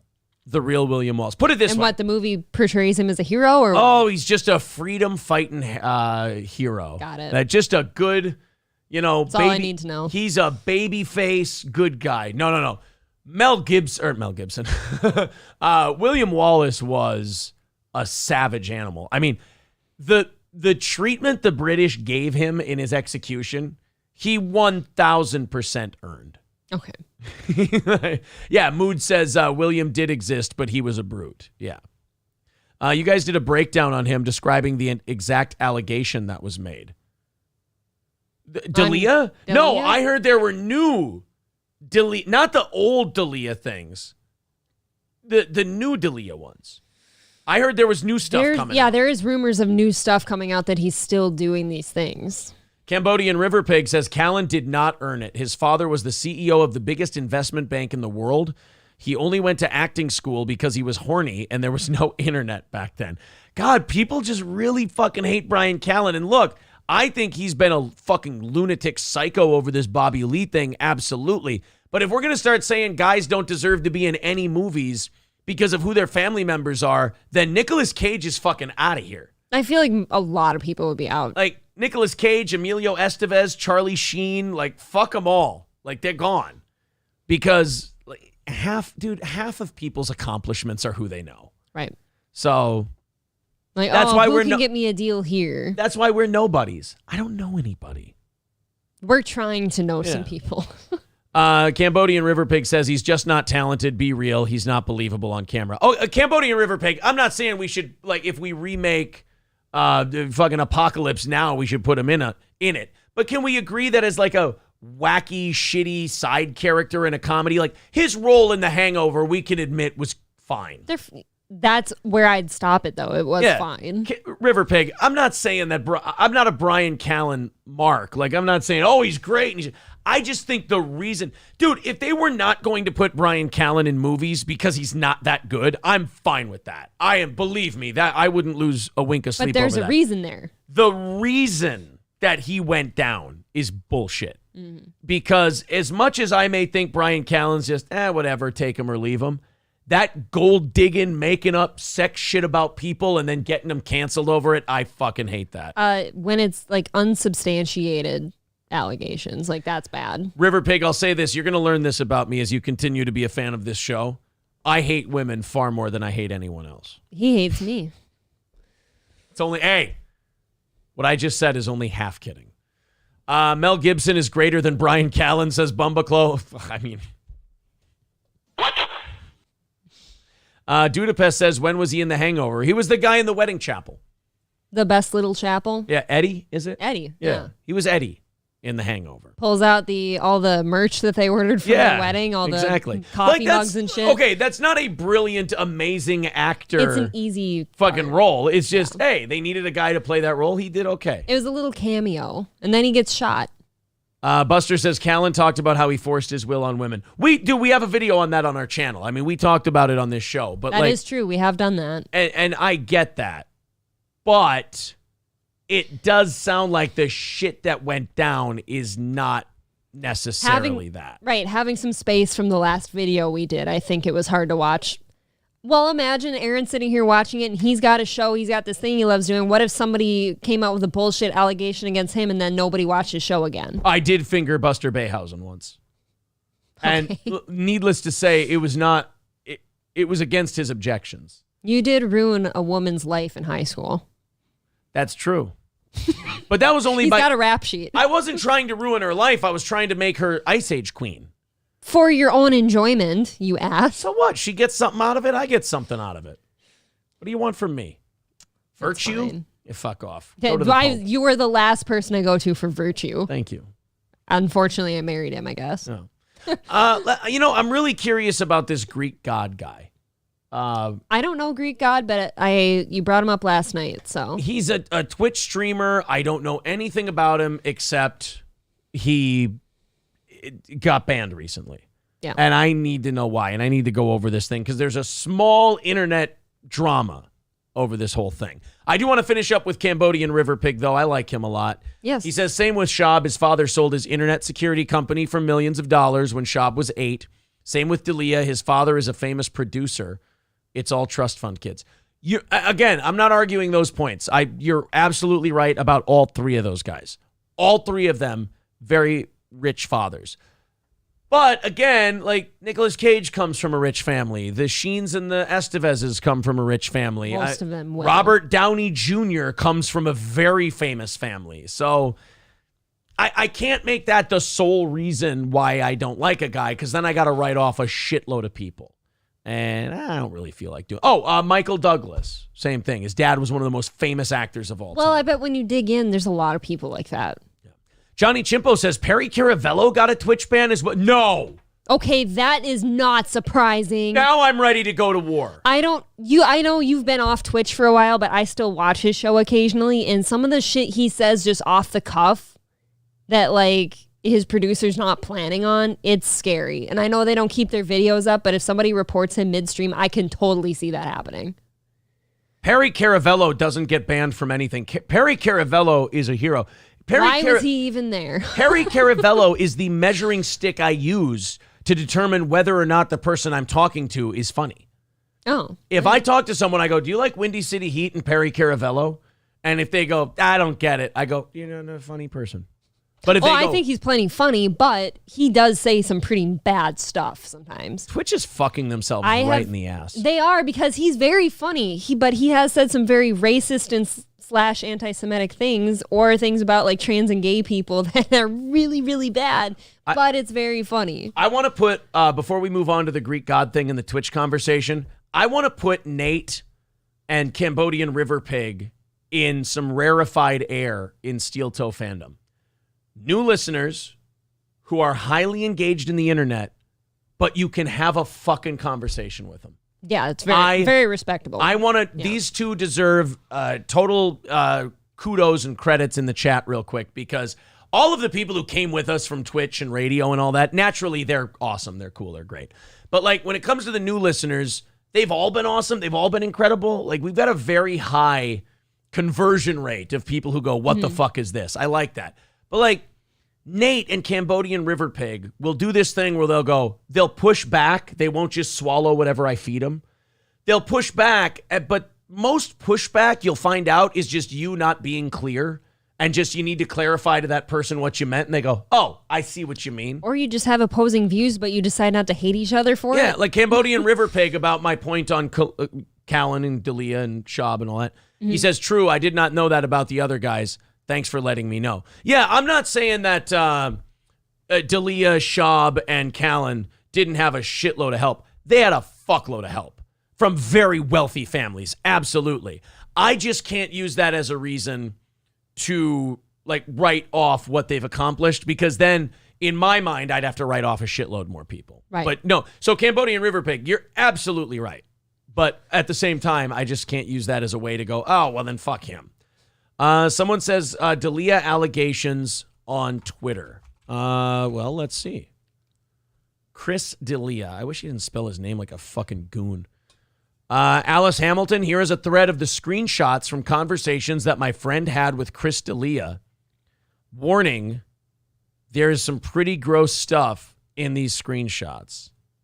Can you prove they're real, though? Yeah, like what can I do? Oh, firsthand account from a survivor who was assaulted by Chris D'Elia. Her name is Amanda, and her story is worth your time. Link below. But also, again, how do you know this is legit and it's not someone just talking? They're saying that it's on YouTube. Oh, here it is. Don't be a sucker. Oh, it's a 1 hour thing? Holy shit. All right, well, let's play the 1 minute, 18-second clip. These are the new allegations against Chris D'Elia that have been coming out this week. I guess we should maybe just make this whole clip the Bryan Callen, Chris D'Elia thing. Sure, just make it all one big clip. Me and luring me and manipulating me into it. So strap in. It is a very long story. We're not going to say anything because of the nature of the video. Are we all agreeing that we're not going to point it out? Yes. You made the right call. Fuck, that's going to be hard. We now know Chris D'Elia's taste in women. I want to watch the video. Sorry. I shouldn't even have done that. That was Careful. wrong. No, that was wrong what I did. She's a victim, Aaron. I know. Dude, fuck Chris D'Elia. I'm on this chick's side for sure. Because she has nice. Shut the fuck up. I'm going to try to be as concise as I can, but I've tried to write this down a million times. It's just easier to just tell it. So I need a better mic. So I didn't want to say it. The entire saga began back in 2013, 2014. And it probably happened outside of the sunlight. What? No, because these things happen at night. We only did these things at night. And just a disclaimer, I've never told this full story publicly. The only people who know it are people who are closest to me. I've been offered money for this story. I've been offered all kinds of things. Well, then allow me to quote Robert Boucher. Take the money, dopey. It's your daddy, Roberto. If this didn't just happen, I'm sorry, this always bothers me. Why didn't it come out when all the other shit about him came out? That clearly opened the door for you to also put your side of things out there. Did she say that it happened long? She said I don't remember now. I don't remember. This might be a new one. If it is new, that makes sense.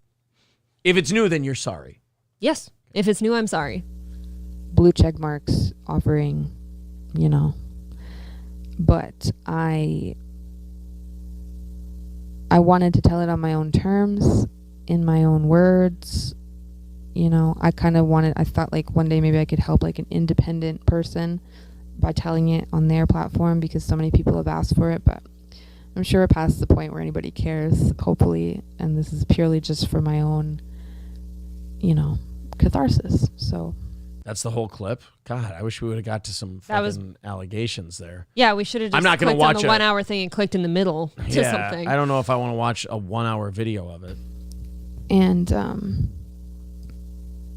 then the worst part happened. We picked a good spot. just had to plug in my phone because it's gonna die. So then, yeah, I'm kind of like looking away and like,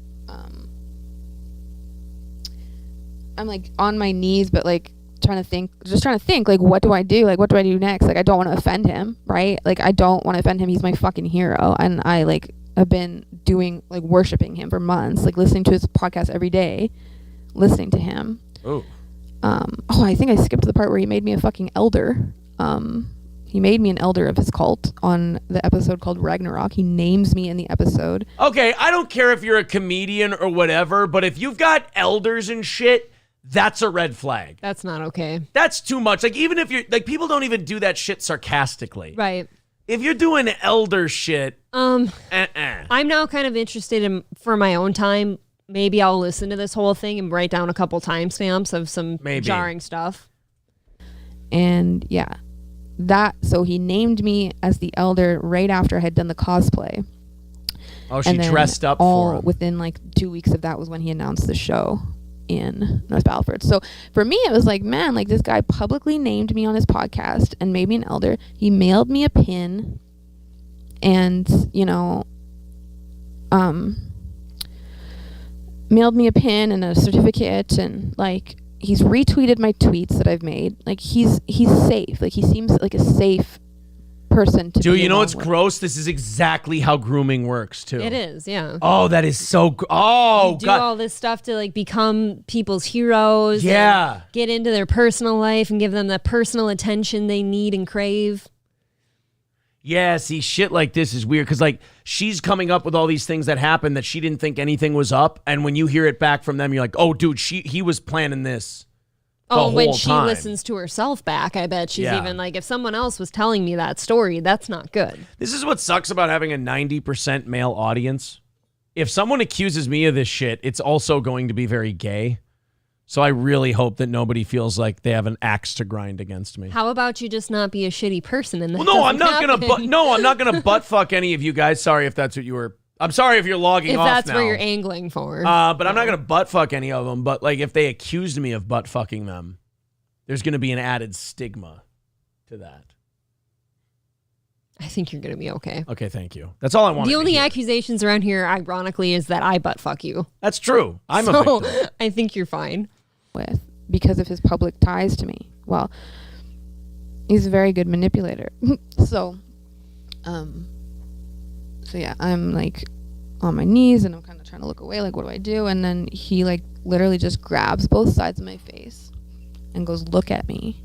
And like, I'm kind of like, you know, like looking everywhere but I am.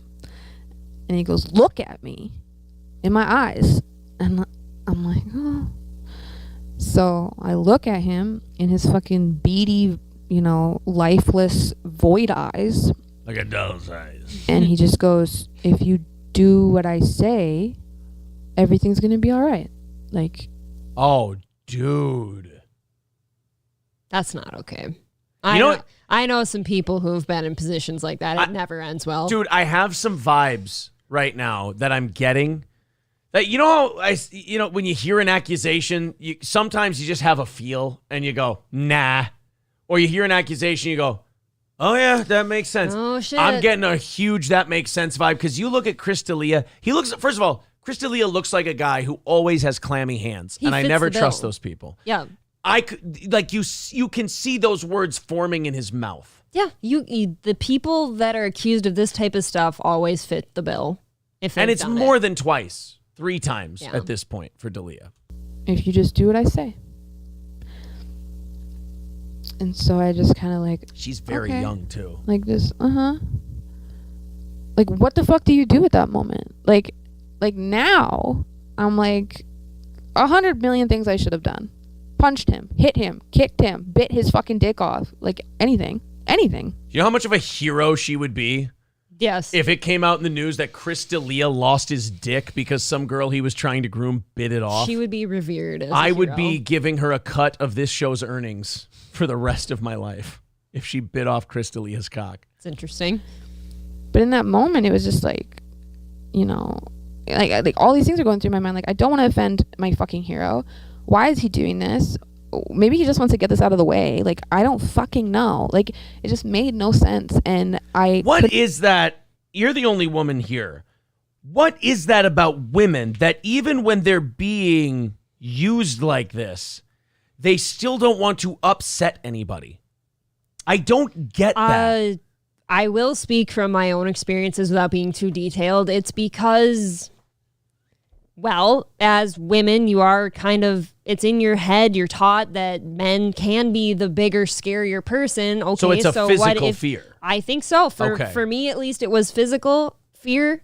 You are afraid that they will hurt you. You don't know how they react when they're angry. So it's not like hurting their feelings. You're worried they're going to snap and fucking kill you. No, she's putting that really nice because she looked up to this guy as like an idol almost. That makes sense. Well, I'll give it to you this way. When her idol suddenly starts saying, if you do what I say, everything will be okay, you start to wonder, okay, what happens if I don't then? Will it? Right. What does it won't be okay mean? Well, thank you. That makes a lot more sense I hope now. that's pretty clear. Because when she said I didn't want to hurt his feelings, I'm no, like... that's a very polite way of saying, I don't know if he's going to hurt me. Yeah. I don't know what happens That next. makes a lot of sense then. It's what a fucking monster. It's a fear of what comes next. And by the way, I don't know how anyone feels in the chat. I believe her 1,000% just from these 3 minutes we've watched. Yeah. Couldn't process it as fast as he was doing it. You know, I had been raped before, but it was much more, violent and forceful. This was just like literally masterful coercion. And coercive rape is rape. Like, I was actually listening to, I was watching a stand-up comedian. He has a really funny bit about how like Western women's idea of Me Too is a lot different than a Indian woman's version of Me Too. God damn it, this makes me want to guess who the comedian was. I know, that's all I'm trying to think. I hate who that. was They this? probably said the comedian in the video and cut it out because like I don't want them, involved. Bill Burr. Yeah. Yeah, dude, here's what I know about Indian women, okay? They get in there, they're in a bathroom, right? They're just taking a shit. And then all of a sudden, a guy comes in there and goes, give me your asshole. I don't know. I'm just a guy. And I can completely acknowledge that. But at the same time, I do believe that what happened to me was very traumatic. Like, it just happened all so fast. And so anyway, so then he says this to me. And then I do... Like we didn't no sex, just oral. And like he's very like mean about it, like do it this way and like it was just like I don't say this very often, like because usually there's police and like courts and prison and all that. This guy just needs to be stopped. Yeah, this does hurt. Like whatever it takes, like whatever, like if it's firing him from everything, if it's banning him from the internet, if it's anything else, this guy's now done this. There's twice this shit's come out. And where he grooms fans into trusting him and then mouth fucks them. And I'll say it again on that same line without details. People that behave the way Chris is behaving here, they don't stop. Well, they usually do it with such a manner that you can tell they've done it before. Right. That's masterful. What she said. You can tell that it's not a thing to them. And meanwhile, you're just kind of there hoping it's over soon. Yeah.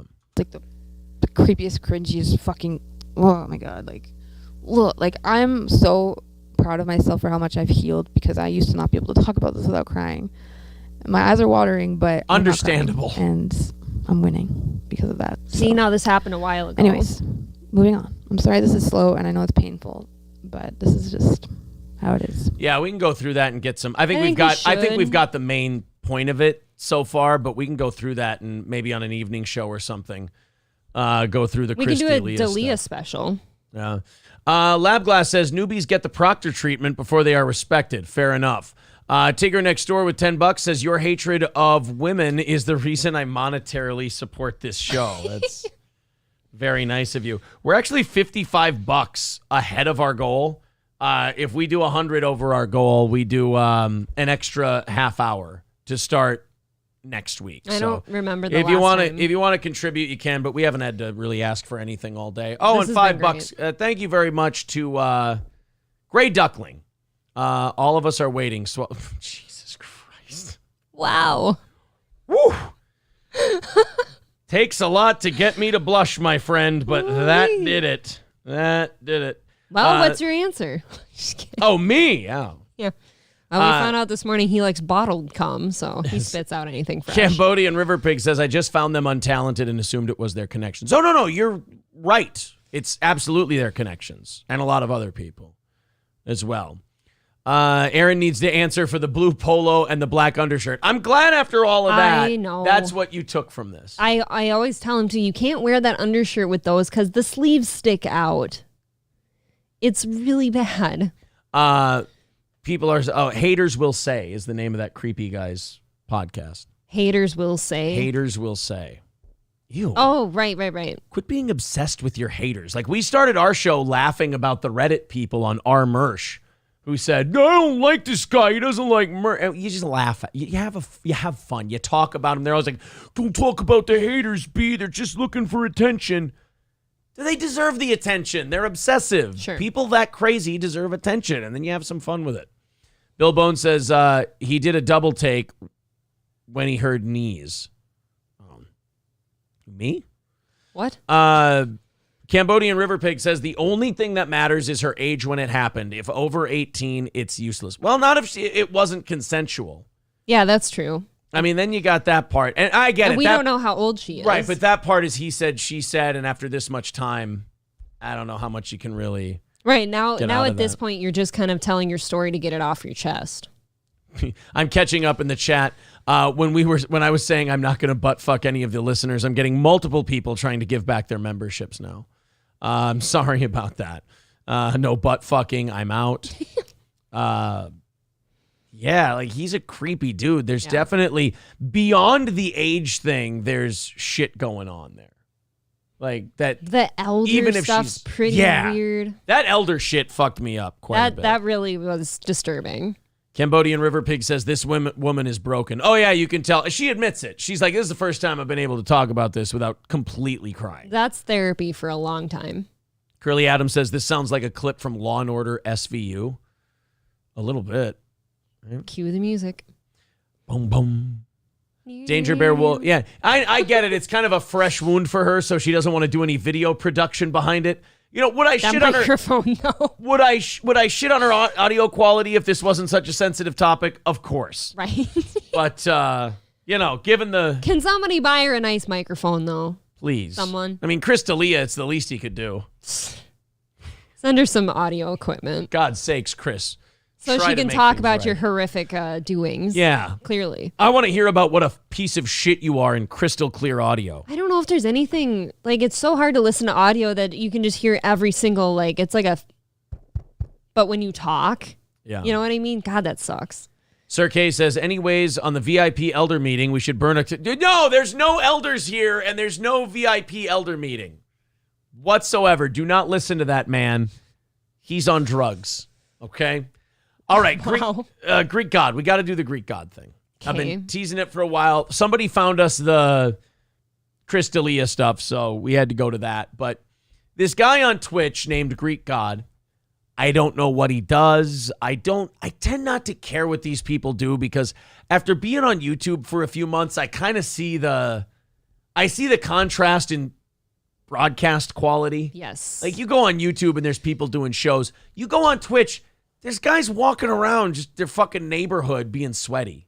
When I was fixing the basement down here last night, I turned on one of my old Twitch shows I used to listen to just for shits and giggles. Yeah. And it was awful to listen to. Like I couldn't even understand how like unprofessional it was. Yeah, like Twitch really is the minor leagues. We were in the minors. And then you come here and it's like, people put a little effort into it and everything else. Like even the guys who are big on there, like what's his name? Hassan Piker. Sure. Hassan Piker just sits there and you just hear loud clicking as he goes through his chat. Like there's no, he'll take long pauses. He'll just like these long moments of silence. And you're like, he's got look, I know I'm the last person to shit on backgrounds, but he has like walls behind him. Dude, this shit looks way better today. Whatever.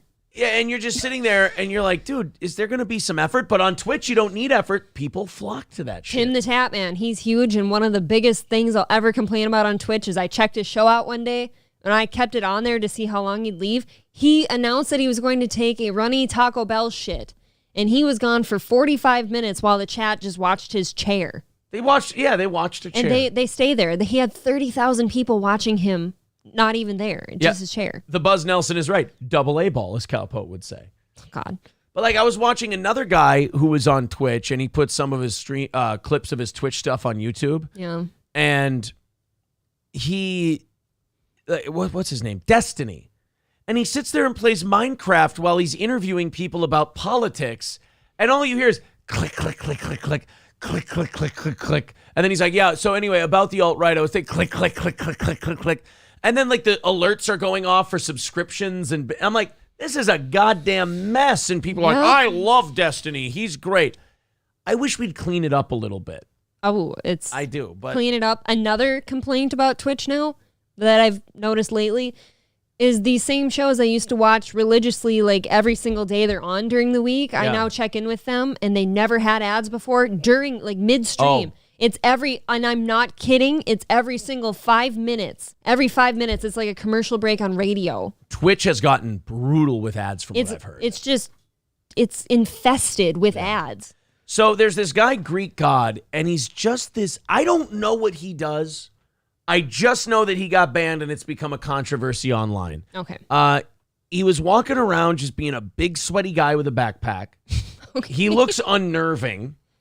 I don't get what the allure is, but he's got like 300-some thousand followers on Twitter. He's a guy, and I'd love to have him on the show. Sure. He's walking around the street. I don't know what the point of the stream was. I think he's an IRL streamer, which, look, no offense to IRL streamers. It's kind of like John Malkovich with the Johnny 23 thing again. They're kind of somewhere between a cockroach and the white stuff that accumulates at the corners of your mouth when you're really thirsty. I don't think much of IRL streamers. Also, a dime a dozen. Yeah. But I think people like it just because of the chance of being off the cuff. I guess. You don't know what's going to happen. Short lifespans, too. Yeah. Short lifespans. So let's watch Greek God. This is apparently the thing that got him in trouble, and I need him to stop looking at me like that.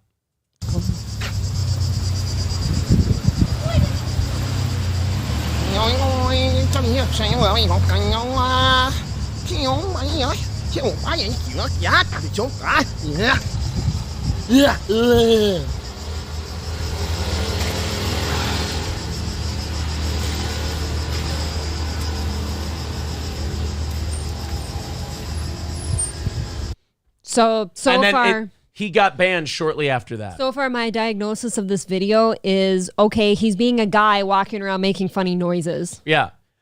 My diagnosis, like, as far as the ban goes, I didn't see anything even remotely punishable. No. Not only that, my secondary analysis, boring fucking host. Very boring. But again, this just seems like something stupid, like somebody alone would do, just walk around making stupid sounds. It also, you know what? It belongs on Twitch. Yeah. This is absolutely something that belongs. Keep this shit away from YouTube. Keep it over on Twitch. 1.2 million views. Well, this is because another guy posted it to get this guy in trouble. And he said, oh, you see, he got banned off of Twitch after he mocked this Asian family. So that's what the controversy was. Was he mocking an Asian family? I want you guys to watch this again because I just wanted to play it once for you so you could go, okay, I don't understand it. Now I'm going to tell you what the controversy is. And then you can tell me if this warranted a Twitch ban. Okay. The controversy is he passed by an Asian family. He started doing Asian talk. And then that's culturally insensitive, so he deserves a ban. Let's take a look. That is not an Asian person. No, it is not. That is at best a Latino person. Latina, if you will. Maybe probably just a run-of-the-mill white lady. It just looks like a run-of-the-mill white lady with a kid. So he passes them. And now, here's the part we get. He is, by the way, uncomfortably sweaty. I hope it's really big hot. Big guys where sweat he a is. lot.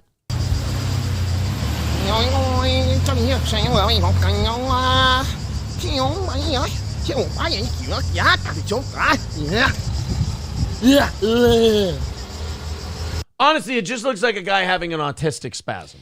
He looks kind of like some guy with a problem upstairs, just kind of wandering around talking to himself. He looks like the kind of guy you'd see if you just, like, 9:45 at night, downtown Minneapolis. Oh, yeah. You're walking around. Just one of the weirdos that come out. Yeah. That's it.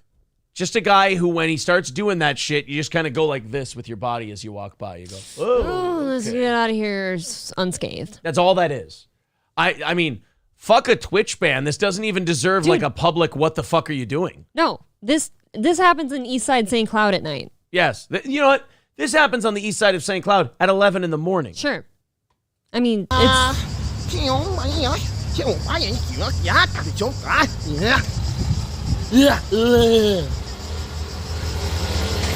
I think you look at this person and you just look at them like, wow, what a weirdo. You don't look at them and be like, oh, I bet they're being racist right now.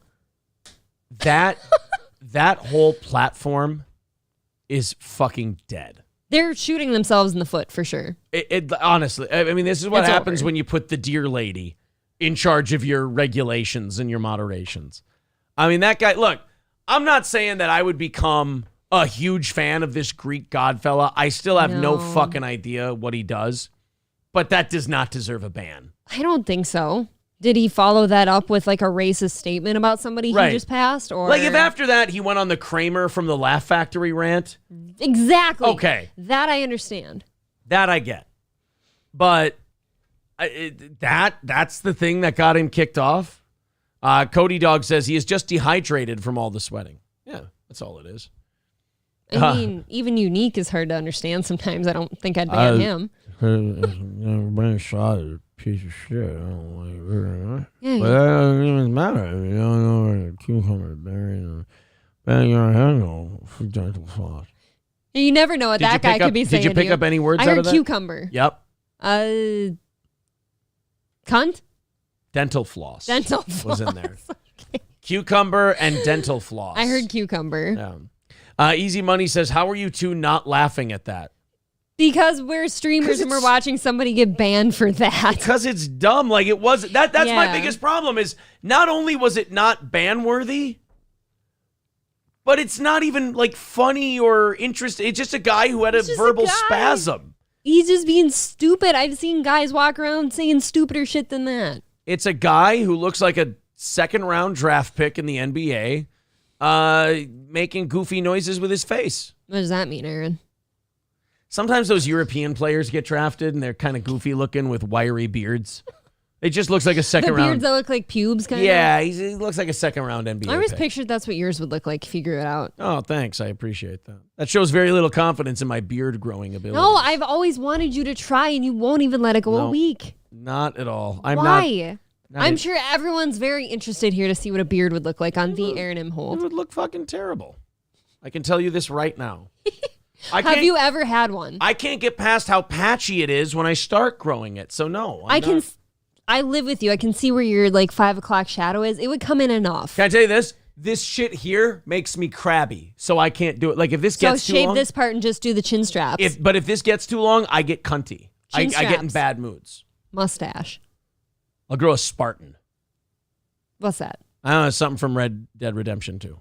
I want to grow a forked Spartan. Well, answer me this though. Have you ever had one? No. You've never let it grow out at all just to see? For a little For bit, your but again, entire life? I can't get past that fuzz stage. That's weird. Here, there you go. I'll grow a forked Spartan. See, How's you know that? that'd be funny as hell. There you go. Just got to take care of it. Use like beard grooming shit. Yeah, there. How about a forked Spartan? Grow it like that. I'm in for a mustache ride. Ooh, how about that one? How about I go with the Martin Van Buren? That's gross. You don't like that one? No. Shit.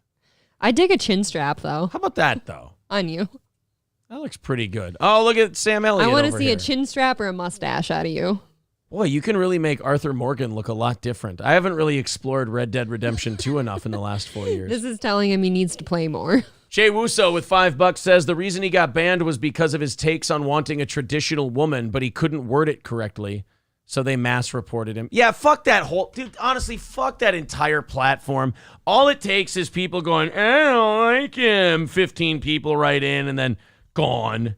So he was behaving like Subhuman Polak from YouTube, Yes. but on Twitch, and they didn't like him. He was going on a Subhuman Polak rant, and then they got him, finally. Wow. We are $65 over our goal today, guys. Thank you so much for all the contributions. I guess 35 more, and you guys start next week with 30 minutes of overtime on us off the bat. Peter Tarot Show says, to explain the walking around, Greek's health focus of his channel is often him walking 10,000 steps and doing public workouts, like 500 push-ups in weird places. So Thank you, Peter Tarot. That you. helps a lot because I had no idea why the fuck he was doing that. That is his point. See, Jake says you got to get past that awkward stage of growth. All right. Colin says, interested in seeing what your beard would look like. Guys, don't give her I'm ammunition. sure I'm not the only one. Don't give her ammo. I don't think you'd look bad. I disagree. And it's my decision. All right, fine. Here's what we'll do. We'll grow a test mustache. So it's got to be, look, it's got to be small. Okay? So no like beard, none of that. That makes me uncomfortable. Okay. And honestly, when the mustache gets too far out here, like it makes me really uncomfortable around the corners of my mouth. So let's shorten it up a little bit. And we'll just kind of grow it out a little bushy right here. Just a little patch right in the middle? Just a little patch to see if I like it. Just a little patch. Just to see if I like it. Now, are you taking like inspiration from anyone? An artist. What kind of an artist? He was an actor. Yeah? Yeah. What kind of things Charlie would Chaplin, be mostly silent films. Oh, so you're going for Charlie Chaplin here, not a Hitler stash. Nate says, has Aaron addressed the black undershirt yet? Thank you. I just wanted to wear something dark. Here, why don't we pull this out a little farther?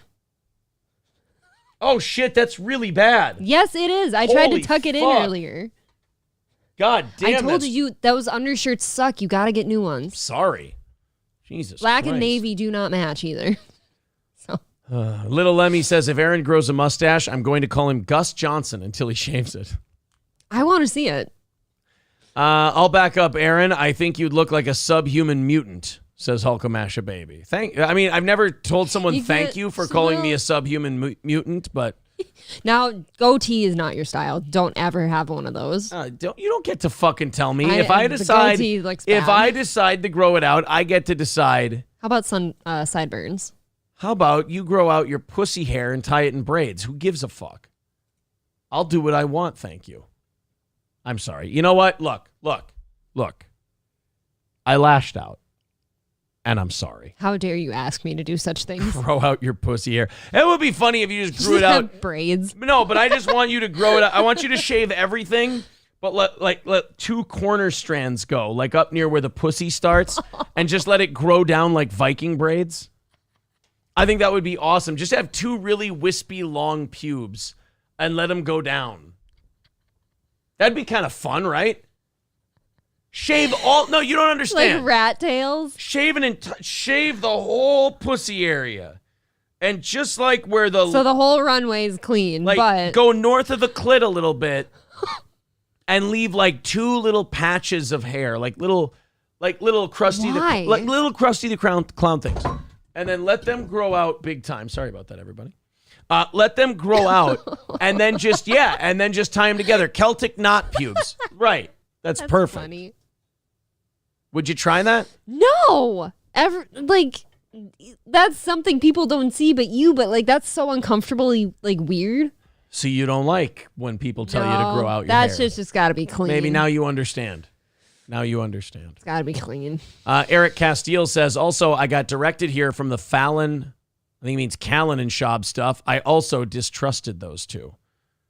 I like how Nate says Thanks, buddy. He says, April, you let him go on air wearing black and blue. I don't dress him. Dude, you should see his pants. Stand up and show everyone your athletic pants. Would you like to see what nice I'm polo. Oh, Nate, your fucking head's going to explode, bro.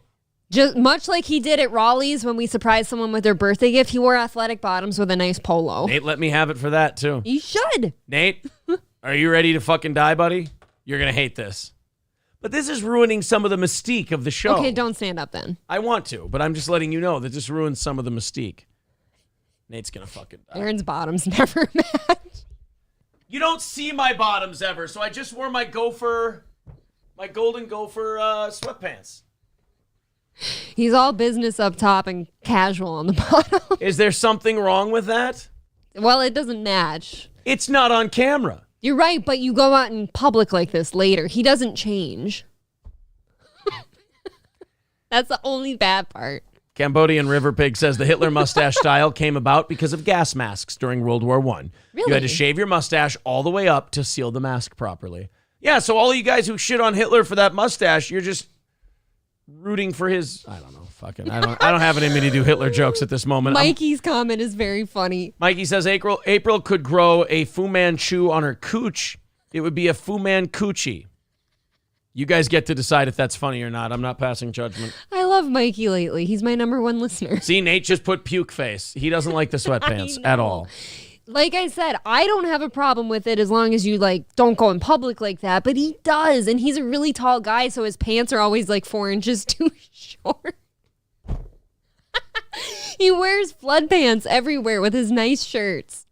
It's not true. And I don't say anything to him. I just know that's who he is, but it really does grind my gears a little bit. McDonald's today, or do you think we can leave early enough for Chick-fil-A? No. I'm going to tell you something right now. Ooh. We've got vacation in 4 weeks, and I've told myself you'd feel better and probably look better if you quit going to McDonald's. And I'm going to do that. I'm going to try to stick to it before vacation. I'm 216 today. I'm not bad. I'm I only don't know 1 what pound I'm at. over the... I quit weighing myself, and people made fun of my weight the other day. So April still lets shit get to her. I just sit there. I said I quit weighing myself, so I don't know anymore. Oh. See, people talk shit about us. I want people to send links of people shitting on me because I find it hilarious that people take it that seriously. Curly Adams says, you live in St. Cloud, you might as well dress like the people in your area. That's very true. A pair of jeans or, and your nice shorts. You've got so many nice shorts. Something. I do have lots of nice shorts now. His favorite pair of sweatpants he has, they're not quite gopher maroon. They're a little darker than that with a gray stripe down the side, but they're a good, I bet, 20 years old. He's had them his whole adult life. Mikey, and the zippers are broke, so they just flare when he walks. Mikey says Aaron dresses like a toddler. Yes. You know how kids, when they pick out their own clothes, it's like a button-up, Louis will pick out this wrinkled button-up shirt. Yeah. A T-shirt. I think he looks and then great. Wear, frumpy basketball shorts so that he loves it. I think he looks solid. Nate says, imagine eating fast food as a grown adult. As a guy who came here from Red Bart, Nate, you've got a little bit of his autism in you. You got a little bit of that, I've got weird, stringent, autistic rules thing going on that you then project onto the rest of us. I don't mind a good fast food once in a while. What's a little insulting to me when you bring up, McDonald's or Chick-fil-A today, I made... And this happens often. Oh, that's right. We had that lemon chicken shit. I made the nicest meal last night, and I purposely made some for leftovers, and he still would rather go to McDonald's. No, I should probably have some of that. That was very good. I made a nice lemon chicken linguine last night. It was delicious. Cambodian River Pig says, April, you're a mother now. Weight does not matter. She likes to keep her belly nice and her puss tight for me, though, because I'll leave. Yeah, Aaron had that in our wedding vows. He's like, you get fat and this is over. I'm out of here. So, in fairness, I did say if I hit a certain weight, you can fucking bounce. Did you say that? Yeah. What was your weight? I think if I get back to 230 where I was. Damn, you've gotten close a couple times. No, I haven't, you bitch. Over our years together, you've been at 227 before. Oh, no. I meant since I started boxing and I lost it. Oh, so I was gonna rules say, to the rules. You fucking whore. The highest I've ever gotten since is when I'm really hungover and you get that bloat. I've been 222. But then I was the next day you're 215. Can I tell you something? What? When I was there was my fattest stage of life I've been in was when I was in college the first 2 years. My highest weight was 135. Cool. What race was your boyfriend? I'm just kidding. I just wanted to do that. The fuck? I just wanted to. What does that have to do with my weight? Yeah. I would like an explanation on that one. Nope, not getting one. No. Because then I can say I didn't know what I was saying. I'll tell you the race of my boyfriend if you tell me what you meant by that. I was dehydrated and I need to drink some water. I still don't understand. I didn't hear you. What about the race of my boyfriend? And my weight? I thought you would be ashamed. I didn't think you would. No, I'm Lean really in. curious because maybe this would give me deeper insight to my life, much look, like the MGK. power. Look, the power dynamic of what I was doing is now altered, and I don't like it, so I'm leaving the joke. What power dynamic? I was going to hold the power over you in this joke, and you were going to be. I think the whole chat is a little confused too. No, they're not. No, see, I don't like how you flip. There's going to be thousands of people that hear this. You need to hear it. This is my show. I don't like it when the tables are turned on me. So I'm going to tap out of this joke. I still don't understand. Sage Porkchop says the blacks like him big, April. Well, see, he said. I didn't say that. Did I say that though? He said that. I didn't say a word. That's why he liked me. There. Ryan says it has to do with your weight because Aaron is obsessed with you. No, I'm not. So I don't understand though. So if I weigh more, what does that mean my boyfriend would have been?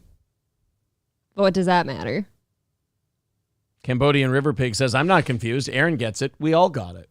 Yeah. I just wanted to hear him so say it sounds like you're just a stupid fucking coos. If you ask me. Oh. Sage Porkchop writes, Black April, he would have been black.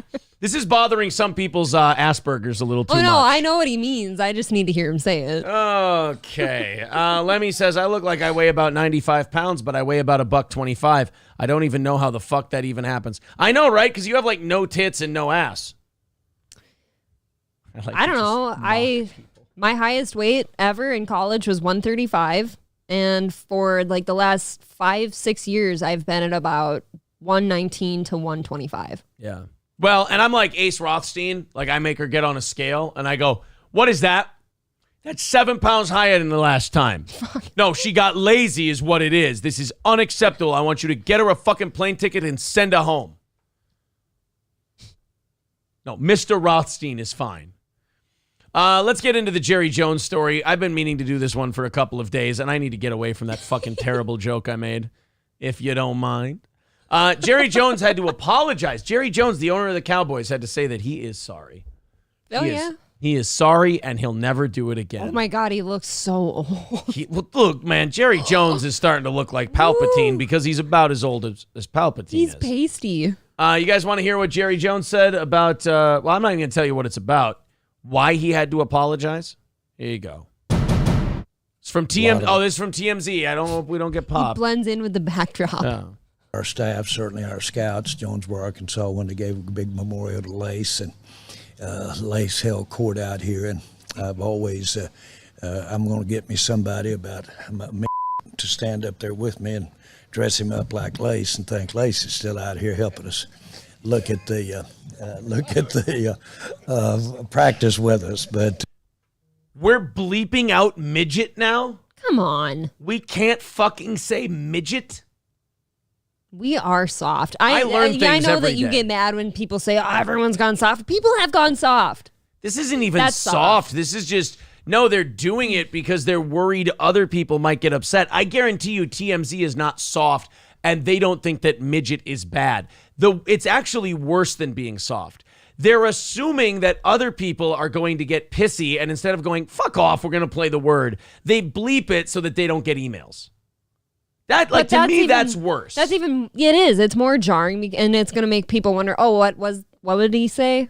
And if you just played it, they would have just skipped right over it. Oh, and by the way, the thing he said was hilarious. So apparently somebody was really important to the Cowboys was a little person, and he said he's going to find a midget and he's going to dress him up like that guy because he misses his dead friend so he can still have him around.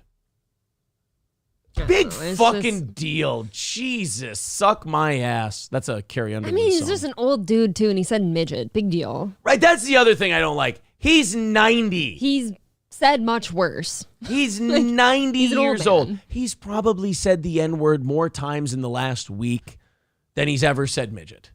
That's what I'm saying. Like, that's tame. Earlier today, I made a reference which I understand may have been viewed as offensive. I apologize.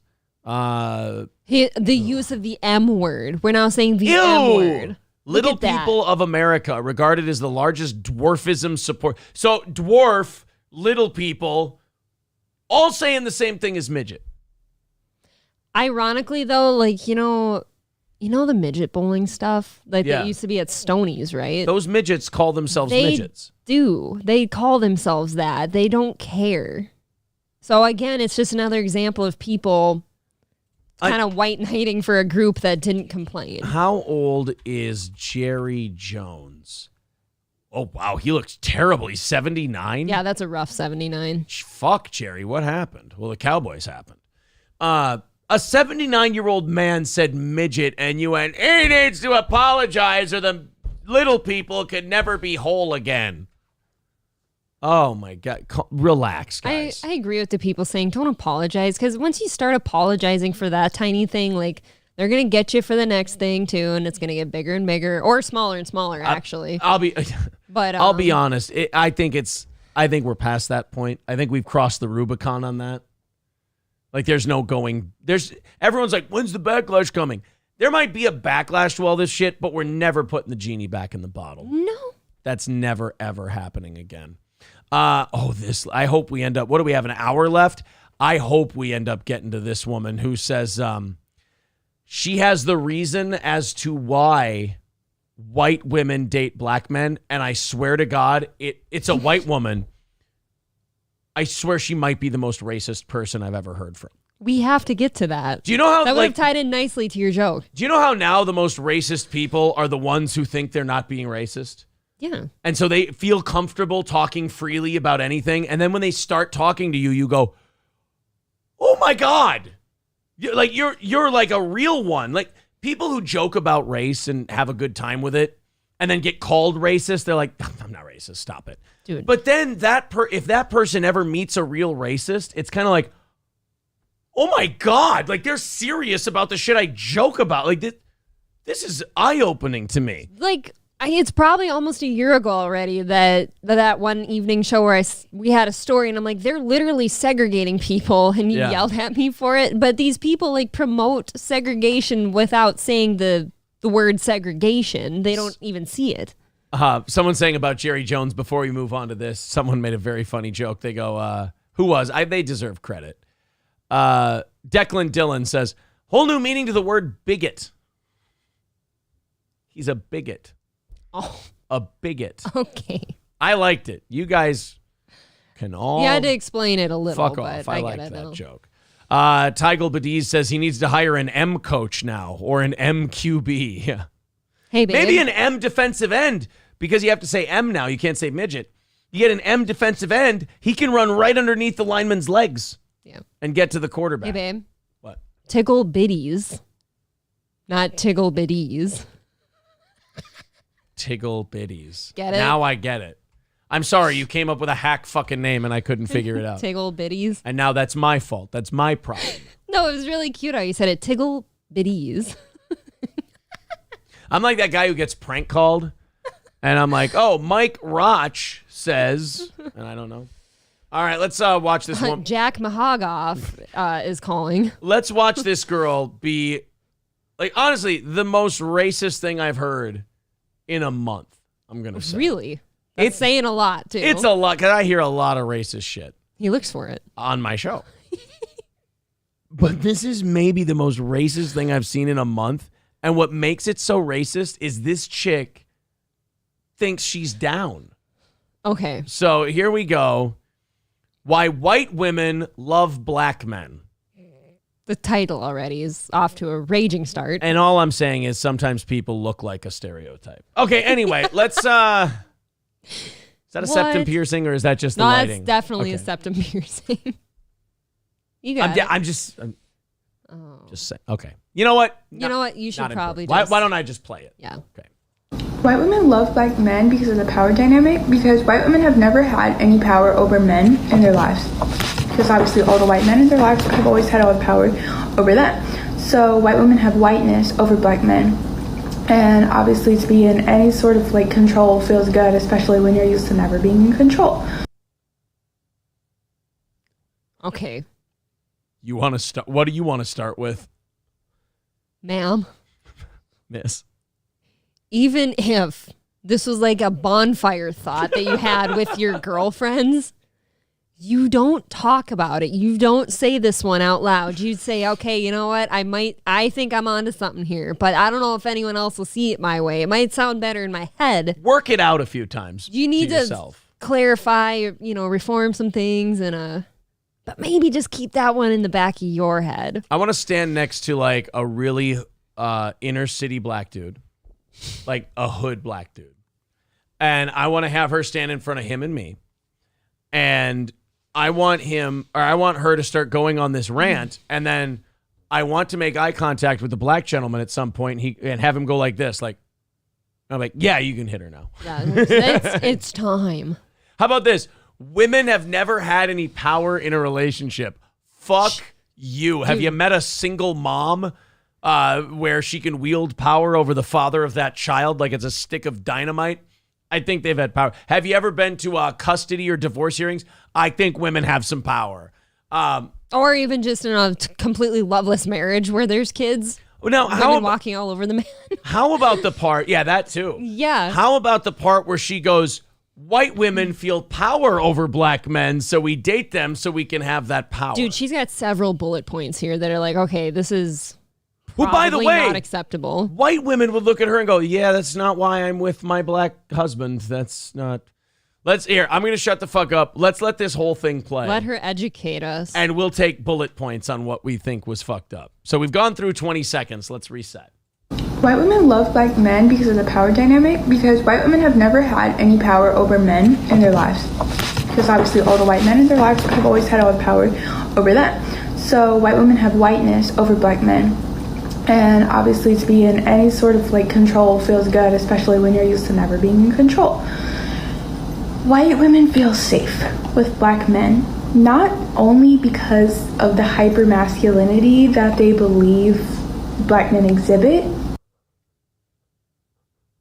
I said we'd play the whole thing. I can't. We'll get through it. Heard anything like this.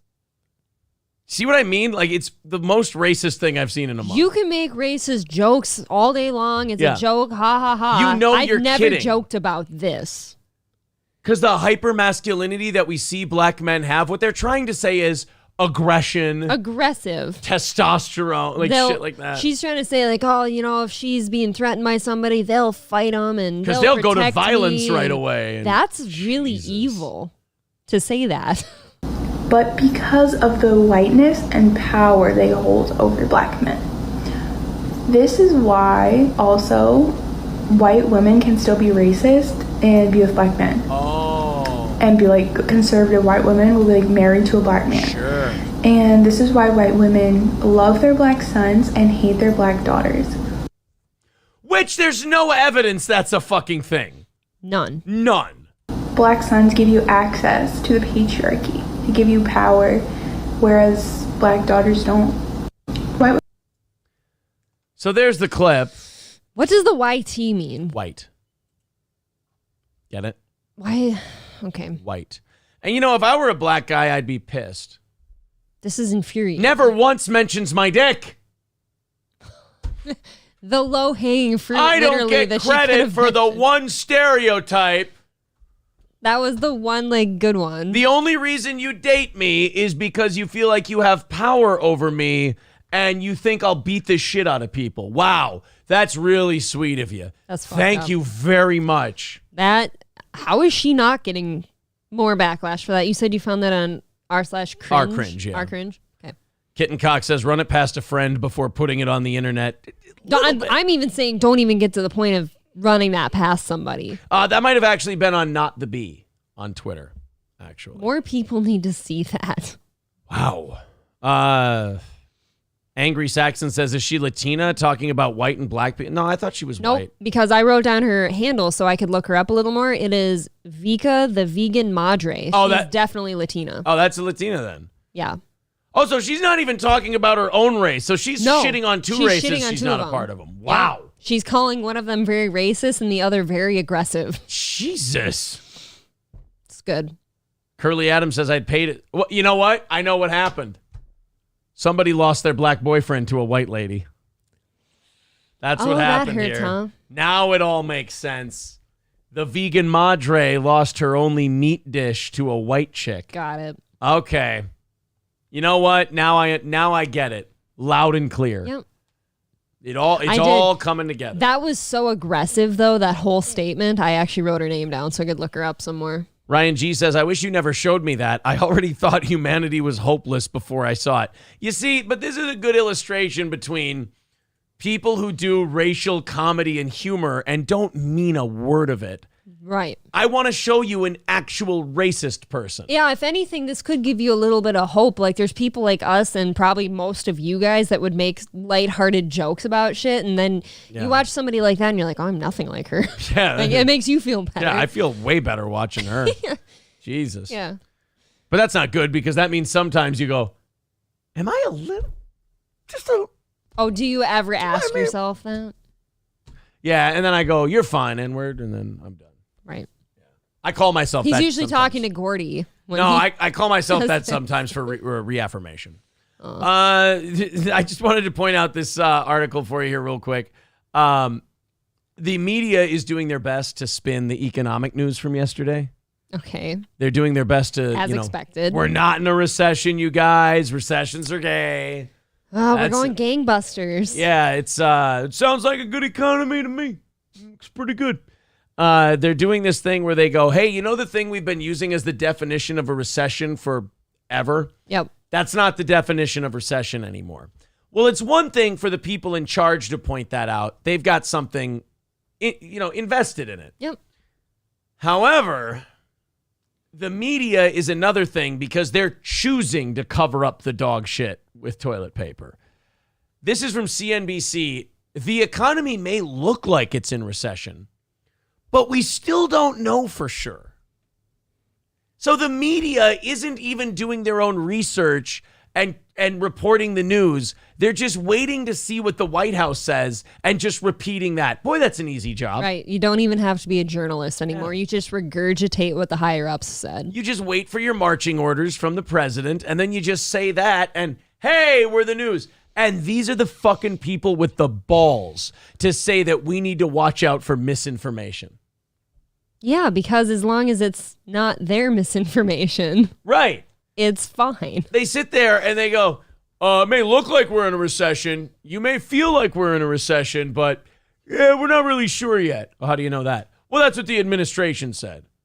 Well, then isn't that just misinformation? You're not really reporting. No, we need to take down Joe Rogan and YouTube. No, we're supposed to feel better because of what they've said now. Lemmy says, we are not in the recession. We are not. Oh, hi, Mark. Tommy Wiseau, now our economic leader at this point. Yepum says, if Donald Trump was still president, we would be in a recession. What would they call it? I believe they would call it the Trump recession. Dude, isn't that crazy? That is the only thing. Like, I sit and I look at the different sides. It's like, we're not getting away with calling this the Biden recession. They're still burying it. Like, before the outright denial that we're seeing with this one, the worst I've ever seen a president do is like take credit for someone else's good economy or blame their recession on the previous administration. Yeah. That's the worst I've ever seen. But at least they're acknowledging that there's a recession or there's a bad economy. This one, they're just going, nope, we're already fucked for the midterms. Don't you dare call it a recession. Nope. It's blinders. Nope.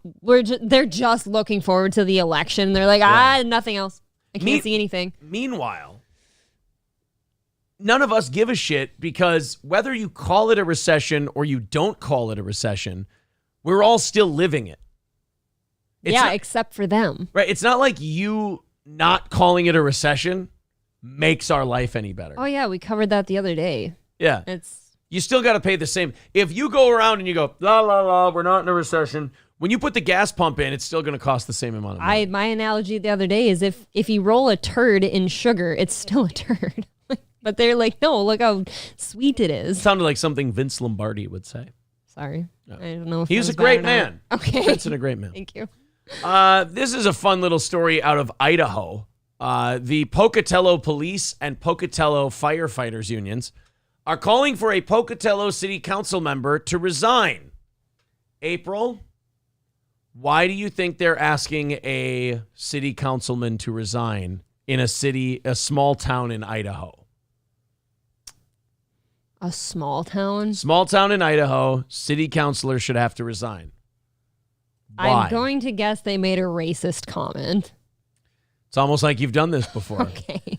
During the meeting on July 7th regarding the... Well, and now usually when it's these race... Like, oh, this councilman needs to go because of racism. You're like, yeah, but we need to hear what he said because it might be bullshit. They might just be trying to get the guy. So let's give him a fair shake. Did they clip pasta him?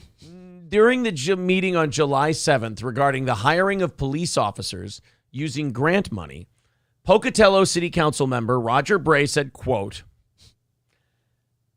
"We have had a very efficient department. We have been able to take care of that ratio because we're not as diverse a community as some."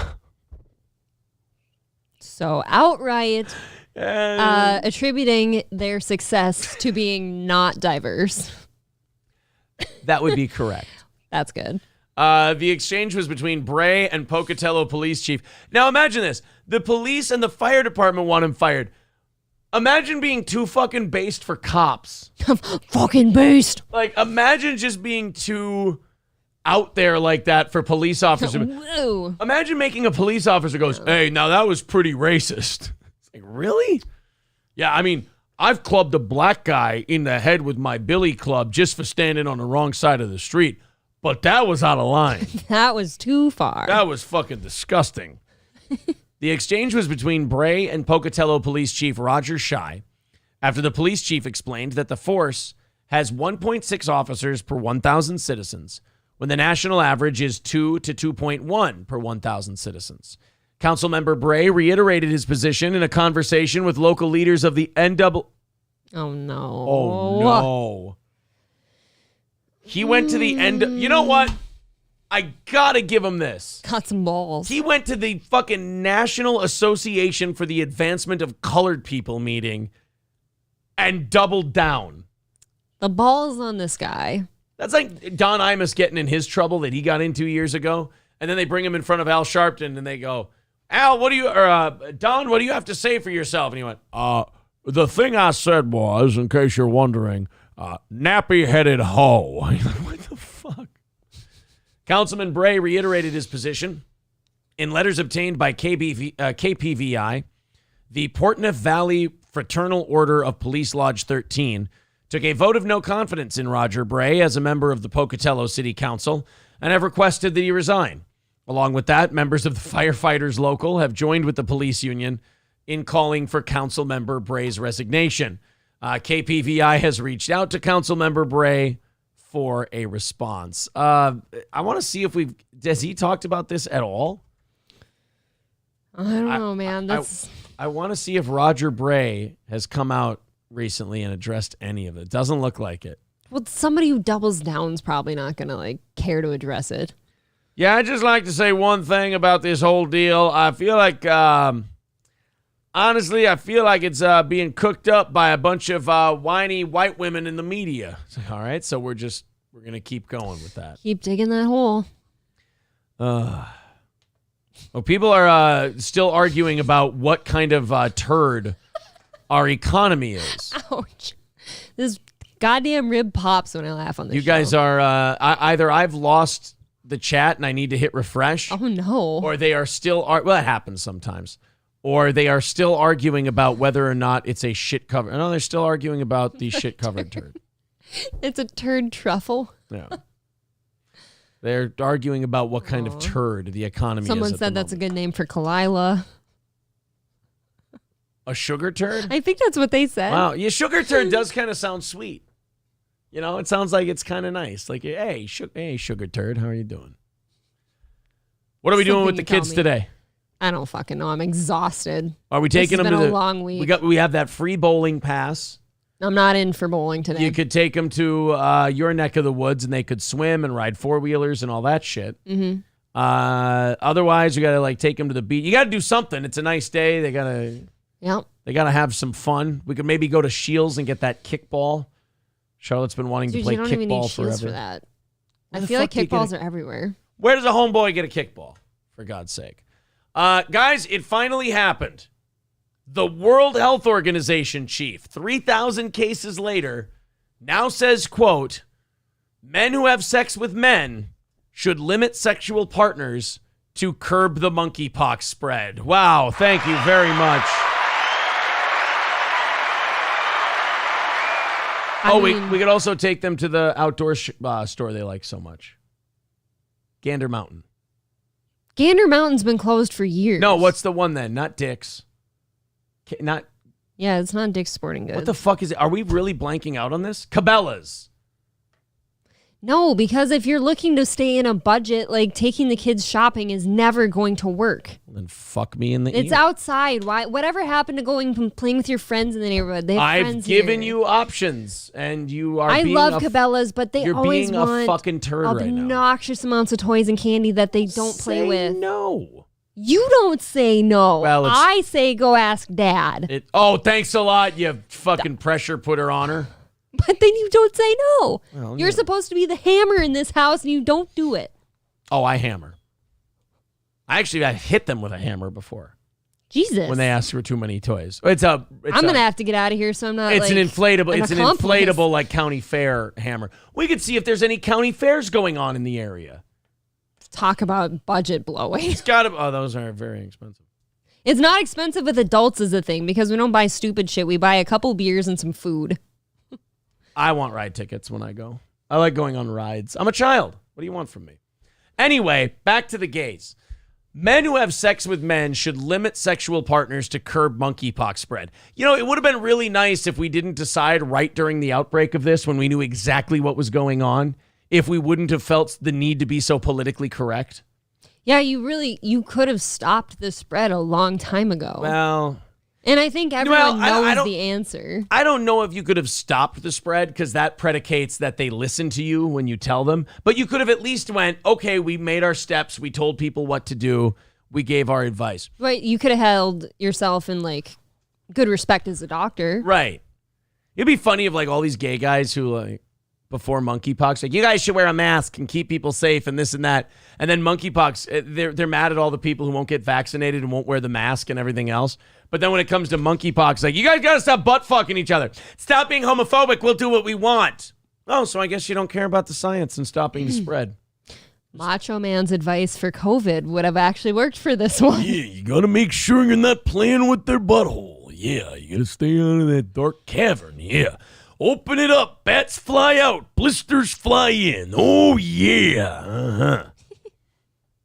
Mask that butthole. The general director of the World Health Organization said men who have sex with men should limit sexual partners in order to protect themselves from and reduce the spread of monkeypox. Actually, guys, it's not called monkeypox anymore.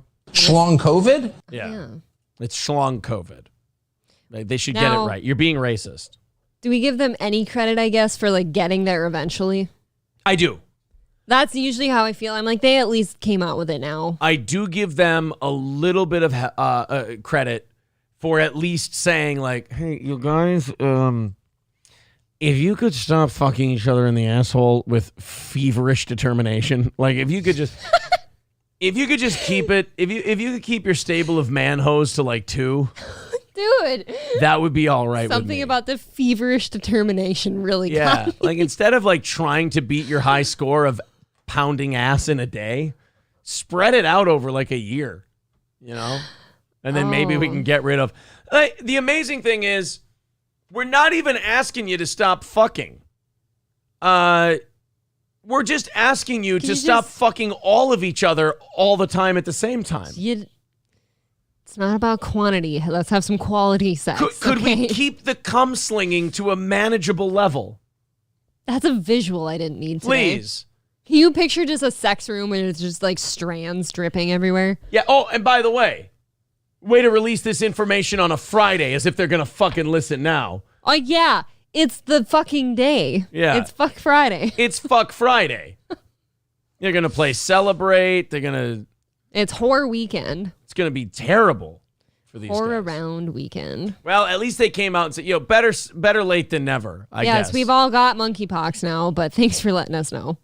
99% of cases are among men, And at least 95% of those patients are men who have had sex with men. That's pretty specific. That's pretty high. That's hitting the nail on the head. And by the way, that 5% that isn't men having sex with men is men who got it from coming in close contact with men who have sex from men.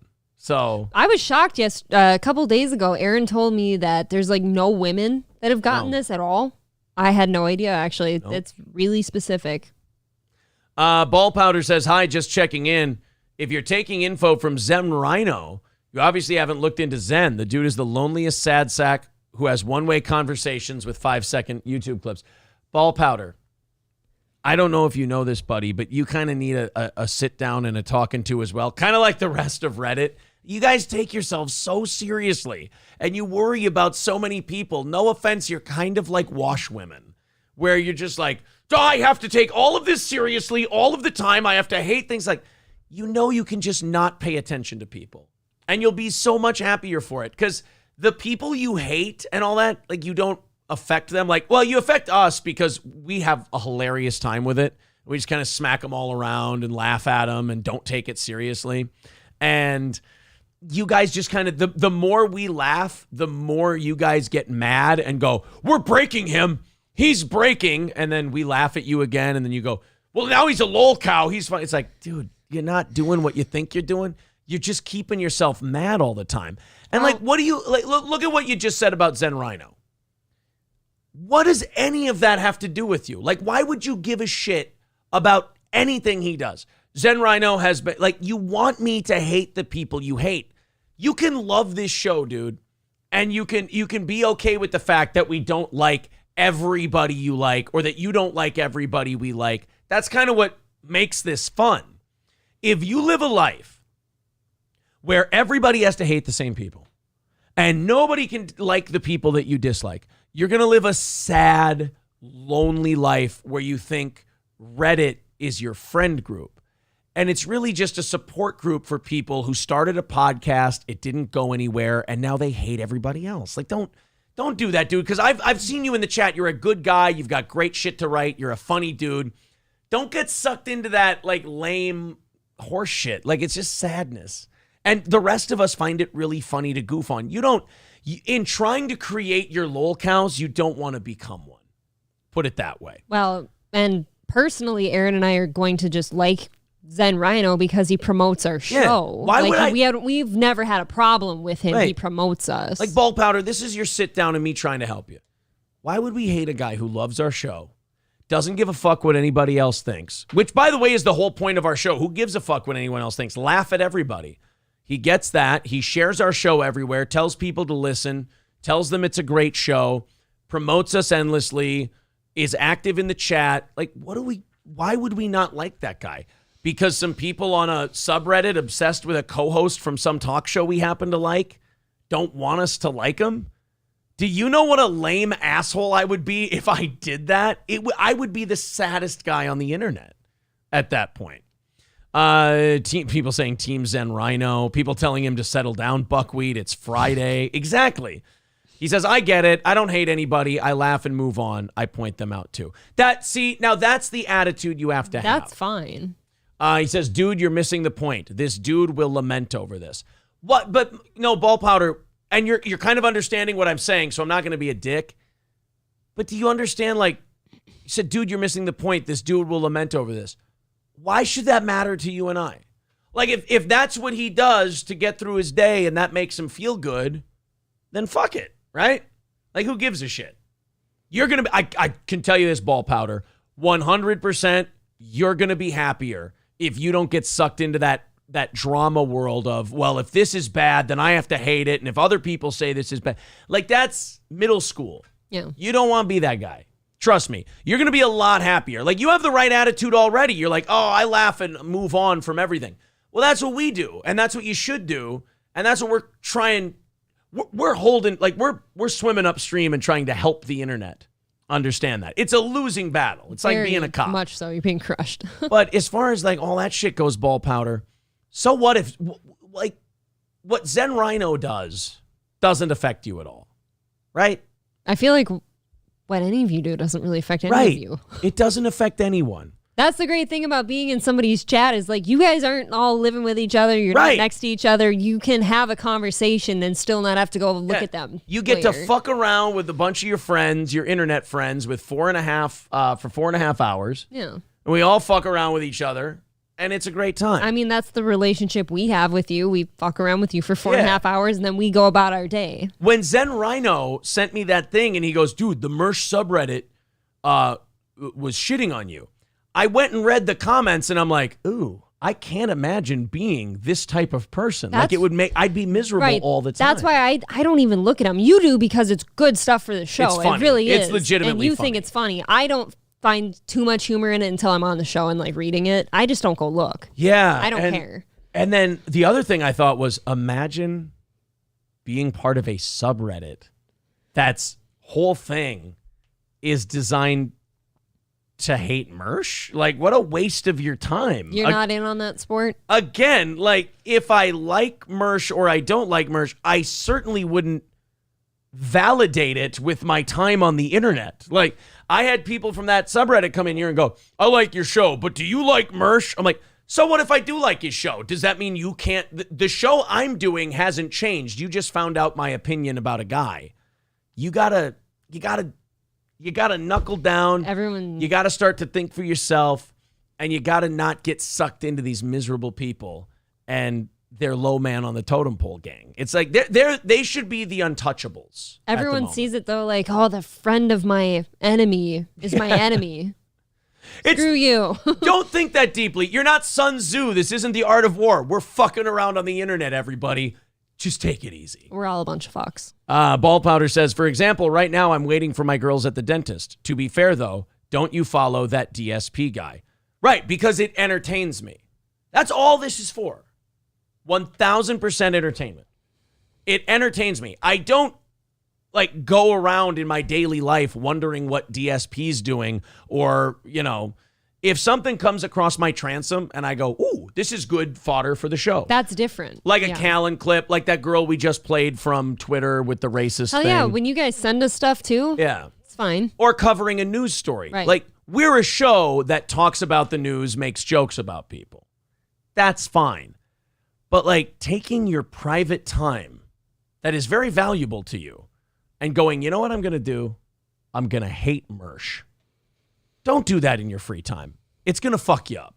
You're not going. One day you're going to find yourself unable to crawl out of that hole, and that sucks.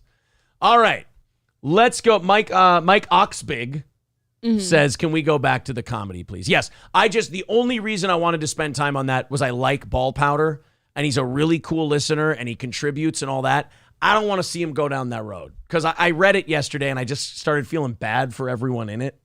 And I was like, God, imagine that being your thing. Ugh. I suppose.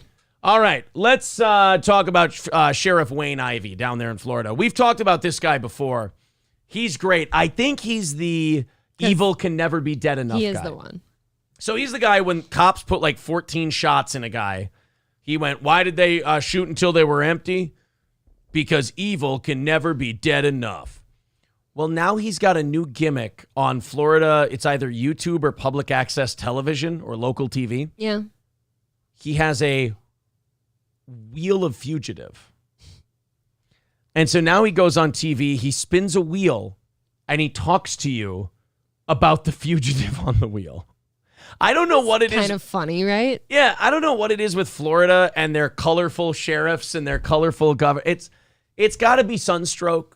Partially. The sun's always frying your brain cells. Yeah. But being from Florida and all those shitty people down there, like, how do you have time to do a wheel of fugitive? Well, you got to limit who goes on the wheel. Let's go ahead and check this out. I got to fast forward a little.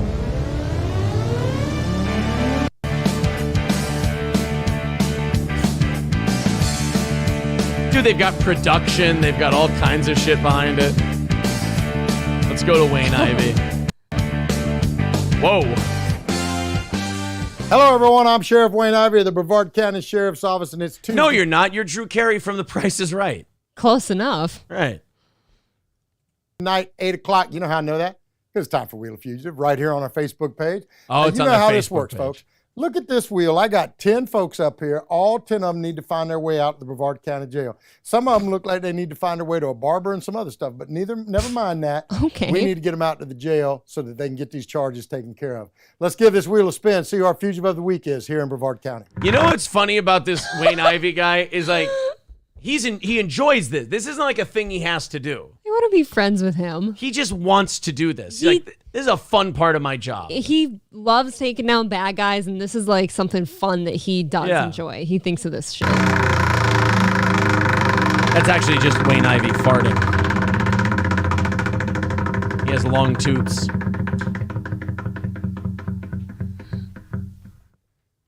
All right, folks, we are looking for... everyone in our audience got their way.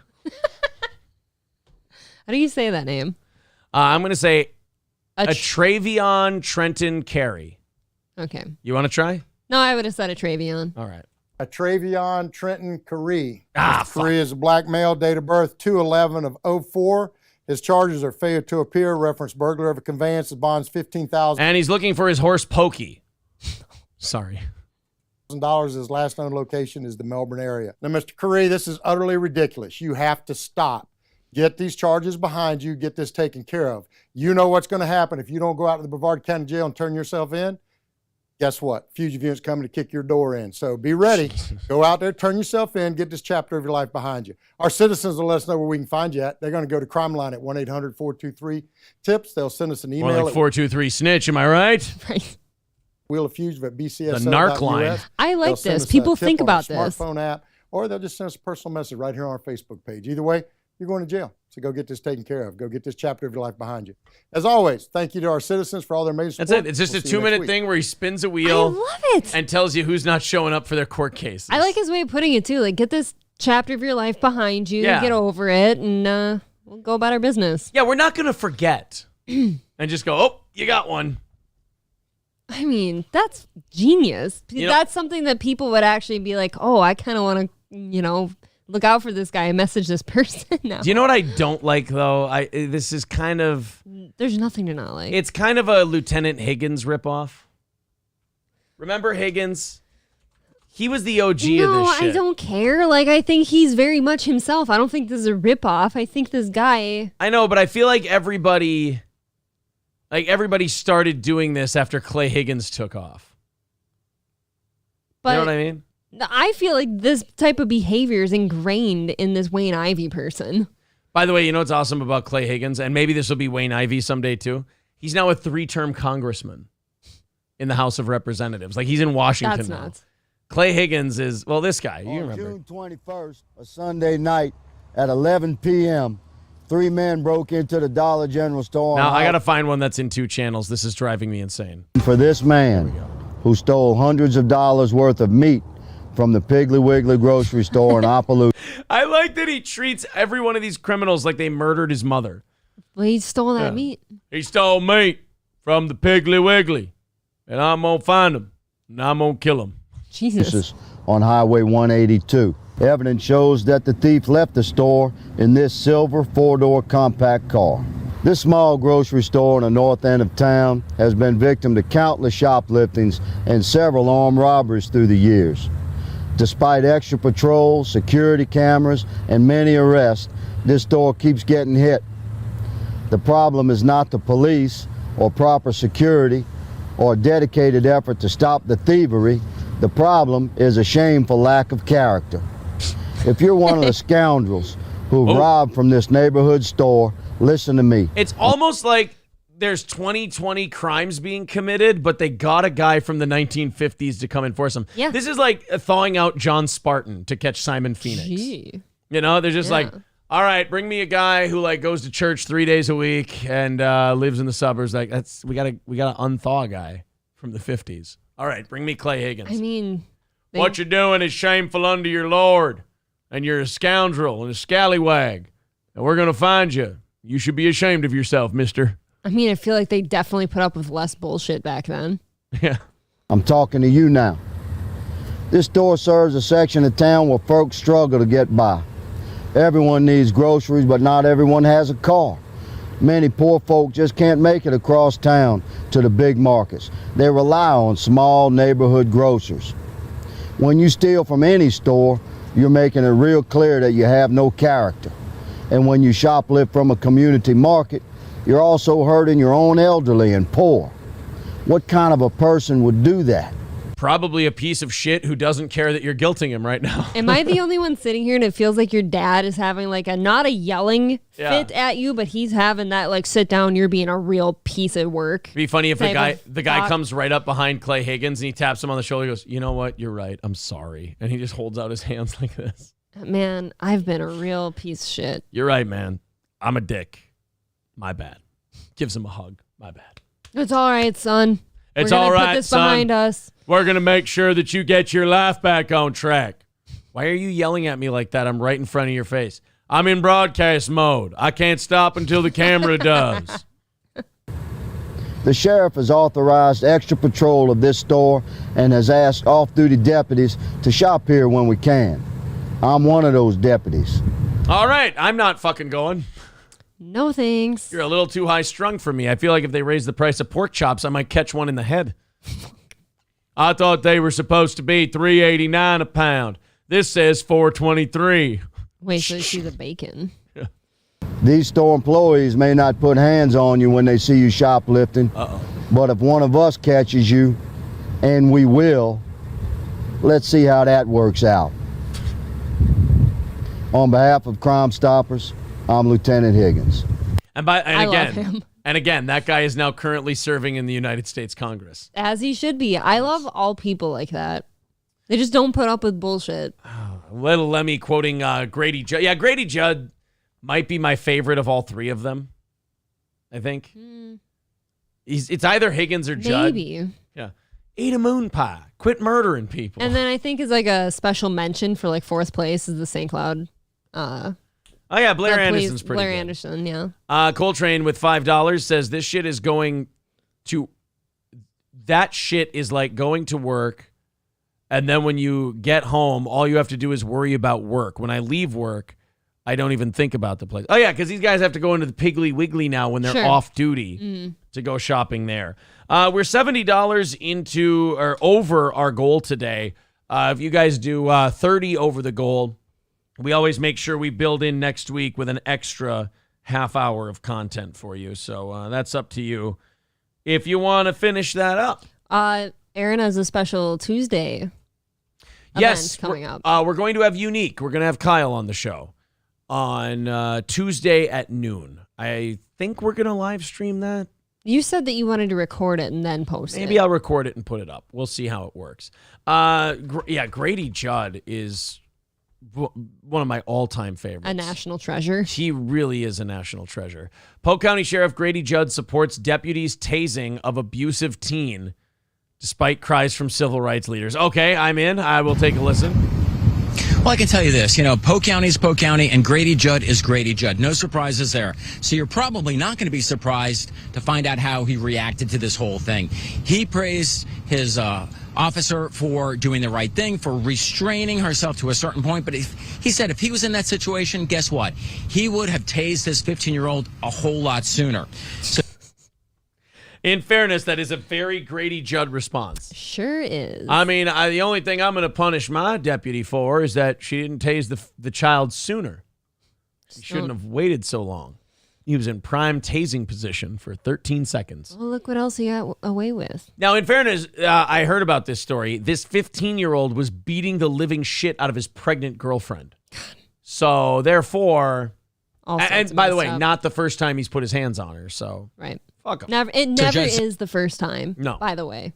Says a series of events led up to what happened at the Sunset Palms Hotel last Friday. He says Xavier Jordan roughed up his 19-year-old pregnant girlfriend severely enough that Jordan's mom called the sheriff's office to come help. Judd says when Sergeant Shannon Gaylord got there, the situation was really chaotic. She tried to get Jordan in cuffs, but he was uncooperative. He pointed out that Gaylord is much smaller than Jordan, so when he threatened to punch her... she did the old school taser, too. Yeah, she put it right in in his back. Yeah. Oof. Not once, but 3 times, she used the taser on him. He took 3 taser shots? When you beat up your girlfriend and then actively resist the sergeant, and it frightens the people at the motel to the point that they come to aid the cops, you got a situation on your hands. And that's what we had here, was a situation. And she took control of it. Good for him, and good just standing up for his employees too for doing the right thing. I don't see any reason why she shouldn't have done that. I mean, no, he's already shown that he's violent. Yeah. So yeah, take care of the problem. Black Lives Matter says Jordan may have verbally threatened the officer, but he wasn't physically resistant when he was tased, so he shouldn't have been. So what is she supposed to sit there for 8 hours until he's ready to put his hands behind his back? Please tell me. And Black Lives Matter, stop defending every piece of shit just because they're black. Start defending the black people who need your help. Start protecting the people who do get their fucking head kicked in by the police. Stop picking every high-profile one just because you're whores for attention and you want more airtime. Start getting your hands dirty. Start finding out where the dirty, bad arrests are and fight against those. I feel like Black Lives Matter gets amnesia with every case too. They forget the other half of things. Like, sure, he only like verbally did something to the officer. What about his girlfriend? I don't think it's that. I think with Black Lives Matter, it's they just grab onto whatever will get headlines more. Right, but they forget that he just beat the shit out of some girl. They don't forget. They don't care. Black Lives Matter also says Jordan has a developmental challenge, and the officer should have taken that. Well, clearly not pulling out is one of his developmental challenges. The other one, not beating up pregnant chicks. But I don't really feel like that's a developmental challenge we need to coddle. I feel like that's a developmental challenge we need to tase, quite frankly. I agree. Consideration and tried harder to de-escalate the situation. The sheriff's office saying no one told them that was a situation when they got the 911 call, and using the taser actually calmed things down without anyone getting hurt. Right. Black Lives Matter is calling for an investigation, as you said, by the Department of Justice and demanding that the Polk County Sheriff's Office get body cameras. Now, that's something that the sheriff has said over and over again he is staunchly against. You know what's funny is they've done studies on body cameras, and police shootings actually have gone up in the communities they've put body cams on cops, because the cops go, oh, I'm wearing a body camera. I'll be cleared in this because they'll see the situation. Yep. And they feel more comfortable discharging their firearm. They're going to second guess themselves when they don't have a camera that can't prove that they had a reason to do that. Yeah, am I going to end up on the news? Right. Why does this look like Bill Cranston? Or Bill? Bill Cranston. Bill Cranston. That's his brother. Cranston, though. Something else the sheriff said, if any one of his officers finds themselves in a similar situation in the future, he expects them to do the same thing that she did. Back to you. Standing firm on how he feels. All right, Ken, thank you. Standing firm on how he feels. Yes, that we should have tased the piece of shit who beat up the pregnant woman. Yeah, I feel like that's a pretty comfortable spot to be. I agree. Nate, stop it. Stop it, Nate. Enough. Buddy Travis says the developmental challenge was no discipline from his... It didn't help. So one of those spam accounts came in, the adult dating site spam accounts. Yeah. And DFG was very upset about it. He says, Lord, why did you ban him? I'm sick of being single. Ugh, that was my chance at losing my virginity, for fuck's sake. What was the dating site link? Oh, just view deleted message, sir. Says, I would get April's DMs. You can resend that and I'll read it. I don't know what you're trying to say there. Woman, if he is 15, I can only imagine how old she is. She's 19. This girlfriend was 19? She was 19. They so said that in she's the a story, problem too then, because she's having sex with a 15-year-old. You would think that would be something they should investigate as well. Why was that just glazed over? I totally glazed over it. I don't know what the rules are in Florida. That's not what we should be focusing on. That's a Crystalia argument. Oh, well, in this state, 17 is legal. Well, she got hit in the head for her fucking troubles. I will have you know that 15 isn't legal in any state. Look, you got one 15-year-old beating the shit out of a pregnant 19-year-old. You got a 19-year-old fucking a 15-year-old. Look. A 19-year-old pedophile. I didn't say I was going into this story because there were lots of winners in it. Jesus. Sir K says, April, I don't know if non-mods can see deleted comments. I don't know. Oh, maybe.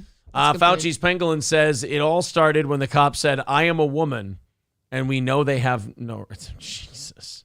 You guys, sometimes you make me blush. Oh. For goodness sake, let's yeah, I know. I felt kind of... I know. Hot after. Woo. All right, we got to open up. We only have time for what? Oh, God, we got 10 minutes left in the show. Do we have anything very specific? Any special feature type thing we want to watch, or do we have just do a couple of stories? Do you have any like major ticket items that won't age well into Monday? Sunday night? I got Alex Stein at the Uvalde City Council meeting, but you heard that one. Hey, he's being very serious in that one. Can we not end on a bummer? That's my request. Yeah, the Alex I don't Stein, want to end on a bummer. The Alex Stein thing is a bummer. Yesterday, we kind of left on a weird note. I would do more Rube Waddell in a heartbeat. Is there more on There's him, like though? a Because, I mean, that's a really old thing. There's like a 17-minute one on him, but I'm sure it's we'll like see. regurgitating the same information, though. I think after today's show, I'm going to put up the Callen D'Elia segment we did. And then this weekend, I'll put up the Greek god stuff and the Howard Stern stuff. Okay. Because I think everything else we have is kind of evergreen. We can kind of go wherever. Play my video, Sam Tripoli attentively paying attention to his guys. Oh, River Pig, that is a funny one. Sam Tripoli... Hold on, Cambodian River Pig. Sam Tripoli had some guest on that was talking about like crystals and shit. And I don't know if Sam Tripoli had too much Adderall or what the fuck was going on. Okay. But yeah, I love going to his channel and just seeing us on all the videos. Yeah. Accuses. So you know how we told him to put up the clip of us joking around that we thought Jules poisoned Mike David? He put it up there, but like he cut it up in a way and only selected the part where it looked like we doubled down. I think he skipped the part where we said, "Hey man, clip this out," because that's why Cambodian River Pig always confuses me. I'm like, I don't think he's for us or against us. I think he's just analyzing. I think he's like a robot. I think he and behaves he's just analyzing. But that's kind of how you should behave on the internet. Yes, I 100% agree. I just fucked up Gino Bisconte in a verbal war. I'm like that up-and-coming fighter, that prospect who just knocked out somebody that the champ Mike David knocked out a few years ago. And I'm like, oh, there's my measuring stick. I knocked him out too. I'm coming up. And then this video comes out. Do you really think Mike David beats Jules? These are serious accusations. Yes, I think the guy who's been near death for the last year and a half of his life is beating a woman. Dude can't raise his arm. He can't. He's like John McCain at this point. He's got to go like this.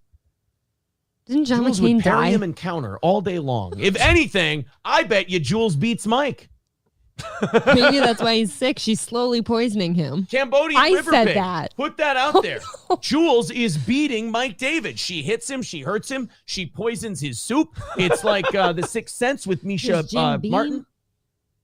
She's putting pills and drugs in his food and beverage. Why he never gets better. Yes, she's abused. That's why he's getting sicker. And he's not feeling well, and why he had those withdrawals off the pain medication. Because she was putting them in there. She's withholding the medicine he needs. You guys, God. We just stumbled on it. Mike has been deathly ill for the last year and a half. Cambodian River Pig, you better get on this shit. Mike David is being beaten by Jules David. Wow. He wouldn't be dead. That is quite a realization. He wouldn't be dead now if it wasn't for Jules David.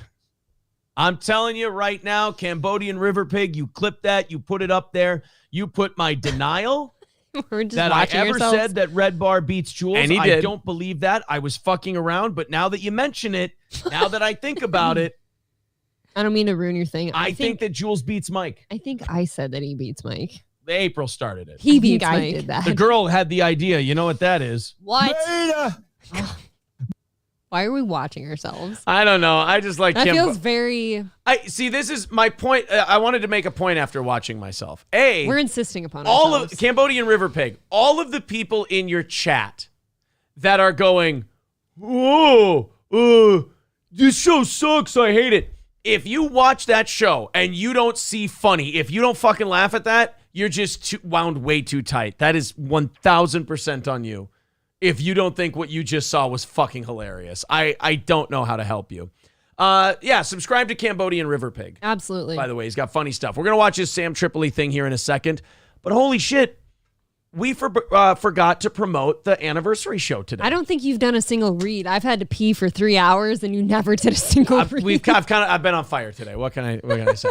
Lemmy has the link to the Steel Toe anniversary show in the chat right now. Saturday, August 6th, a week from tomorrow, we have our 8th anniversary party. It's going to be at Stoney's Bar in Rockville. We sold a bunch of tickets yesterday. We're running out of them. We still got 2-3 dozen left. So there's still tickets for you to get. The cornhole tournament still has about 15 spots open. Sure. So be sure you get that. Eventbrite.com, Steel Toe Morning Show. Get it. Get your tickets today and make sure you're there on Saturday the 6th. Cornhole tournament at 3 p.m. and the comedy show at 8 p.m. I'm making my comeback to stand-up. How excited are you? I do it once a year, and this is the moment. So, Lemmy, thank you very much. There is the link in the chat. You guys can go and get your tickets to the Steel Toe 8th anniversary party. I put the link up there as well. Okay, let's watch the Sam Tripoli thing from Cambodian River Pig. His guest is talking about crystals and souls and some shit. You want to talk about an attentive fucking listener. Let's watch us some Sam Tripoli. Okay.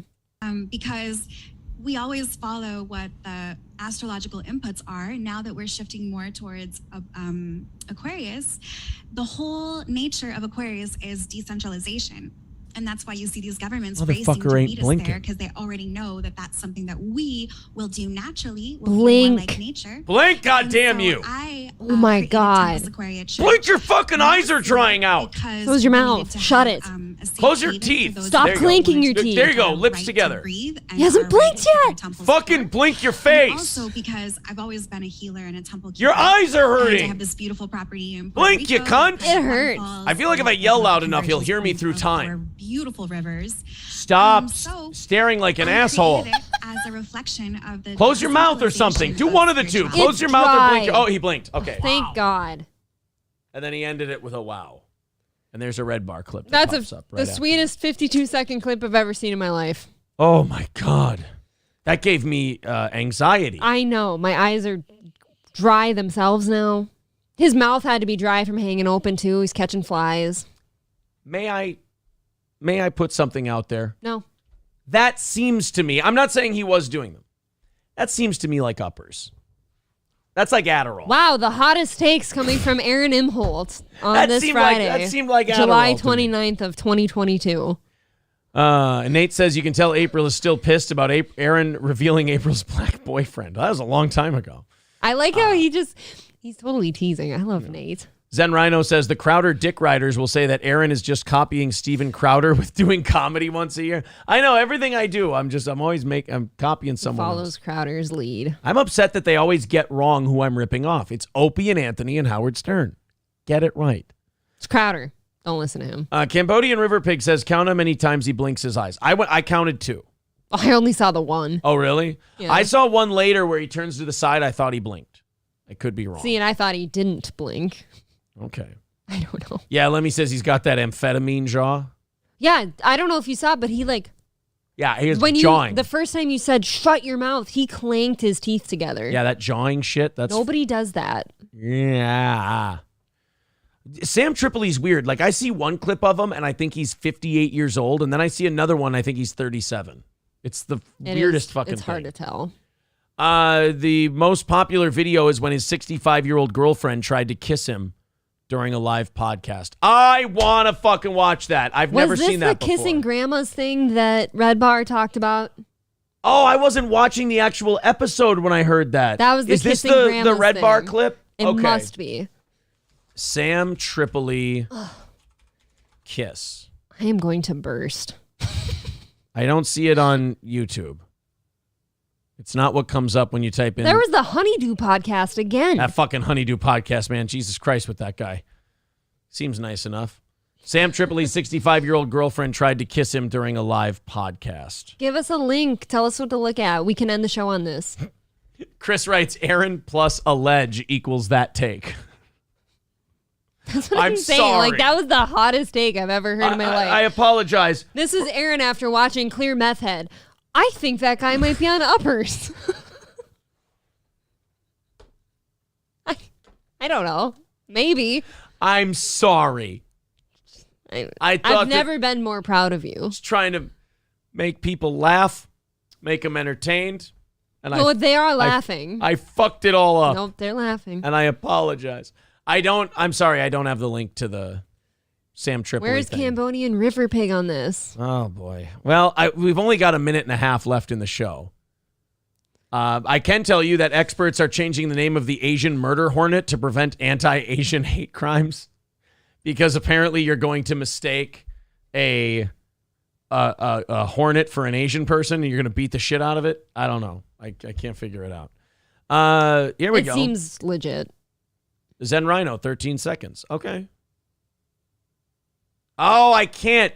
Zen Rhino, can you send it to me as a DM on Twitter real quick, because I can't open shit from my chat. We've got like 2 minutes here. I don't know why that is, but if you could quick send it to me as a DM, that would be wonderful, sir. I like this. This is a pretty baller-ass story. Chicago Mayor Lori Lightfoot is refusing to pay her speeding and red light ticket fines. Red lick tickets. Red lick tickets. She's got some red lick tickets. Chicago Mayor Lori Lightfoot refusing to pay speeding and red light tickets as they pile up. I love that she's like this openly dog shit, dirty, corrupt garbage mayor of Chicago, where she's just like, yeah, no, I'm not doing that. I am dog shit. Yeah, guys, that stuff, for some reason, that shit does not open for me. Did you pay your parking ticket yet? Oh, no, I've got a few days left. Otherwise, it goes up from $10 to $15. How dare you waste our money? I have unpaid parking tickets. All right, let's watch Sam Tripoli's girlfriend try to kiss him. Because that thing is back to 22. I know. But the point is, I was off by 2 weeks. Trying to turn 26 grand into $500,000. The OTM. That's his girlfriend. He's messing out right now too. Is that his girlfriend or his mom? He's dating and she's not like 65 where you're like, oh, all right. A hot 65? She's like a grandma 65. Like if you've got 65-year-old Elizabeth Hurley, that's one thing. Sam, what the fuck is going on, bro? Oh my God. Because that thing is back to 22. I know. But the point is, I was off by. No. He doesn't want the podcast audiences seeing that he's dating her or that they kiss or smooch or anything else. Touch. And again, I'm going to go out on a limb here. Seems like he might be artificially amped up a little too. Forgive me. He is definitely on downers, Aaron. What is wrong with you?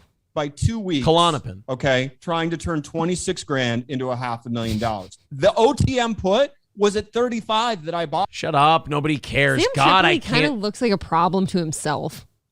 He's just a problem. April plus ledge equals hot take. He's not. Well, if you just say he looks like a problem, he's not really anyone else's problem. He's his problem. The next day, he blurred out his face for the entire episode. Really? Oh, so he's ashamed. So this is purely like she lets him stay somewhere. So this is a place for him to live, and he has to throw her mercy dick. He doesn't have money? I don't know anything about him. I don't think Sam Tripoli has money. I don't think so. All right. Wow. Well, guys, I mean, Cambodian River Pig, thank you. I'm sorry we got to that at the end of the show, but... Aaron's relationship shaming now. Woo! That was too much. All right, are you going to make me some lemon pasta while I sit here and cut and paste and cut and paste? The dog and I are both going to go pee first. That sounds good to me. Yeah. All right, why is the meth always Because you know going? what? The dog has not gone pee yet today. Won't move.